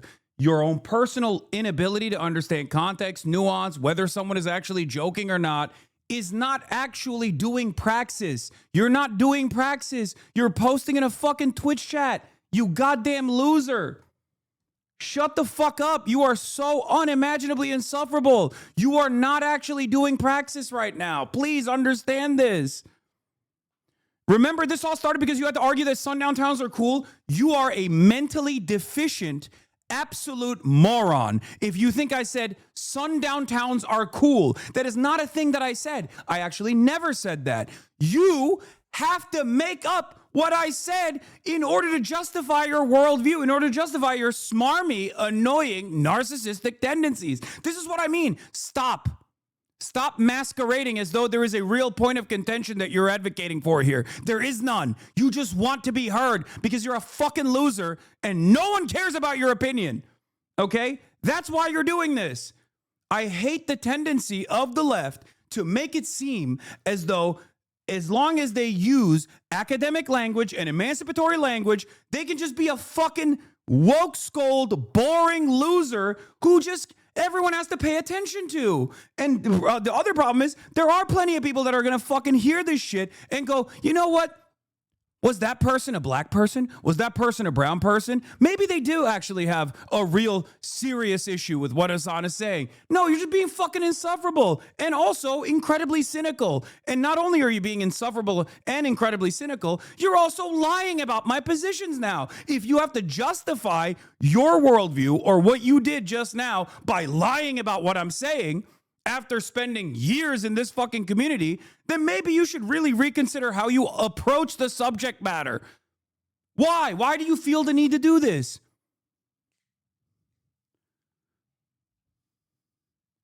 Day one, because your blood pressure is at insane levels right now?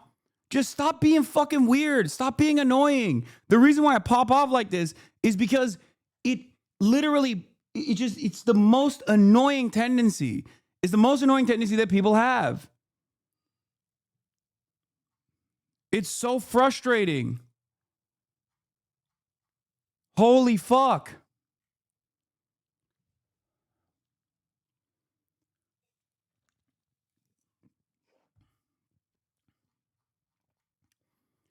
It's just, this is the one aspect that the right unironically nails when they say, oh, this is just like virtue signaling. Because that's what it is. This is not even like you don't genuinely believe this. You don't genuinely believe this is my position. Because if you did, then you're a fucking moron, right? Like if you spent years and years in the community of someone who is justifying sundown towns because they think it's cool, then you have to be a fucking moron. So which one is it? Are you mentally deficient?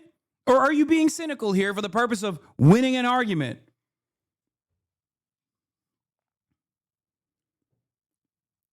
And then here come every single person that will turn around and in the least charitable way go, you didn't say you like sundown towns. You said, let these fucking mentally ill white supremacist losers self-exile. Because that's what I said. But you're not going to actually say that. You're going to say, Hasan, you justified the existence of whites-only towns. Okay? That's what you're going to say. That's your misunderstanding. And I totally understand if someone has never encountered my commentary before and maybe they misunderstand my position. But if you're in this community, you don't have to masturbate to a deliberate misunderstanding, okay? It's just so frustrating. I hate having to deal with, you said you like pancakes, you must hate waffles as the primary fixture of people's politics on a daily fucking basis. Because that's all this is. That's all this is. You're not doing politics. You're not doing praxis. You will never understand the point I'm trying to make because being insufferable is your politics, by the way. Me. I'm being insufferable. Pay attention to me. I'm using academic language. I'm using emancipatory language. You have to listen to me. I'm going to tell you right now that you're actually hurting my feelings, but you're not hurting my white feelings. You're hurting my feelings as someone of insert marginalized identity. That this way, other people who will encounter this conversation later down the line, because I have a million different fucking haters who are clipping right now, salivating at the prospect of this conversation taking place, are going to use the most negative framing to cut 1,000 other fucking arguments about how Hasan is a white supremacist. He snapped now. Okay? Oh, gotcha. Politics is boring. No, politics is not boring. You can make politics fun. Okay? You can make it fun. I try to all the time. In spite of the fucking best attempts of the most smarmy, annoying fucking douchebag loser on the goddamn planet. Oh. This is the ideal scenario of a non-existent place with no populace, that no one lives and has nothing of value. No one is there to be fucked. It's vacant nothingness at this moment is only letting in volunteer gigabigots so no one loses. And it's going to fail regardless. It's not going to fucking work because they're a bunch of inbred hicks.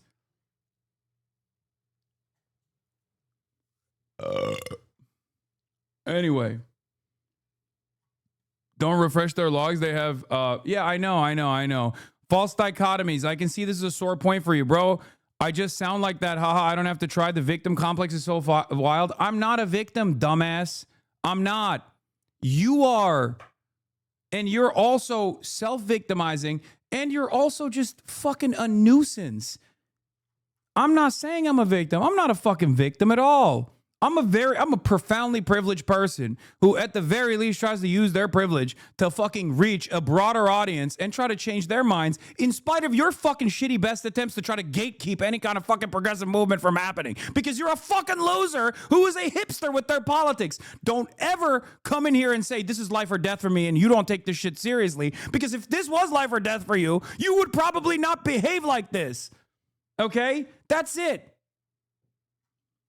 That's it. That's it. It's that simple. You only come in here specifically to cause nonsense, to cause bullshit, because your life is otherwise boring, and you probably pulled this shit in whatever organization you were a part of, and slowly but surely people tried to quiet you down, either forcibly exiled you from whatever organization that you were a part of, or at least they just stopped listening to you. So now, at least under the guise of anonymity, you can be a fucking annoying loser in here. Celestial praxis. What kind of celestial praxis is this? A lot of people need to wake the fuck up, okay? There is a reason why your coworkers look at you and find you to be gross, okay? Because you behave in this way. It's annoying as shit. Being the most annoying douchebag someone has ever met, but then adding emancipatory language to it doesn't fucking make you correct.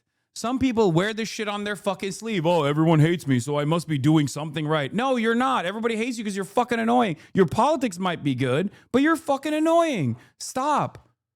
I'm not saying this to hurt your fucking feelings either, by the way. God damn, bro thought jokes would fly is like the only thing that these dipshits unironically and sincerely hold on to. Be normal, please.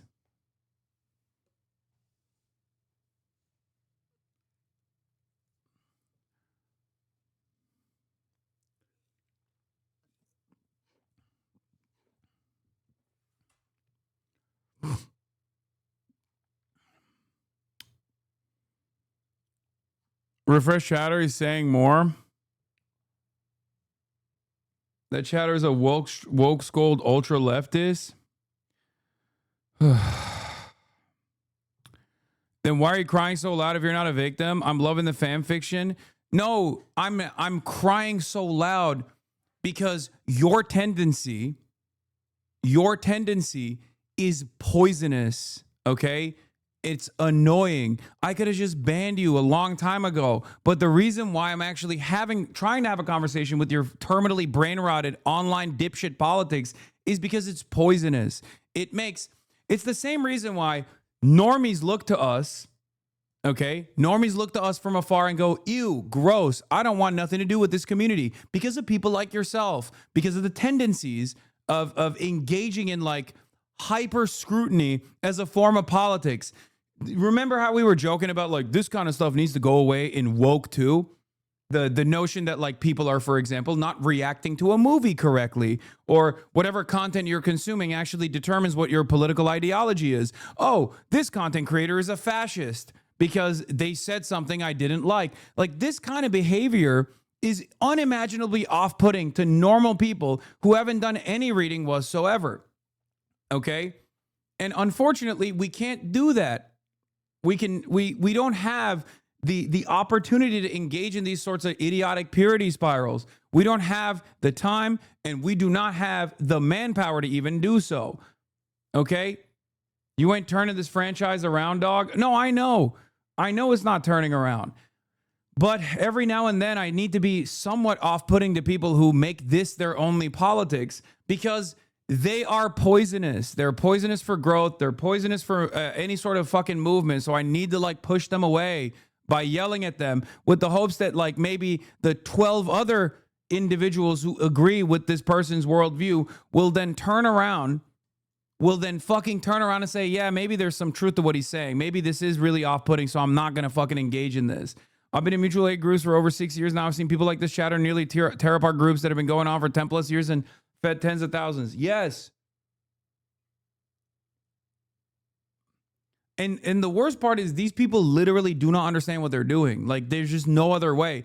It's because whatever kind of like social maladaptive behavior they demonstrate, they think they can masquerade by simply using the right language.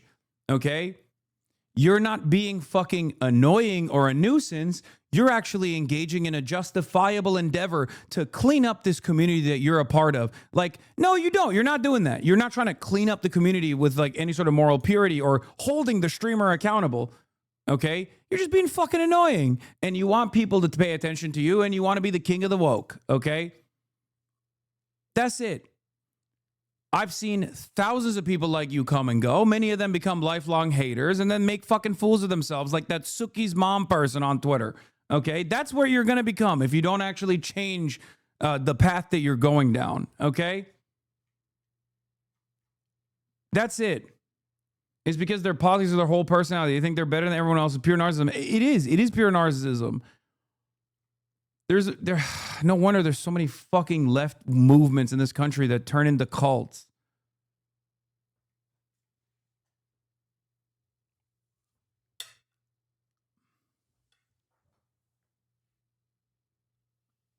Yes, they were annoying, but crashing out about this is this hard wasn't the best way to teach any lessons. No, you're doing the same fucking thing that I'm yelling about right now, just a different variety of it. Okay? That's it.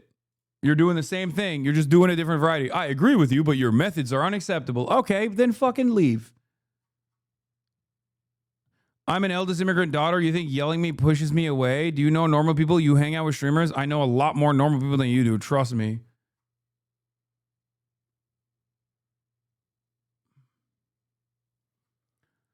I don't know why a Twitch streamer is held to this standard. Because there's no motion in the real world. The only time where you fucking make a big fuss about a Twitch community, especially one that is so ideologically aligned with you, is when you recognize that you're powerless. Okay? This comes from a place of powerlessness. In 2016, in 2017, in 2018, the reason why so many fucking radlibs hyper-focused on whatever kind of content was not suited to their immediate demands was because they knew that they couldn't do anything about the Trump administration. They knew they couldn't do anything to tackle white supremacy, which is a core foundational value for America. So what could they do? Maybe feel a little bit better about themselves if, insert corporate name here, actually took their demands seriously. And they got a crumb of accountability. And it's this right here, the Twitch streaming space, is entirely reliant on consistent feedback. Okay, there's a lot of back and forth communication happening here in this medium, and that is precisely the reason why that accessibility makes some of the fucking craziest people nut at the prospect of being able to get a streamer to respond to their accountability measures. Okay, it sucks. It's fucking annoying. It sucks. It's annoying. And those people, when I say these words, will go, there it is. He's avoiding accountability. No, I'm not. I'm trying to tell you that what you're doing is not a sincere demand for accountability, that you haven't actually been wronged. But the real reason why you're doing this is because you want to be heard. And deep down inside, hopefully you can recognize that and stop behaving like this. If there is a serious grievance that must be addressed, then yeah, of course. And there are plenty of times where I do actually take a deep breath and go, you know what? You guys are right. I'm sorry for the way I behaved here. But this is not one of those moments. This is a consistent gripe that I've had over the course of the past 8 fucking years of this goddamn career that I've built here in this goddamn community that I've built. Okay?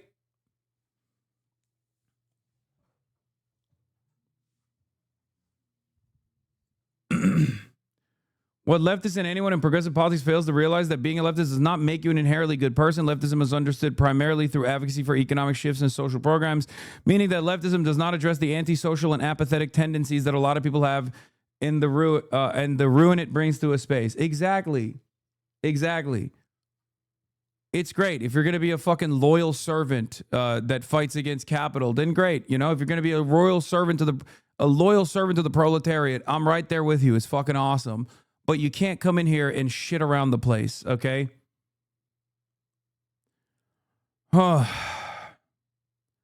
This is a twice-a-year rant, put the movement first before your feelings. Exactly. Exactly. And I hope to God you guys don't behave around other people when you're in an actual organization, because, oh my Lord, this shit is so poisonous.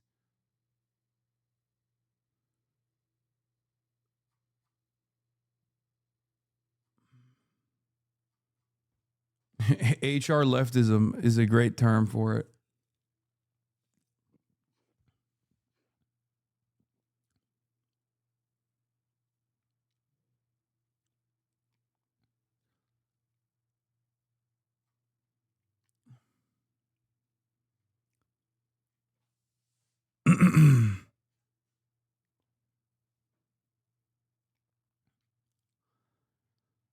To be honest, most of this kind of behavior I only meet online with other leftists. I know. It's because most people like this get pushed out of real organizations, because they get consistently pushed out of real organizations because they behave like this around other people, and the other people then turn around and go, okay, you're fucking insane. Look, like they're still chirping. Like this person, they're still chirping. I'm an eldest immigrant daughter. You think your yelling pushes me away? Who am I, Hasan? Tell me. Here we go. The Hasan mind can't possibly comprehend people having legitimate concerns and sincere beliefs. No, I can. I'm saying your concern is illegitimate, okay? Your concern that you think is real is actually not real. It's illegitimate. That's the point. And you already demonstrated that by saying, remember, this all started because you had to argue that sundown towns are cool. Yeah, if that was your concern, then it would be legitimate. If all of a sudden a streamer that you've been watching that you think is progressive came out of the gate swinging for sundown towns and how cool they are, yeah, that would be a legitimate concern. It'd probably be more concerning for you and how fucking stupid you have been. You must have been the biggest moron for the last couple of years. A person that you financially supported for 6 months, as a matter of fact, with subscriptions, was actually advocating for sundown towns this whole time. How could we have been so stupid?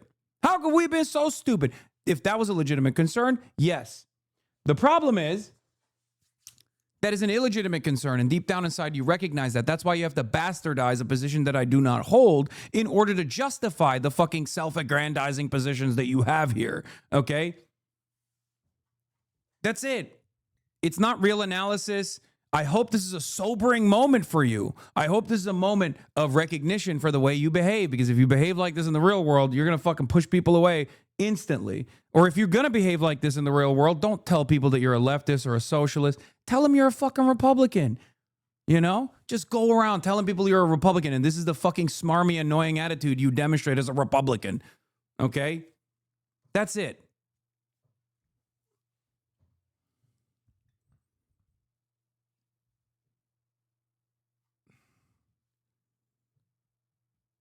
That's my argument. That's my point. That's what I'm frustrated by. But you will never get it because in your mind, you think it's actually a fucking valid concern. A valid concern if this was true. How is this any different than the fucking fantasies that Republicans have about things that are not happening?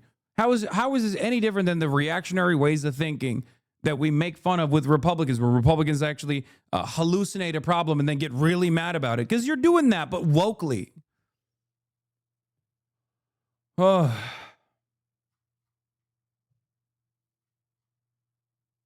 Don't refresh, just ban. I'm going to refresh and then ban. Sobering? Bro, this is entertaining. How long can you keep this crash out going? Oh, dude, yeah. I wasn't actually getting bitched at by a 34-year-old Twitch streamer that I've fucking financially supported in a community that I enjoy being a part of for the better half of the last 30 minutes as a 40-year-old dipshit from fucking Oregon who tries to present himself as like the champion of woke. It was actually fun for me. I really made you crash out, bro. Fucking idiot. You sound like one of these goddamn gray sock account trolls. Okay? A dude that came in as a first-time chatter. Oh, I was just pretending, dude. I was just trying to piss you off. Moron. You're fucking 40 years old, dude. Wake up. God, what a fucking pathetic way of existence. Holy shit.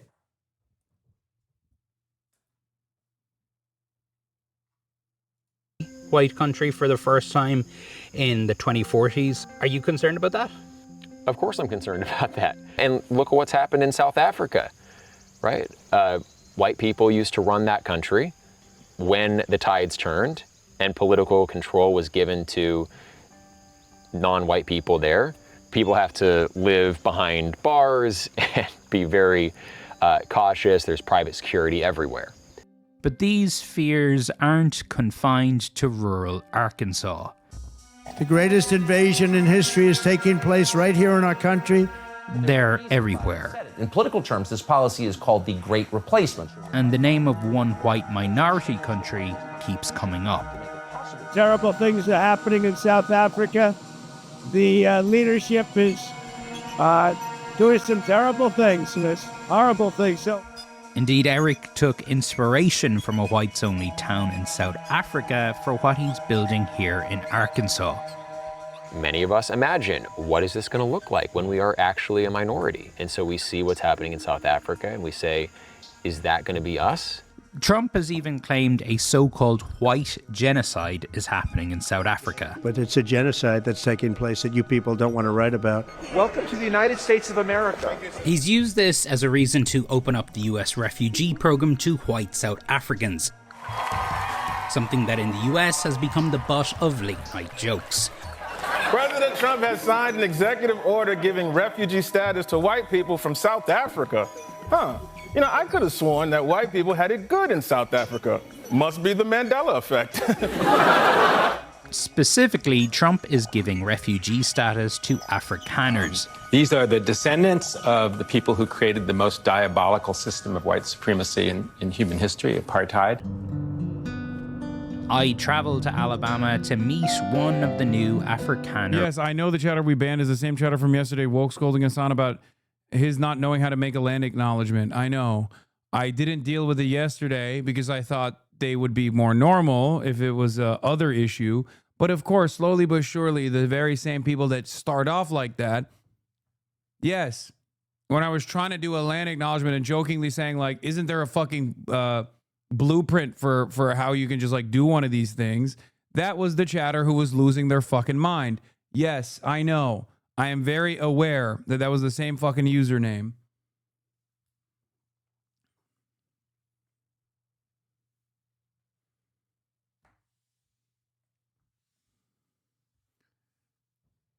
I'm going to be so for real with all of you. If you think that kind of behavior is actually totally appropriate, you don't have a space here, okay?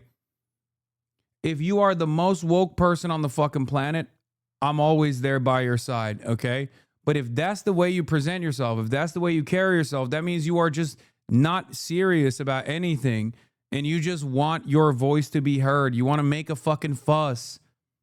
That's it. That's it. You're selfish and you want to selfishly make the conversation revolve around you. Pick better fucking fights.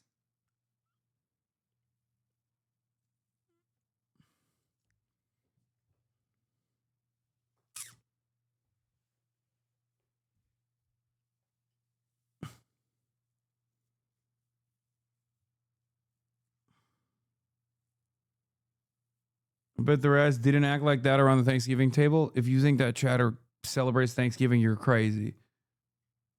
They're either not invited to any Thanksgivings or they don't celebrate Thanksgiving at all. This is a genocidal holiday celebrating colonial occupation and the death and destruction that befall the indigenous population. Are you crazy?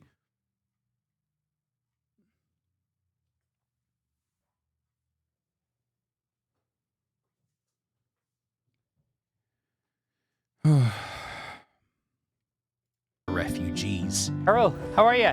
Nice to meet you. Errol Langton, who had just moved to the US with his family. Could we get 2 of the breakfast sandwiches, please? You seem happy.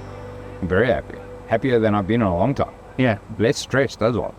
You know, anybody who knows me, the first thing that they do is, if they haven't seen me in a few months since leaving South Africa, is the first thing is go, you're looking good. You're looking healthy. You're looking like you're getting on top of things. Where you lived in South Africa, you and your family felt unsafe? We are very nomadic.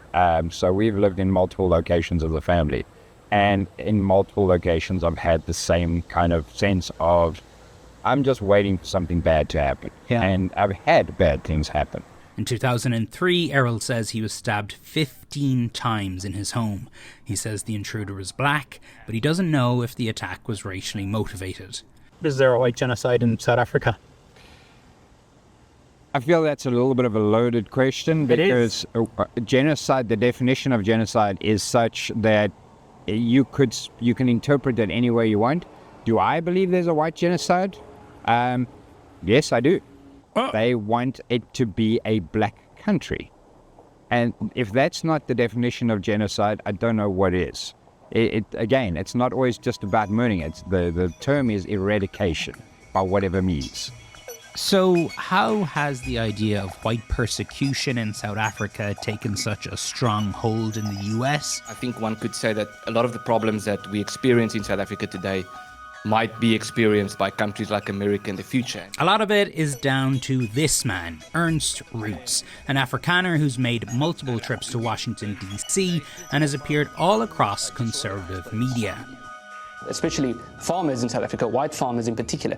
I don't know if this shit has just let themselves exile, though. I think they have broader ambitions to assimilate wherever they do this bullshit. They're trying to set up communities in rural areas near me. Yeah, obviously, if it's like coming near your fucking hometown, that's an entirely different equation. Okay? Who the fuck wants there to be a Klan rally next door? The joke that I'm making is that they're literally in bumfuck Arkansas, hundreds of miles away from other humans. Okay?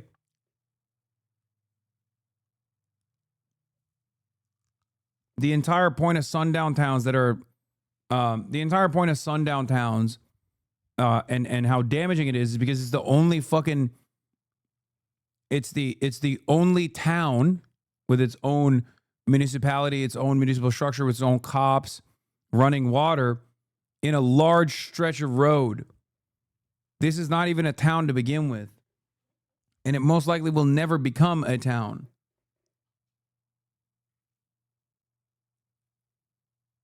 Yeah, this is basically my Florida project, but people doing it on their own in Arkansas.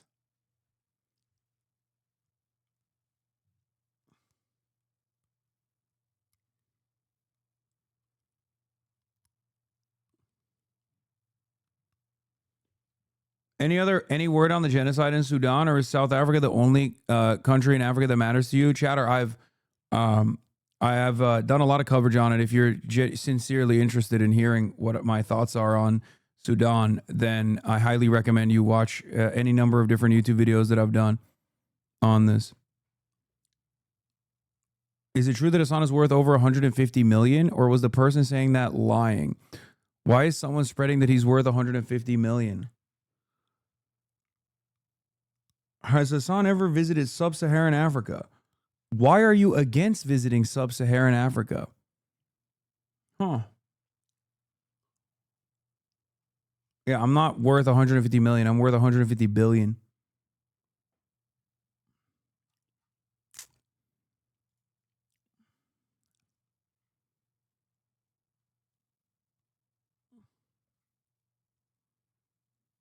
Yeah, another asking real questions chatter.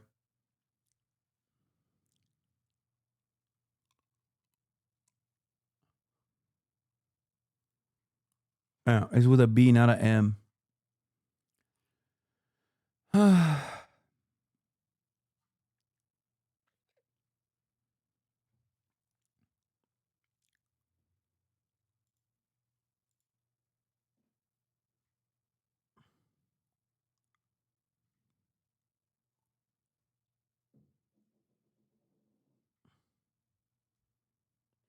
Is the RSF poised to win the civil war due to their support from the UAE and the US? The RSF is poised to win the civil war because they're It's not a real civil war. It's just a genocide.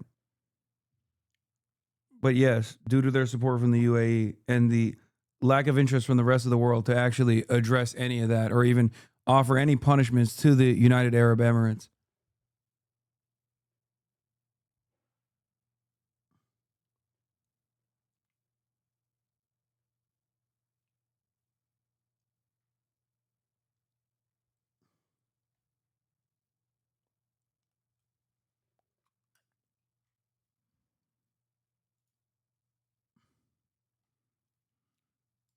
They would be tortured to death and it would receive very little news coverage, and that's unfortunately. One of the lessons from South Africa is when white people or Westerners become a minority, the threats and the targeting doesn't stop, it becomes worse. So you view this as a fight bigger than just for South Africa. It is for Western civilization. We do believe that Western civilization is under threat. I think America should look to South Africa and be concerned. How important has Donald Trump been for putting the Afrikaner issue on the world stage? Well, he's been fundamental and he's played a very important role. Death, death, death, horrible death. Root's message has made it to the White House. Excuse me, turn the lights down and just put this on. It's right behind you. When President Trump showed videos of what he said was evidence of white persecution in South Africa. Now this is very bad. These are burial sites right here. Burial sites, over 1,000 of white farmers. So what is the truth? These Afrikaners are among the most privileged people on the entire continent. Everybody got all hot and bothered about, the program being stopped and, South Africans are now coming in and how unfair that is and all these whiteys getting an opportunity when there's people somewhere else that should be getting an opportunity. I think it's utter bullshit. Do Americans need to be worried? What really is going on in South Africa? We went there to find out.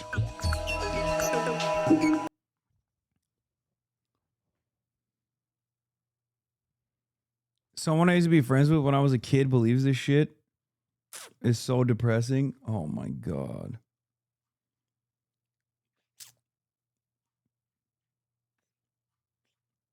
Ugh.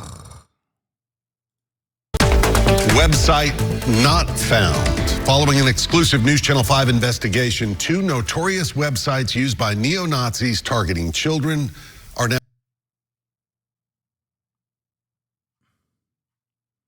so loud.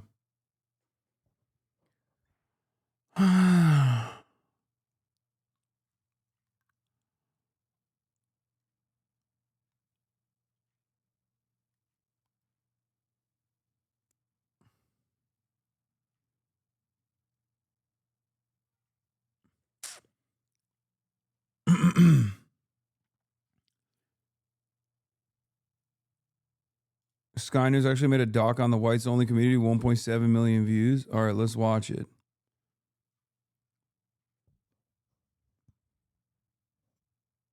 What we've done here is establish a place where we have control over who our neighbors are, and that is just for the sake of preserving, our culture.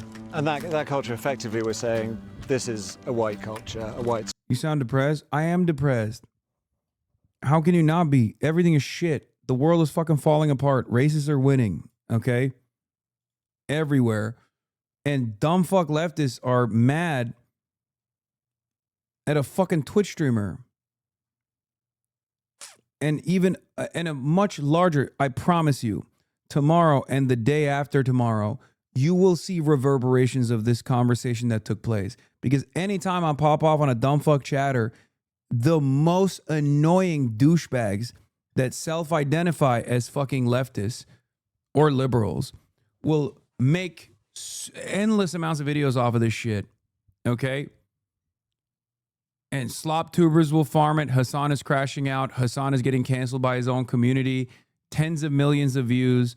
And the saddest part about it is that sometimes I wish my imagination was more stunted, okay? Because the saddest part about it is there are people who could so easily be convinced, people with a good moral compass,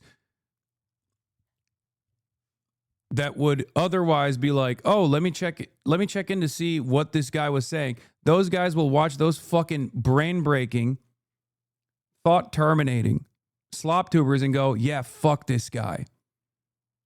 And then we lose those guys to the right-wing pipeline eventually because they're just rudderless. Okay?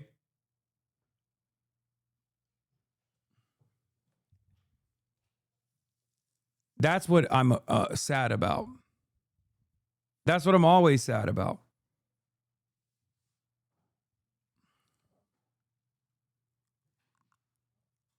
See, don't you sort of think you're reaping what you sow a little bit? I mean, it's literally always a 40-month chatter. First of all, that was a 6-month chatter.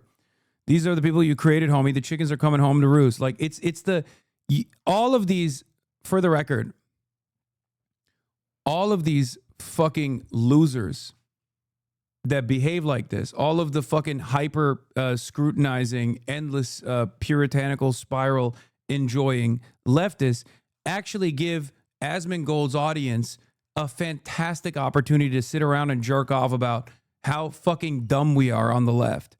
Because we are. Okay? It's guys like this that make out like bandits here. They look at us and then we laugh and they laugh at us. Okay? Some of the most hateful, most bigoted, neck-bearded losers love this kind of constant fucking crash out infused discourse on the left. Okay? Look, he's saying chickens come home to roost. I'm here to watch you fall apart. Do you understand? Yeah. I can't help but feel like you have some accountability. It's always a 40-month subscriber. Do you not feel like you've created some of these people, bro? How can we make land acknowledgments when there's a gender slide going on? I don't think I'm saying this that is any different than people saying there was a trans genocide here in the U.S. Do you understand?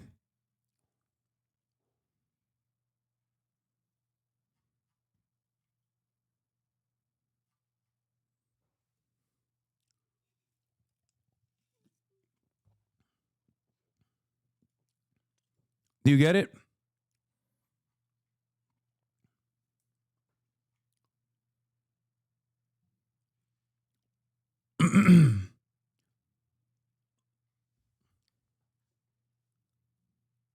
Anaphase is right earlier. The new meta is dipshits coming in here just to do this. No, this is not the new meta. It's been the old meta. It's been the forever meta.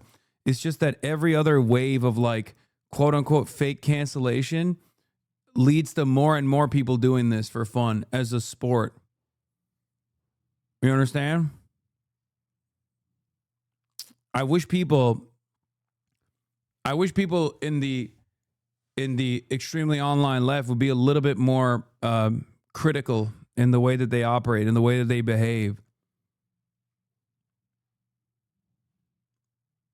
The end game of politics is amassing as much clout as yourself as possible. Yes. Of course. You're misreading good intention people as rage bait again? What?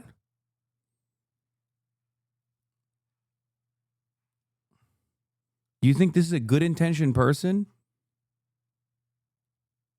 Are you okay?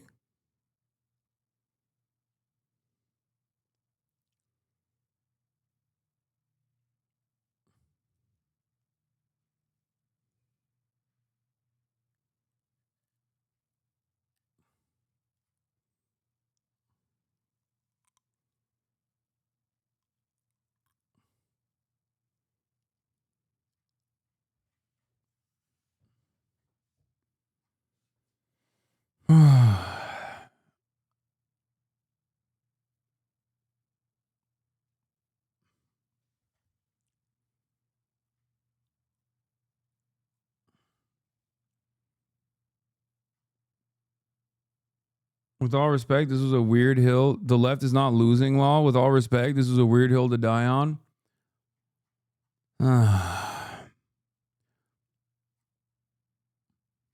Donald Trump, as the United States of American president, just released one of the most racist rants I've seen in recent American history from a president.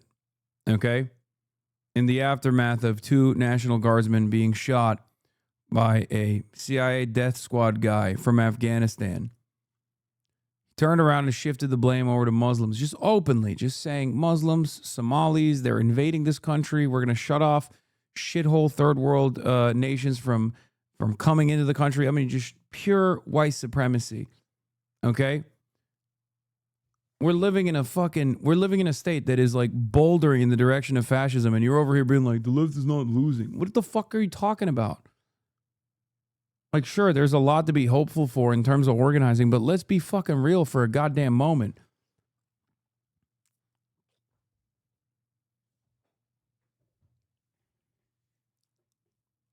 Like, people trying to make a mountain out of a molehill in a time like this because of their own inability or lack of interest in understanding nuance or understanding that someone's capable of making fucking jokes. In one of the only fucking progressive communities that is sizable in a sea of hatred everywhere. Like, what are we talking about? This is unimaginably unproductive. And I really hope people don't behave like this when they're not anonymous online. You know, I hope they're not doing this IRL.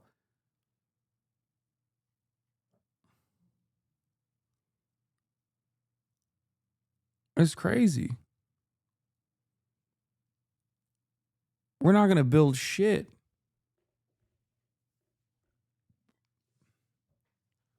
People wear their socially maladaptive behavior like a fucking badge of honor on here. It's fucking annoying. That new place.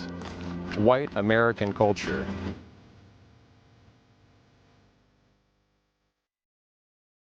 Over the last year and a half, high up in the Ozark Hills in the state of Arkansas, dozens of people have been working hard, leveling the land, building houses. They call it an intentional community based around shared ancestry, a long-winded way of saying something really quite simple. I think we would generally be called far right, sure. It's called Return to the Land, and they invited me in. A lot of people are going to be, why are you making Nazi references? Right. Well, why wouldn't I? A seemingly bucolic and sometimes surreal experience. But this is built on a radical modern premise, made possible because of a new political and technological moment. One with strong ties to the most active far-right groups in the US. Instead of taking to the streets, they are building their own, for generations to come. It's important for me to do this for my ancestors, my friends, my family, my children, my children's children. But in this southern US state, people who have lived through segregation once fear it is returning. Dude, it's so it's so crazy to me that you could just like get this experience with running water and sewage in any American exurb or suburb. But like the mere prospect of having like a black mailman is enough for these guys to literally escape to the mountains of Arkansas. Are you fucking kidding me? Like, that is so wild. Because like this level of white segregation already pretty much exists as a consequence of redlining. And these guys are like, nah, there might be randomly someone with melanin that I might encounter. Like, how sensitive are you? Jesus Christ.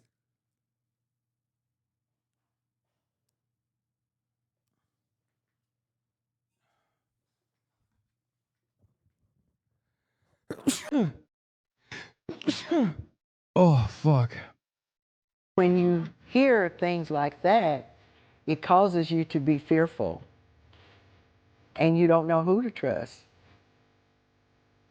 Its founder says he is building a fortress for the white race. It's a racial association. I kind of want to ask you, you know, after seeing this, do you think what we're doing is immoral?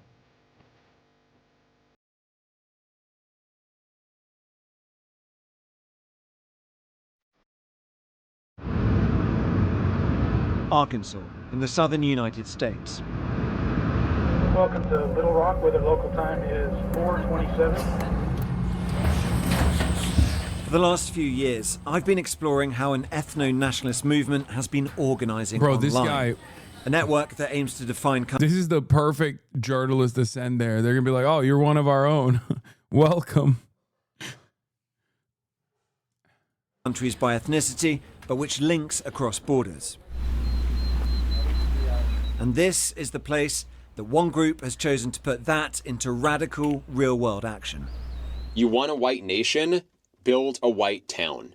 It can be done, and we're doing it. Haven't white people been taught that no matter what they do, they will always be racist? I think that's why we are seeing things like this happen. Yeah, dude, totally. Yeah, white supremacy is a direct response to people saying white people are racist across the board. You're totally right. Come on. Come on, chatter. As I already explained, there are plenty of fucking places that already have running water and sewage that are this racist and this racially segregated. These guys are extra. These guys are extra white supremacists. They are specifically trying to build a white supremacist enclave. Okay? Also, as a white person myself, I get told all the time that I am racially insensitive or I have blind spots. And I'm not just like any regular kind of white person. I am a white person that has spent the last 12 years of my professional media career criticizing white supremacy and educating people on white supremacy, and yet people still fucking say that shit. Okay? What are you, some kind of pussy? The fuck's wrong with you? You hear someone say, oh, all white people are racist, and you're like, oh, I guess I'll show them by becoming racist? The fuck? Have some conviction. Have some courage. Have some intellectual honesty.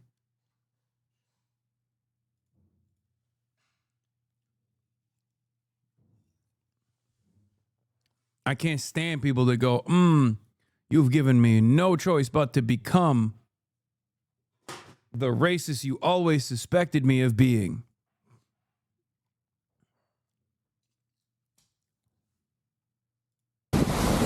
It is an extreme view, but it draws on more familiar arguments.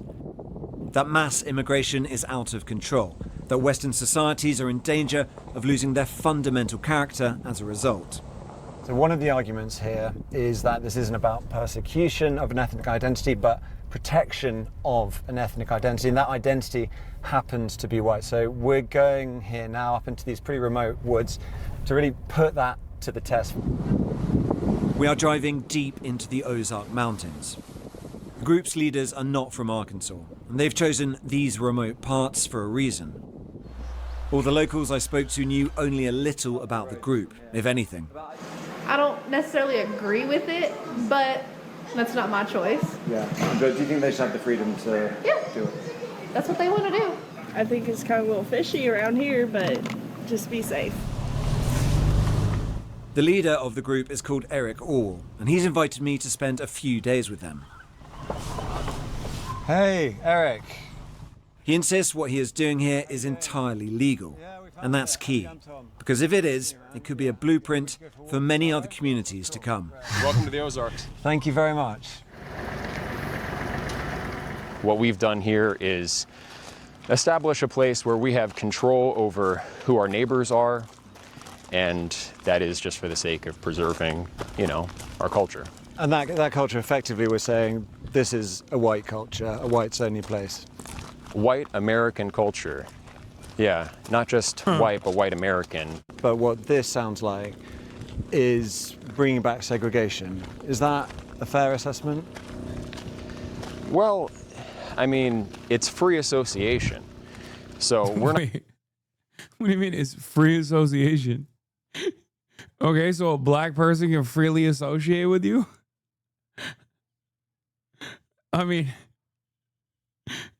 It's kind of the opposite of free association, don't you think?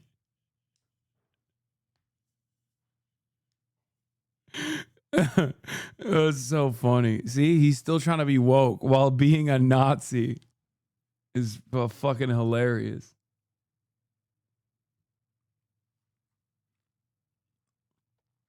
There ain't no way this actually succeeds. There's just no shot.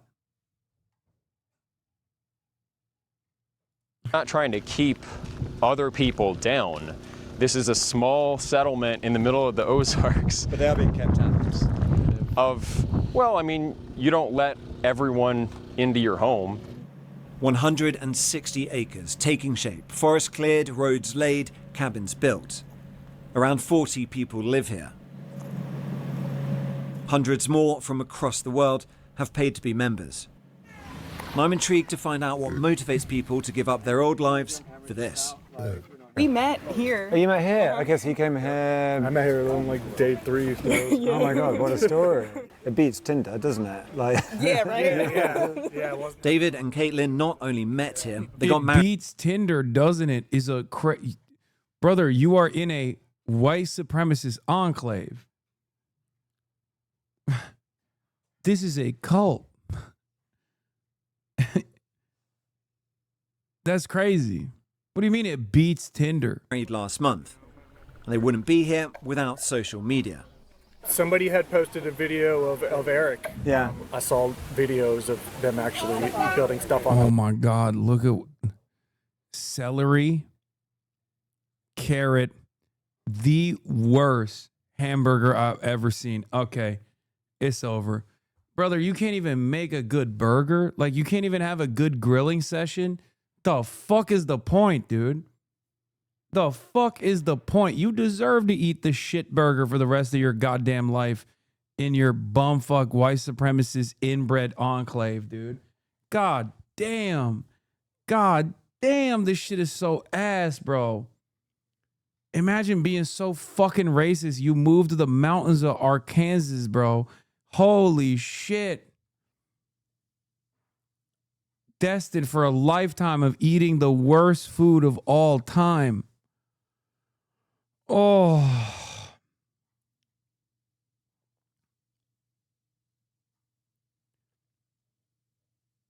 They're doing the Florida Project to themselves. I'll allow it. land. I was like, oh man, I gotta come check this out. And I figure if there's nothing else like this in the country, like it should at least exist. Yeah. Like, do people really think that we should never be able to choose our neighbors? It wouldn't be controversial for any other racial group to do the same thing. I think it'd be quite controversial. Well, if you don't have rules.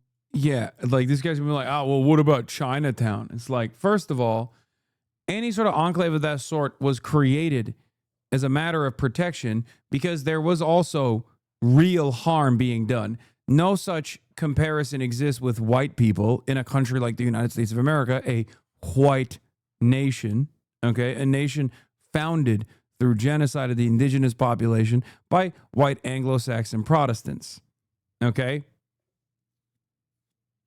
And even then, you can move to Chinatown as a non-Chinese. Okay? Little Italy exists, and you can move there as a non-Italian.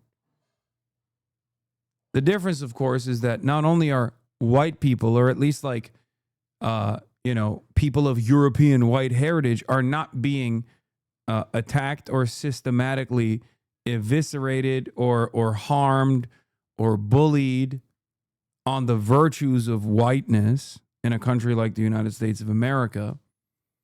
But also, you have designed this little enclave specifically on the basis of exclusion, deliberate exclusion. Against it, then, anyone of any race can come and be your neighbor, and they're watching the news, which is telling you that white people are, the cause of all your problems and all the ills of society, and suddenly, your children are much less safe because there's a lot of violence, anti-white violence happening to white people and white children. Oh my God. Yeah, this is mental illness. Oh, what are you saying, bro? This is like the incel school shooter that becomes an incel school shooter because they heard someone say all men are trash. Oh, stuff like this makes me think we really do need to regulate the internet better, I think. I don't know how that would work. But like, goddamn, dude, we're just not responsible enough. we're not educated enough to be able to handle free flow of information, and specifically misinformation.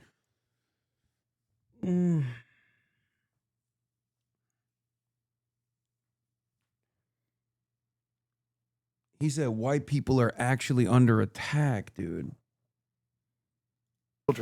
Lobotomy, brother, the internet gave this guy a lobotomy already.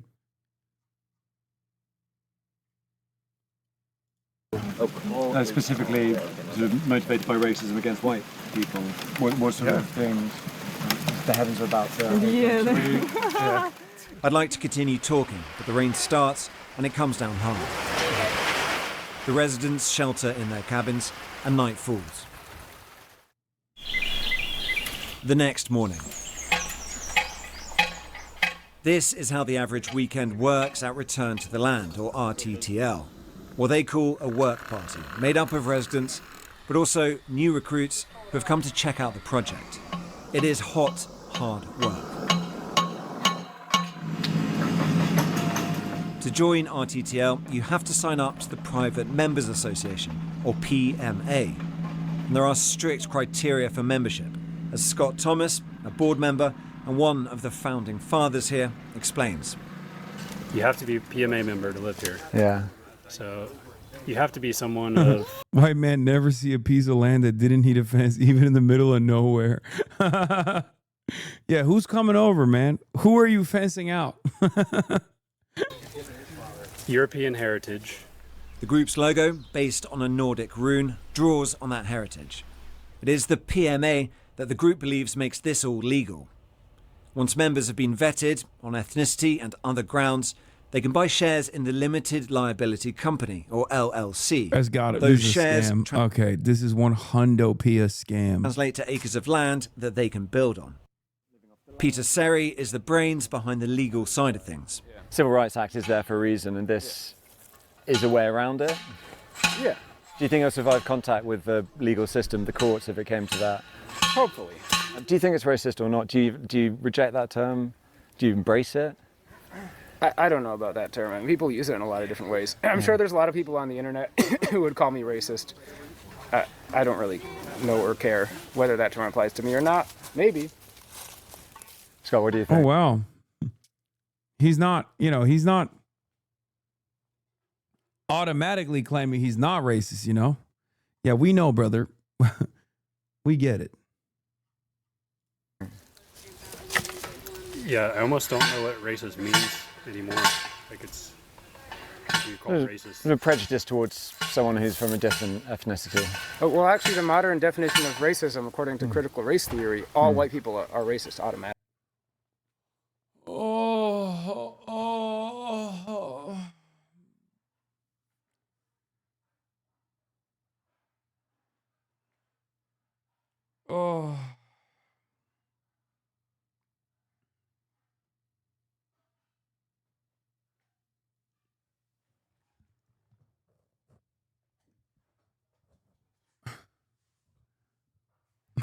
I don't know about all white people, but all white people at this commune definitely are racist.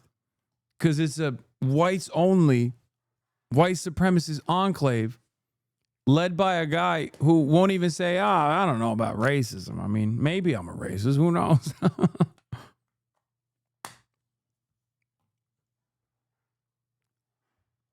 Why are people so upset about a bunch of folks LARPing in the forest? I mean, I'm not even upset. But I can't even make fun of them without someone fucking putting words in my goddamn mouth.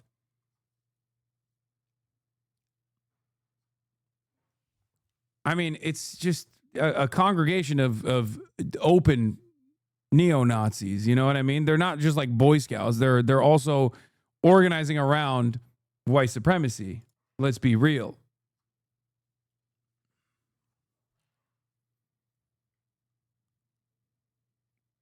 That's their leader? No, that's their legal mind. The legal scholar behind this all. A lot of this is reaction to left-wing identity politics, critical race theory, and movements like Black Lives Matter. And fundamentally, this is identity politics, but white identity politics. And what they're building here is... Isn't this just racist Amish? Yes, that's what I was thinking as well. No, they're trying to do Amish shit, but they have no technical skills. Like, they have no skills in home building and shit like that. The Amish can build a mean home, you know what I mean? But yeah, they're basically the racist version of that. Actually, I don't know how racist the Amish are. The Amish are racist too, yeah. These guys are racist Amish without learning how to churn the butter. Also, I'm seeing a far larger number of men than women here, for the record. It's a safe space for people of European ancestry. It's exclusionary, it's sort of an attempt at segregation. Right. Aren't Amish pacifists? No, those are Quakers.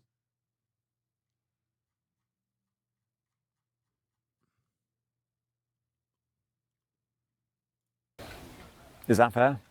Probably. While the men labour at the roadside, the women of Return to the Land are at work too, looking after the 6 children who live and are homeschooled here full time. Oh no. And they're preparing food for the weekly community 6 victims dinner. The theme tonight, colonial. I don't know, dinner's really important. I like feeding people, so I didn't want to put this off any longer than I already had.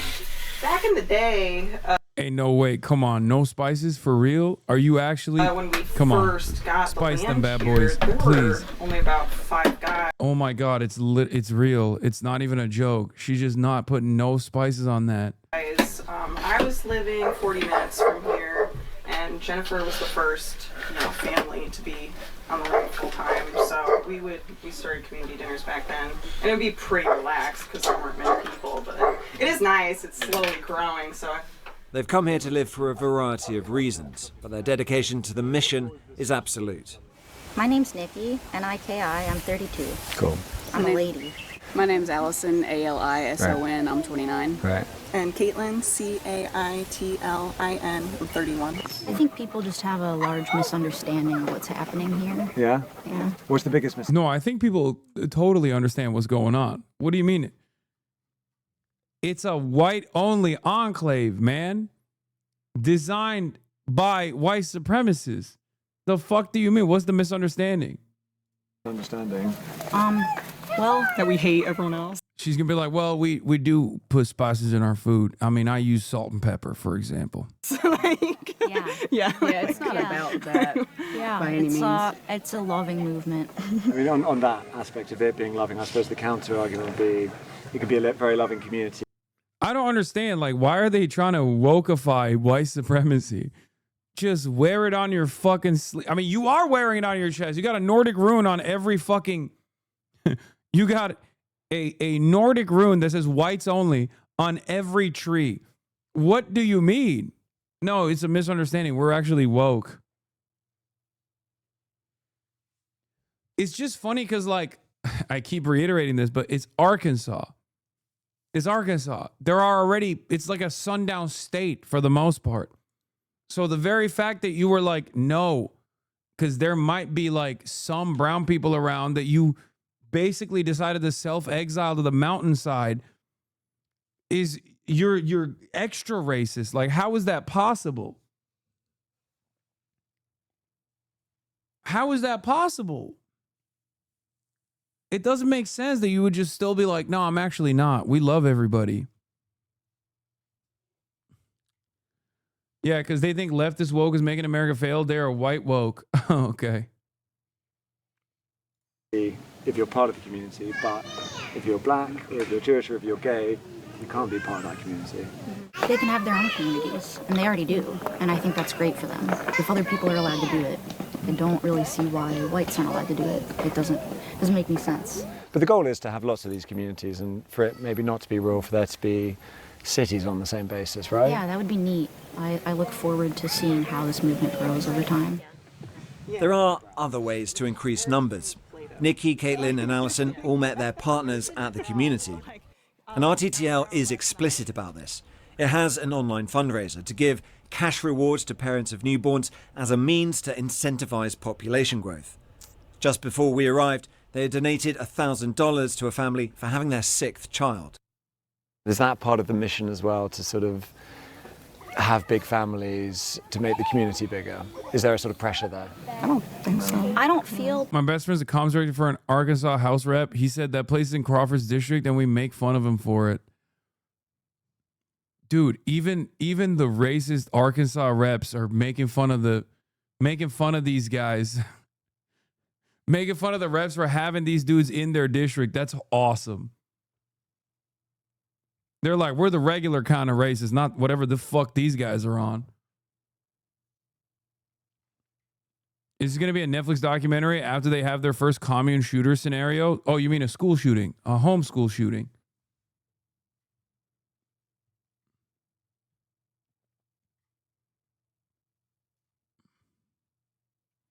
This is just white Zionism? Okay, unlike Israel, though, this is truly a land without people. Like, historic Palestine existed and there were people there. These guys chose the one plot of land where there is unironically no goddamn people.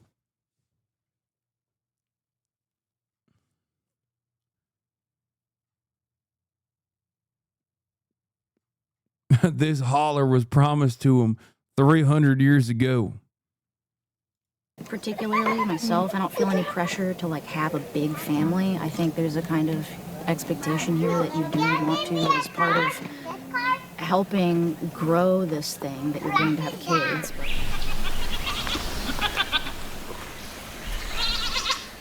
There's not a lot to show around here. I basically just have the whole pasture area. Peter is unattached. This is his homestead. He's been on a journey. He told me he used to be a liberal, a hippie even. The knife is a tool. It has to be very sharp in order to cut properly. He founded a commune in Ecuador. Oh, that makes sense as to why he was he was at least educated enough to get a law degree. Of course. Of course. He was a liberal and he went to college and he got a law degree. And then he did this like freak ass hippie commune shit already. And then somewhere along the road, he just snapped. An intentional community based not on ethnicity, but veganism. I can't begin to explain to you how fucked this guy's vibes are, which I think is something you can all see, right? Yeah. He's also immersed in internet culture, someone who delights in provoking reactions, a troll. On the group chat on the messaging app Telegram, he's posted the numbers 1488. The 14 refers to the 14. Oh, shit, dude. I couldn't figure out that this guy was a Nazi, but now that I've seen the 1488, I'm convinced. Yeah, he built a fucking whites-only commune, man. In words, a white supremacist slogan.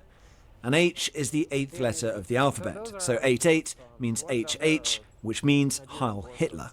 Because you put that in the Telegram, for instance. What does that mean when you place that in Telegram 1488? Well, I use it as kind of like a funny comment throwback. As part of that Nazi discussion, another frequent topic on the online chat is the Holocaust. Usually minimized, sometimes even mocked. But the Holocaust, stands as a unique crime in the history of Well, that's your humanity, opinion. really. I think the Holodomor was much worse than the Holocaust. That's my opinion. I mean, we're allowed to have opinions. Yeah. Wow. Another double genocide liberal. You see why the double genocide theory oftentimes is advanced by Nazis? You just saw it in action. You just saw it in action. There's a whole ass Holocaust denying Nazi. Look at his little dumbass smirk. Yeah, well, I mean, we can say they're both bad. The Holocaust was bad. But do you know anything about the Holodomor? Yeah, in Ukraine, the famine, I know a little bit about it, and I know it was awful too, and it was sort of deliberate, but we can also agree the Holocaust is bad. Well, we don't have to say that one was objectively worse than the other. I'm not saying that. I'm saying, like, what is the Holocaust? Wait, you said it. You said one was objectively worse than the other. Why are you getting back on that? You just said that, the USSR was worse than the Nazis. A bad thing. So basically all I'm saying is that I don't really see it as concerning that people are talking about Hitler when it's acceptable, it's publicly socially acceptable in the United States for leftists to support Chairman Mao. It's quite difficult to agree on even the very bare minimum here. Okay, wait, first of all, Holodomor and Chairman Mao, Really? Mao Zedong did Holodomor? Is that what the argument is? The fuck? But yeah, I know this motherfucker is gonna watch this video now. Okay. This dude is 100 P a fucking hate watcher, straight up. He don't got internet out there. I'm sure he figures it out somehow. It's just interesting, sort of, when we're coming to talking about the Holocaust, it's always about something else. And, you know, I think most people would agree the Holocaust was a bad thing. Right. But you're not willing to agree with that. What, do you want to talk about the whole? I mean, it fine. seems like an interesting subject, but it is an interesting subject. I also think that was a bad thing, but I think the Holocaust was a bad thing too. Right. Yeah. Well, are you asking me well, a question? Yeah, I'm asking you, do you think the Holocaust was bad? Yeah. Yeah, I think the Holocaust was bad. RTTL is based on exclusion, but that also means building community for those allowed inside. This isn't just for our camera's benefit, to present a veneer of clean, healthy living. It's central to the project. Like many far-right movements before them, RTTL's mission is to show that by excluding others, they can live purer, more natural lives. As they put it on their website, to cultivate wholesomeness, beauty, health, and hope.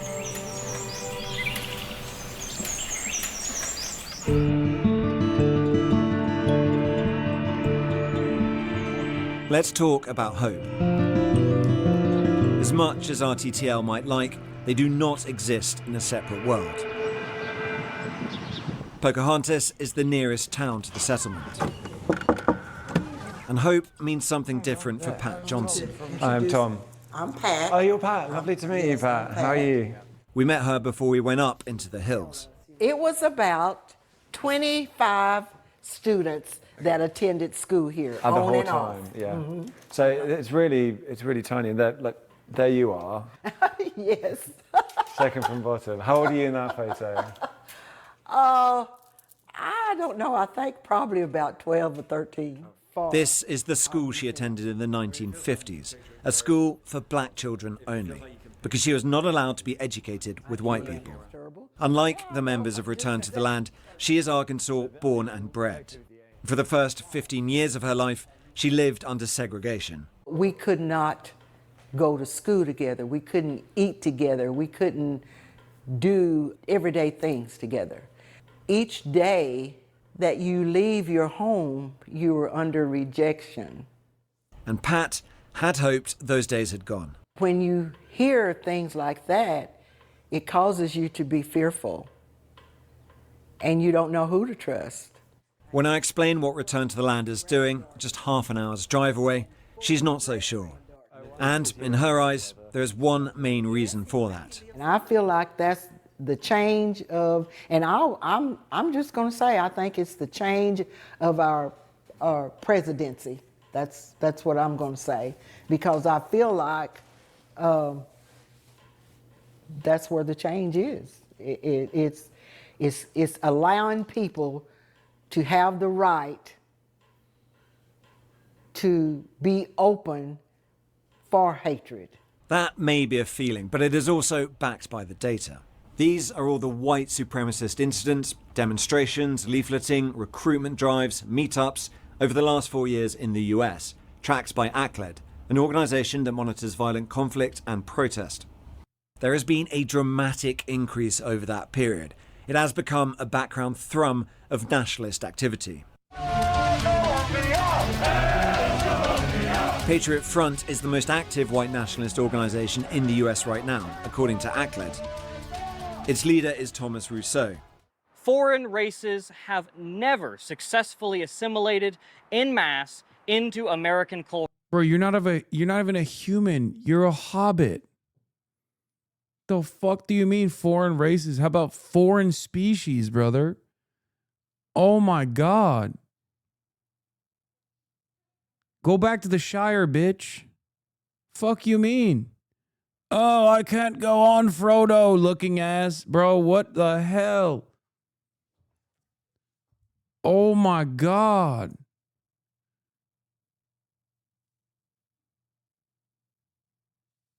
Oh my Lord. Bro is finger painting size. That's crazy. He looks like he's too small to use a pencil. Culture and nationality. And the group has tight links to return to the land. Eric and Thomas speak on each other's podcasts and have fast-track membership for both organisations. Comfy? Feels good? Yeah. It's about time we spoke to Eric. Less than 50% of children born today in the U.S. are white. I'm white, my kids are white. There is something to your background that informs who you are, your sense of identity, and we don't want that sense of identity being taken away from us involuntarily. So we're taking control.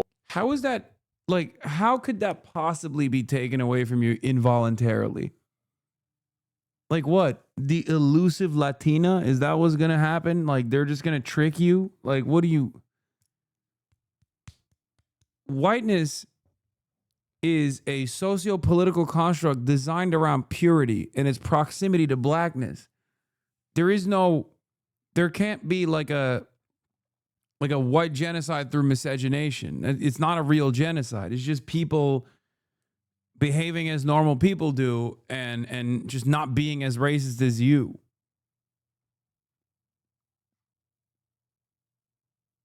Like it just, when he says like, oh, we can't have the whiteness go away, it's like, okay. Like how is that going to happen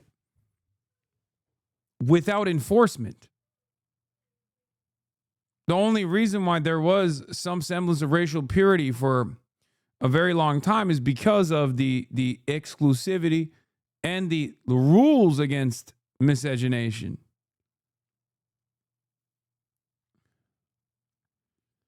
It's such a funny concept because they made it up, right? Like whiteness is something that they made up and they designed it around purity. So when people don't want to believe this idiotic notion, now this made up concept is going away. It's like, yeah, no shit. Yeah, it's going away because you fucking made it up to begin with. What's the problem?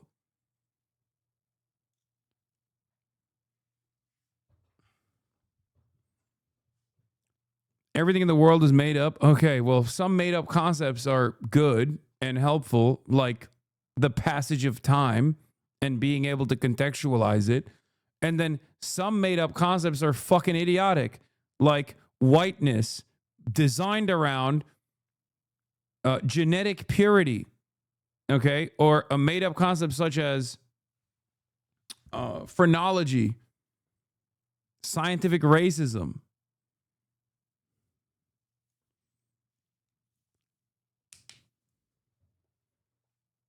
This happens to be one of those made up concepts that's not only stupid, but also dangerous in its implementation. It was a violent inception to begin with. And it was so stupid that people were like, come on, man, give it a break. People fought back against it. People succeeded in dismantling this idiotic purity. This idiotic purity-based legal structure. So now they're worried that white people and black people, or white people and brown people, are hooking up. That's it. That's what their gripe is. Because that's what this means. Of that situation and creating an environment where my kids can celebrate their identity and not have it, threatened from outside, I guess. But why is that threatening you? Why is that an issue that you've had to address? There will always be white people. Well, I'm feeling a little nervous now in the interview. Yeah.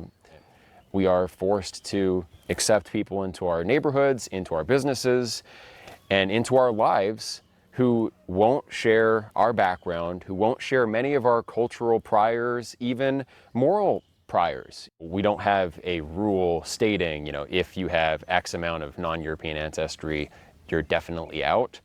In many cases, yeah, that would disqualify someone.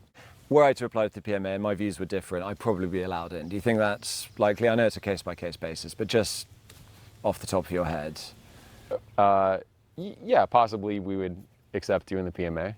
I don't understand white American culture, but you'd rather have me in that case. I just wonder, though, whether some people watching this, having heard all this intellectualizing, this rhetoric, would say, fine, but actually at heart, this is just, it is just prejudice, it is just bigotry, it is just lowest common denominator racism dressed up in these arguments.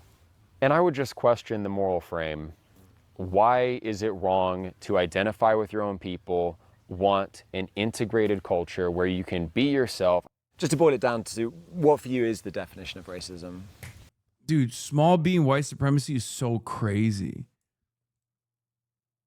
Like, total cultural victory for the woke, I guess. That you got straight up Klansmen being like, oh, little old me. Excuse me. I mean, this is a place for preservation. Dude, you can go anywhere in America and there are places that are just as racist,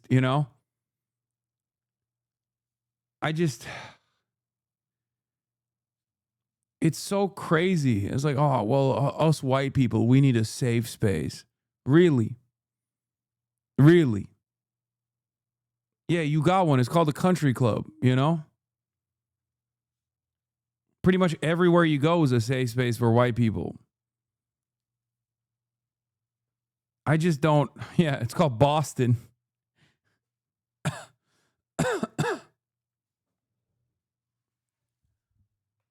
Ugh. When I was a kid, I suppose I interpreted racism to be judging someone solely on the basis of their race. And is that a good or bad thing? I think this basic moral consensus treats it as automatically a bad thing without a lot of reflection. Oh, he's saying, like, I hate the moral consensus around racism being automatically disqualifying. Wow, I'm glad you learned better that racism's sometimes good. This is my last day here, and before I go, I want to speak to John. Not a leader like Eric or Pete or Scott, but an acolyte, a young one and newly arrived. He's only been here a month. So I'm trying to knock off some of this more good topsoil, give it some more. We'd seen him when we first came up. He guided us in on his bicycle. It's just you have a community where you feel like you belong here. You have people you can talk to, and I can't explain it. It's too beautiful. It's nice. He'd been working on Scott's new house over the weekend. In return for his labour, he gets cheap rent. John dropped out of college, and he's worked jobs all over the United States. Oh, he's 26, younger than the leaders who are all in their 30s. If they are the recruiters, he is the perfect recruit. And for John, the primary motivation was... Oh, brother, his ass dropped out of college because of anti-white racism. Financial. To me, it's economical. It's an economic decision, right? And, everything also, he's doing serfdom. They're doing racialized serfdom. Dude, white people love capitalism, bro. I swear to God. They're doing white slavery. Respect. Respect. Oh, I'm sorry. When the Ottomans were doing it, everybody was mad. All of a sudden, when other white people in America are doing it to other white people, boom, then it's fine. Is that what we're doing here? Everybody hated the Dev Shirma program when the Ottomans were doing it. They were real pissed off. How dare you? How dare you enslave the whites of the Balkans and elevate them to the highest rungs of Ottoman society? How dare you do such a thing? Meanwhile, this guy is literally just a straight up serf.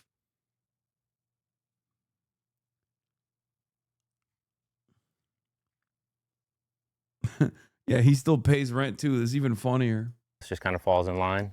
Yeah. But the main thing to me is cheap land.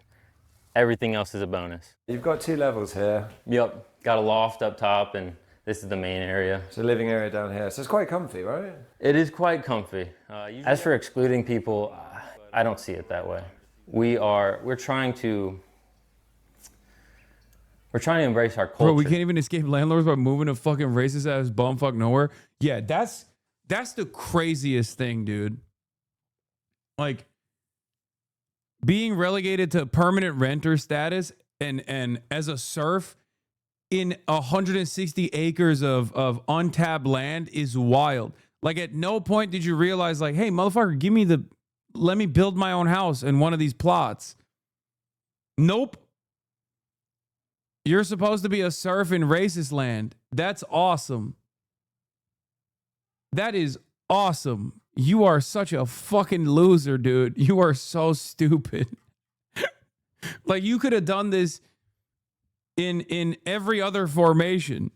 The whole point is that you're supposed to not be a peasant here, right? You're supposed to be a king in your own plot of land. Nope.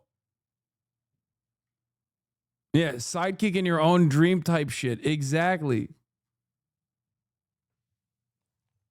And our heritage. It's been denigrated, if you ask me. We've turned into a melting pot of a country for a long time now.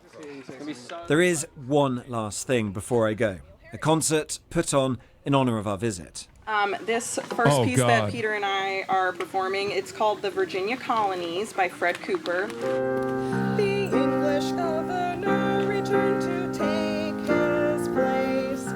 Eric himself takes the... Stop. Oh my God. Oh my Lord. Oh no. Oh, that's so bad. That is, oh brother. It's like, it's designed like a meme. What the fuck? Ass food, terrible music, no joy in your life. You're literally a fucking peasant. That guy is gonna shoot up the rest of the colony, I think.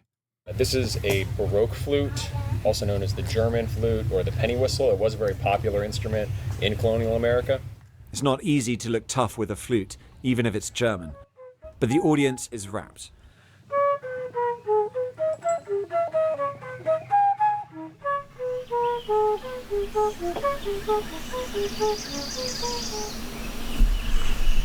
Would America be better as a white nation state? Better in what sense? Would you prefer, you know, completely blank slate, America is just an ethnically white country? I would probably feel more comfortable there because I'm white, and that's the way that this country was when my ancestors came here. You also talk about Hitler in your videos a couple of times when you've talked about people who are waiting around for a new Hitler to come. Mm-hmm. And you said he's not going to show up. You have to do the work for that Hitler to arrive. Hitler is a very controversial historical figure. I think the mainstream view is one-sided. It's informed by World War II propaganda, but also the contrary position that Hitler did nothing wrong that many people online say, that's also a one-sided view. I think all historical figures are complex. What's this guy's issue with Hitler? That he didn't kill enough? Is that what it is? Is that what he's going to say? He's like, when it, you know, people are wrong, actually. He just, Hitler was too woke. This man is a Hitler centrist. Dimensional, but when I say like you're gonna have to wait for that new Hitler to arise, I'm not saying you're gonna have to wait for a new person to start a new Holocaust. I'm saying you're gonna have to wait for a charismatic leader who's going to advocate for your interests, because that's how a lot of people see Hitler. I'm addressing how they think of Hitler, not my own view. There are other PMAs, other bits of land that are going ahead. Yeah, there are two other groups, actually three, organizing. One in Appalachia. This is what Twitter Maoists think is the average American. They're not wrong. One in the Pacific Northwest, and then another one here in Arkansas. So this is the growing movement. Right now it's growing very quickly. Yeah, we have applicants every week. I would like to see more communities so that people in all parts of the U.S. have this as an option if they want it. I would also like to see us network and branch out. I always describe Hitler as charismatic first, then I stop. Yeah. No, that was what he was, that was the most important quality. I mean, what is the redeeming quality of Adolf Hitler in this guy's mind, I wonder? The guy who's running the whites-only enclave. What could he be saying? He didn't like Hitler because Hitler was 5'7"? I mean, half of these fucking dudes are 5'7". He's like, no, Hitler killed Hitler. That wasn't good. That wasn't a good move. Nationally, to a greater extent. Is there anything you want to talk about that I haven't asked about? I kind of want to ask you, after seeing this, do you think what we're doing is immoral? Yeah, I do. Yeah? Yeah. And that's not, for me, it is morally objectionable. I think the way we've talked about it is, I don't think it is like a country club. That's the difference. I don't think this is sort of free association. I think you are depriving people of a fundamental right to housing. That's how I see this issue. And I think the reason I'm asking those questions about where it goes from here, I think that is a thought experiment, but I think if you replicated it He's like, oh, I don't like this. When I saw your bald ass head, I thought, oh, fellow traveler. Now I'm starting to notice that maybe you weren't a skinhead. What the fuck? Which I think I would be unhappy with how that looked if it were in my country and if I were on the receiving end of it. You think intentional communities shouldn't be able to associate how they like? Not on the basis of race. And the Arkansas State Attorney General told us, "This is the first I've heard of these allegations. Racial discrimination has no place in Arkansas or any..."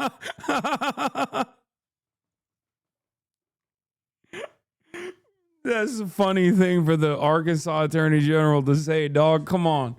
First time I've heard of it.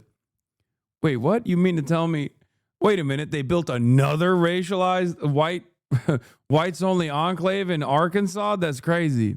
Anywhere in a free society.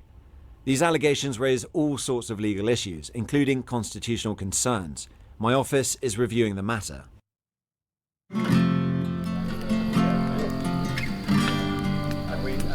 This is how members of Return to the Land often spend their evenings, around the campfire. It's not especially kumbaya when it's about keeping other races out. You can splice this into the shots we would use. When somebody says something like a little bit like racist, just like spicy. switch to the gasoline blowing up on the fire. The bulldozer isn't just a novel way to build a fire. It's also a reminder that this group's ambitions extend far beyond cozy get-togethers in the hills. I think Scott's bringing more wood over. Yeah, we might overall finally. The conditions and materials for that to happen, the politics and the technology, have been on hand for some time now.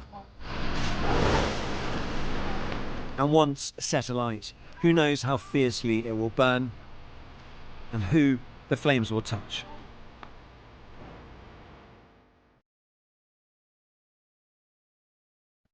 Here's the Attorney General Griffin declining to make ethics commission pick, citing unconstitutionality of the statute.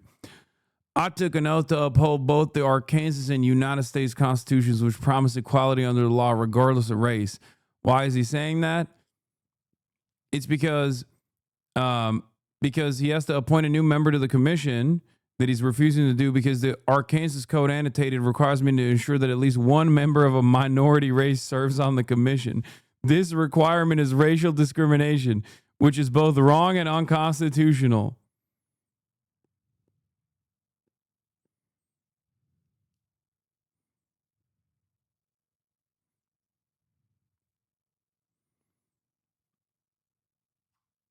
That's awesome. And no, the chatters who suspected of me of not gaming are correct. Yes, I'm too tired. But I will be back tomorrow. And I will be gaming tomorrow. And I also have Chad Vice tomorrow with Phineas and Pokimane. Not beating the allegations. Okay, one day of not gaming and you guys lose your fucking minds. Come on now. That's crazy. It's one day of not gaming. Or 2 days now because yesterday was Thanksgiving. Anyway, I love you guys and I'll be live tomorrow. Half day Hossie out. You already know what it is, baby. See you tomorrow.